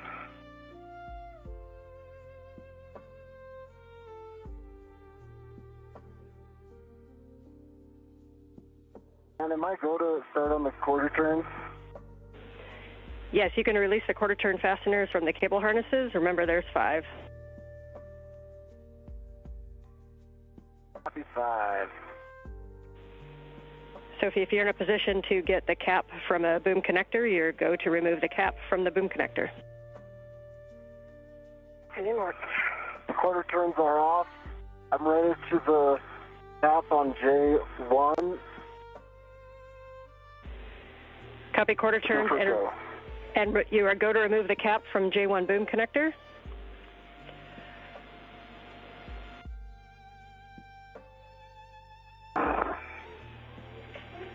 Once you have the boom connector cap removed, then you'll be demating the SCANT cable from the dummy receptacle P4J6.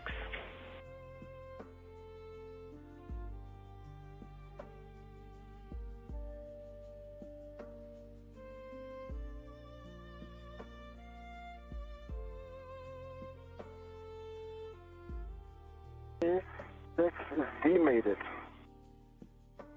after center. Copy, and inspection of FOD pins and EMI band. It's right there.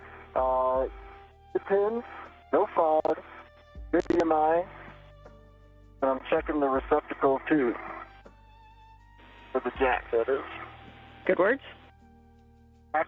Jack, no fraud. And the socket for it looks good. Copy. You can mate P4 to J1 on the boom. Sure.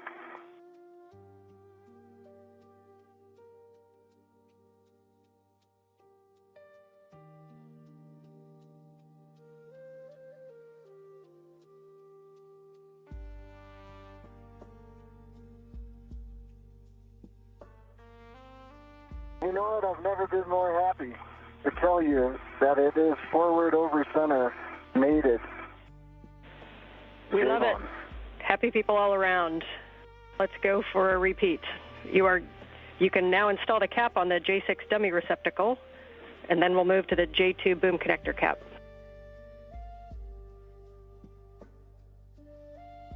Copy.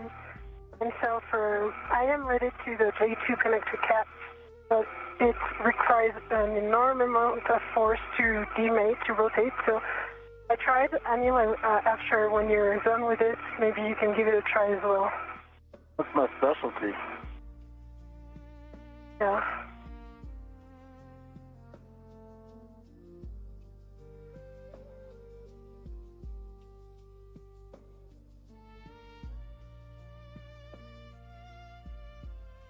By the way. That would help. Yeah, so we have this. Yeah, get it.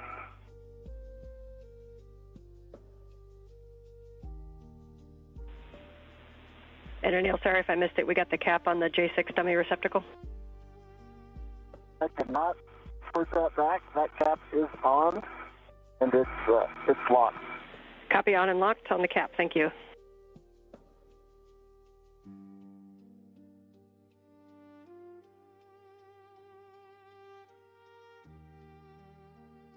Done.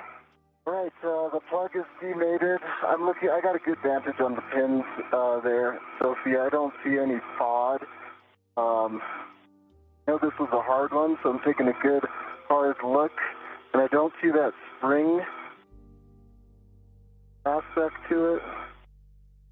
It looks like a clean pack. Okay, good inspection. You can demate P5 from J7 and do the same inspection on that side. Pass this back to you, Sophie. Yeah, I see it. Look it.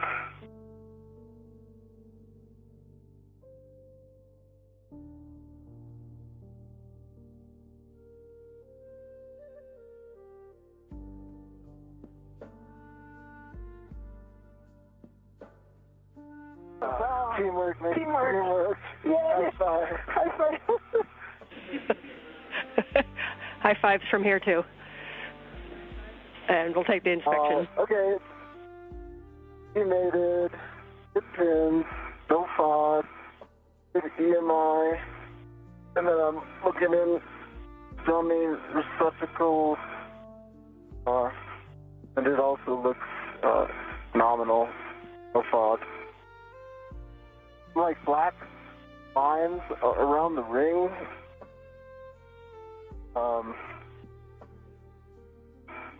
That's it.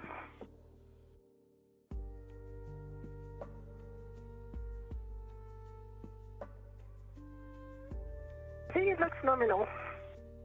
I can see what I can see from here. Looks nominal. Okay, and you are going to mate P5 to J2.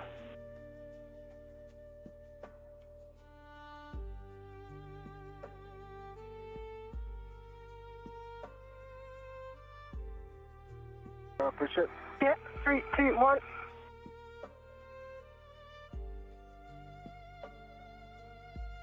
Are you fresh on your side? No, I am not. Okay, so start again. Remove. Remove. Okay. Now, go.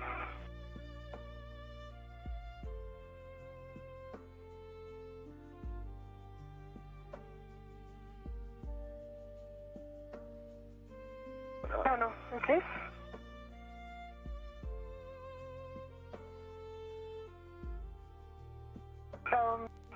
No. It's flush on my side, but not on yours, so you might... I think we're off on the angle, aren't we? How about this? What do you think? This is good. This is perfect. You think this is good? Yeah, this is well. Okay. It's flush on my side. How about yours? No, it's not flush on my side. Okay, so let's try again. Okay. Get it right sooner or later. Yeah, that's good. It's 2 millimeters on my side. 2 millimeters on my side. Copy. Pushing. 3, 2, 1. Oh, flush on my side. Not flush on my side. Oh. Okay.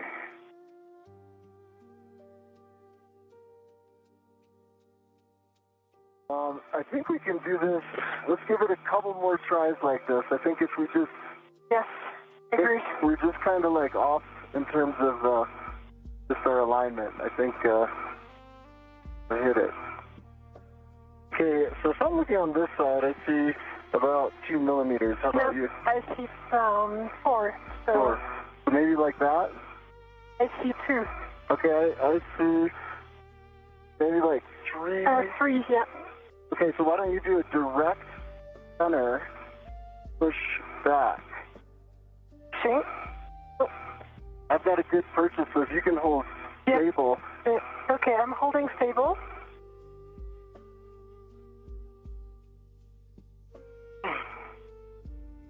Ready for the drenching, and alright, I've got mine flush on this side. No, it's not. Mine is 3 millimeters.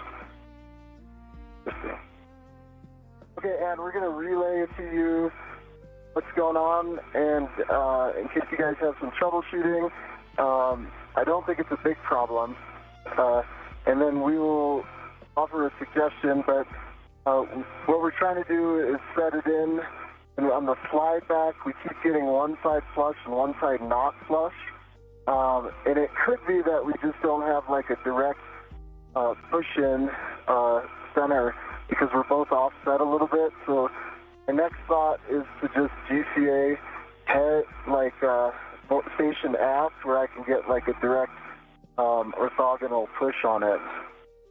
I'm open to other ideas, and we'll be quiet. Yeah, we're checking that right now.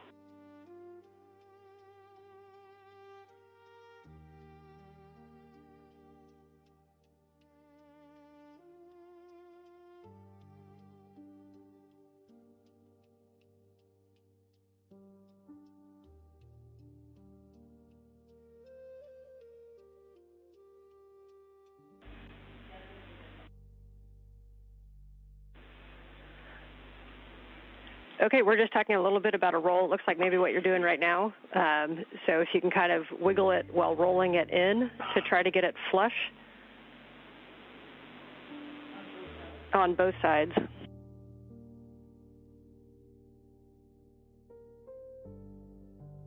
I understand the strategy. It was kind of like working.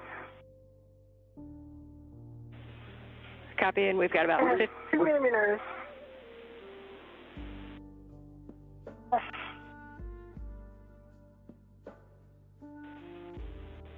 Coming up on handover. See you on the other side.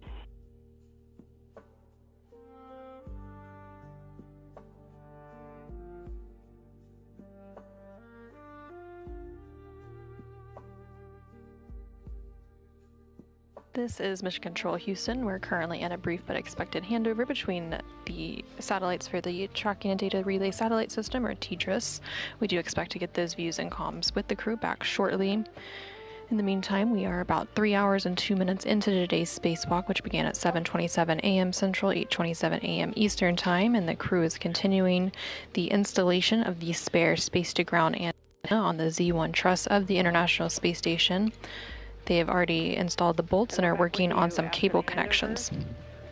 So we don't have video quite yet.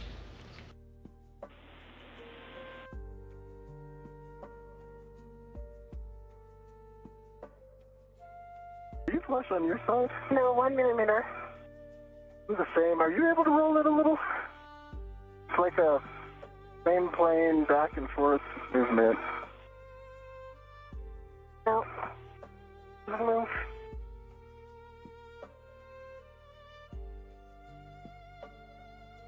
I think this time it's really well aligned. It just needs a final push. Yeah, like looks like a What do you think about the hammer, Ann? Yeah, I think it's well aligned. And so just want to make sure the handle stays fully aft, and then you can continue to work it. We have a couple directions we can go. If you think the GCA would give you a little bit more purchase on it, then Stephen's working with the crew inside right now to get you GCA if you need it. We also have the option for the hammer if you think it's just a force thing.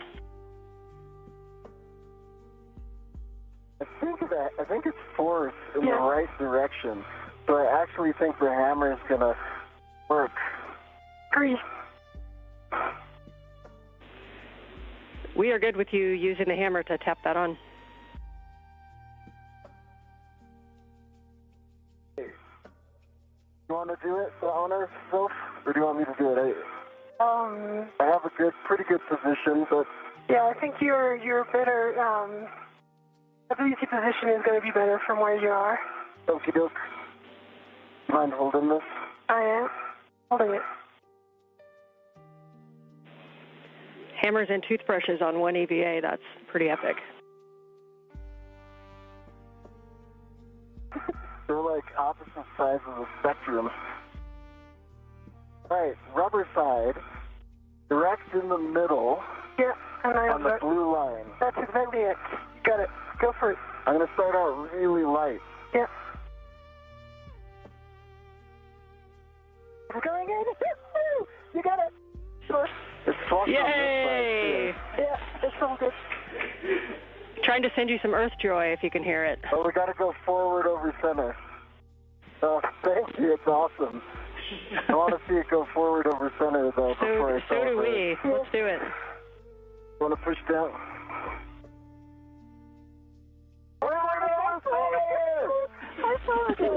Yay. Nice job, you guys. All right, back to work. Install the cap on the J7 dummy receptacle.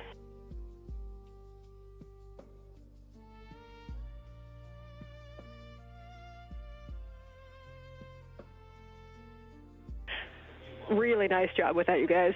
Lots of smiles around here.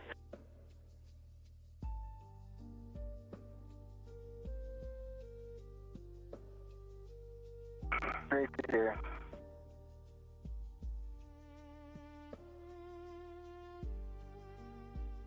Amazing installed. Cap is installed on the dummy receptacle. Copy, the cap is on the J. I'll tell you when they're set, but I'm ready to copy.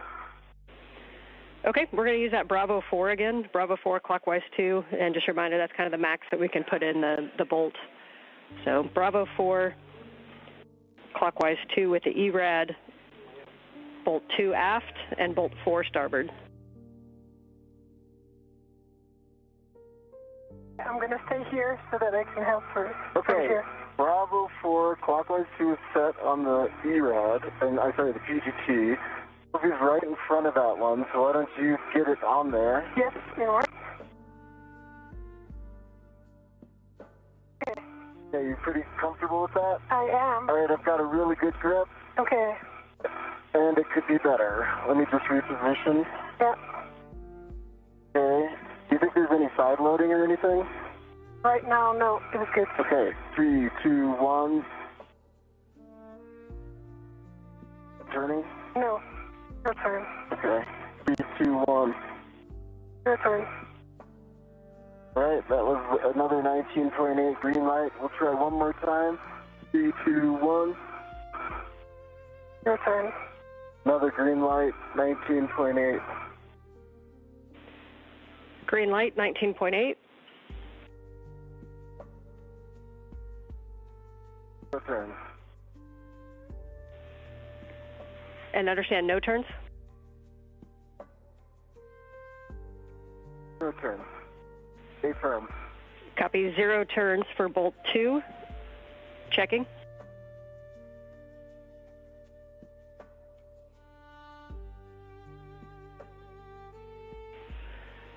Okay, we will take that, and we'll go to bolt number 4, starboard, and do the same thing, please.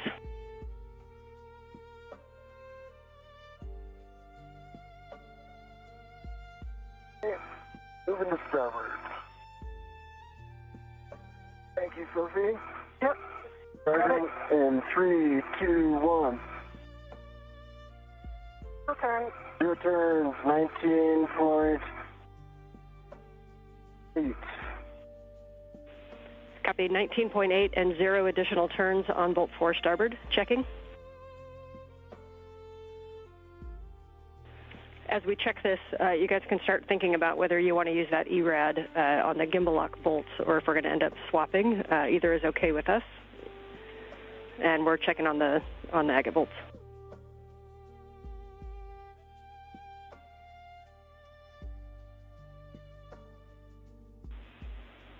And Anil, if you have a free finger, we'll take a Hecka recycle, please.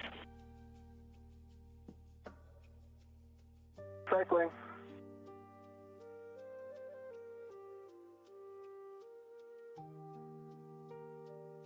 Light on.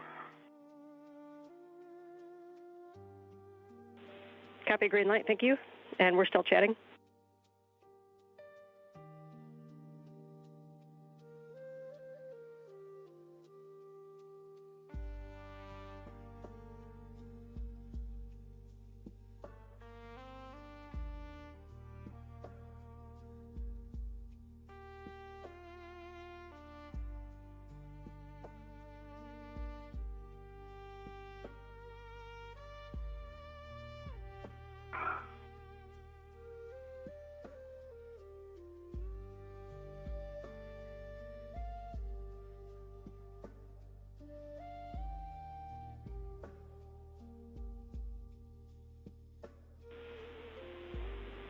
And you guys can just hang out there. We're still talking these bolts and some of the options because we didn't quite get the full turns that we were looking for.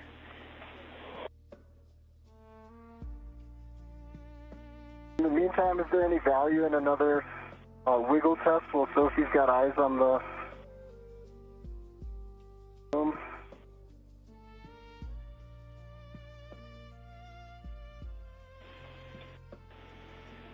You can try that. We don't expect there to be any difference, but you can try that while we continue to talk. Thanks. Yep, I have good eyes on it. Okay, I agree. There's no 1 millimeter gap. Same as you described this side.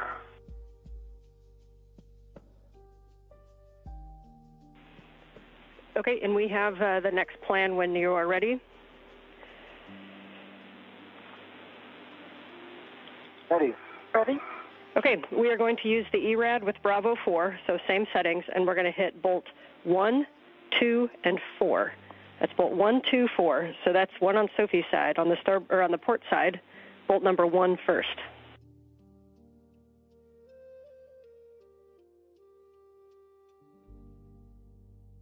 Two bolt 1.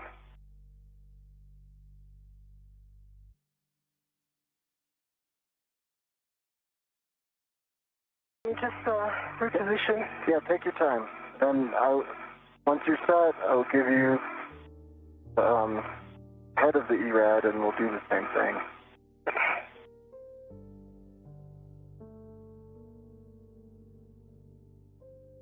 Position.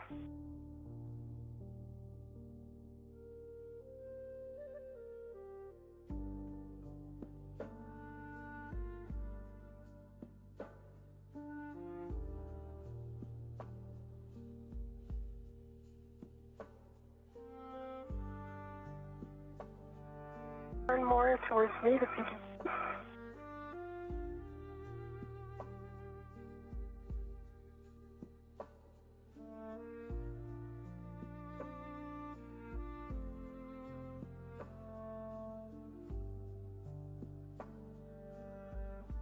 And head towards me.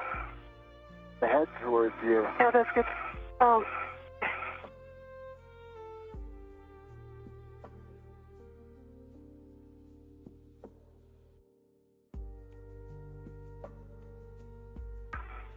Good position. Good position. Yep. Okay, I'm going to brace really hard. Yes. And I'm going to start in 3, 2, 1. How's the turn?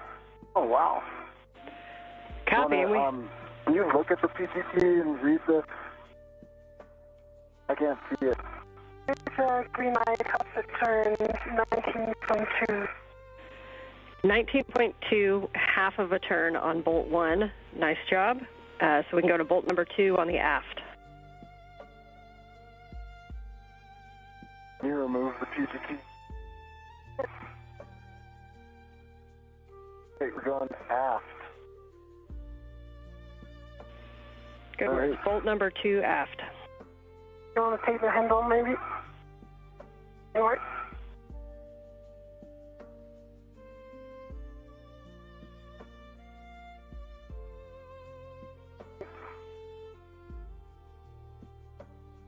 Position. 8, 3, 2, 1. Punch you turn. 19.8. Green light. Wait, I want to try again. I think there was some side loading. I think now it's better. So go now. 3, 2, 1, go. 19.8. Green light. No turns, would you say? Punch you turn. 0.2. And heard 0.2 turns, 19.8 torque, green light for bolt number 2.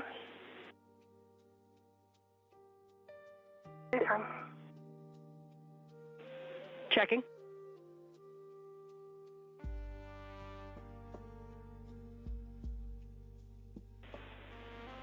And Neil, can you report on the bolt being flush? It is not flush. There's a 1.5 millimeter bit that is outside of this aluminum receptacle.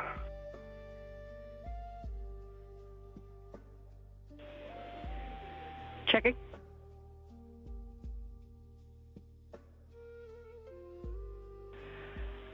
Okay, what we're thinking is using the T-handle to impart a little bit of force to close that gap and then try the driving again. So if you can somehow manipulate to impart the force to reduce that gap with your fourth hand.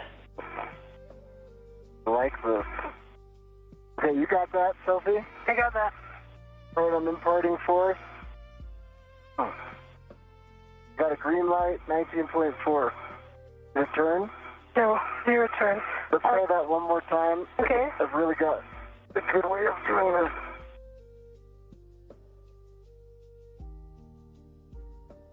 Turn. Okay, 19.4.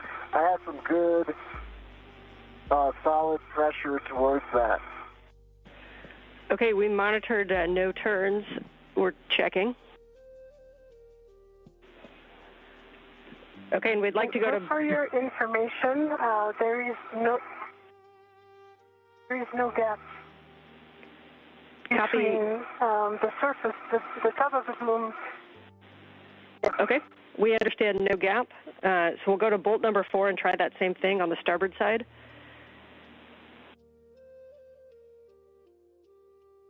On starboard.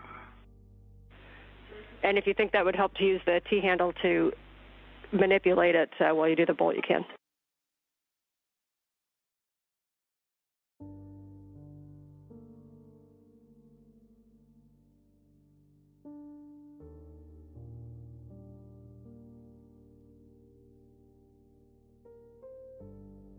I'm pressing.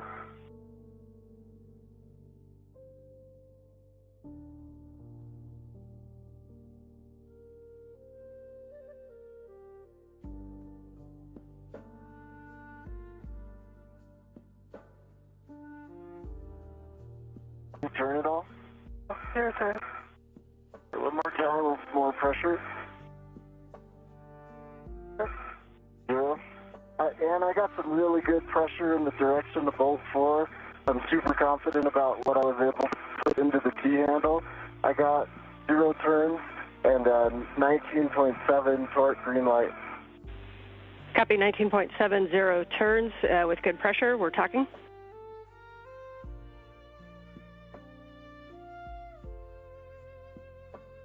See, I feel like there's less movement. I agree. There's less gap in the wiggle test. So yeah, we would like wiggle. to. Okay. I think it's gone down. Understand you're not seeing a gap at all during the wiggle test?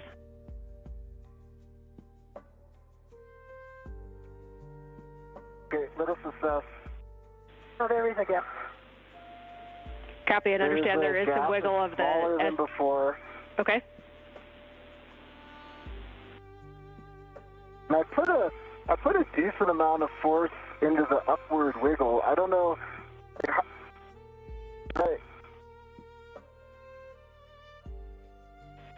We're talking it. I guess I'm trying to relay. I put it. Okay.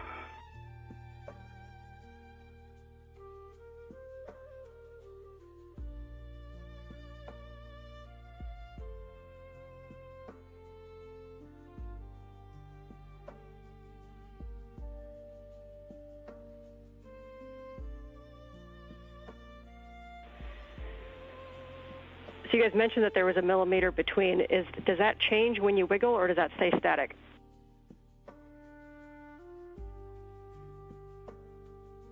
Does change. The static, there is no gap at all. And all is flush. The top of the boom is flush with the bottom of the antenna. No gap from no sides. When there is a wiggle with a huge amount of force by Anil, there is an induced gap only on the aft and starboard, about 1 millimeter. Not on the port and forward. Okay, understand. Port and forward stay flush. And you get, on the starboard and aft side, you get about 1 millimeter of a gap in between the S-GAN itself and the boom face during that wiggle test. We're about 20 seconds from a handover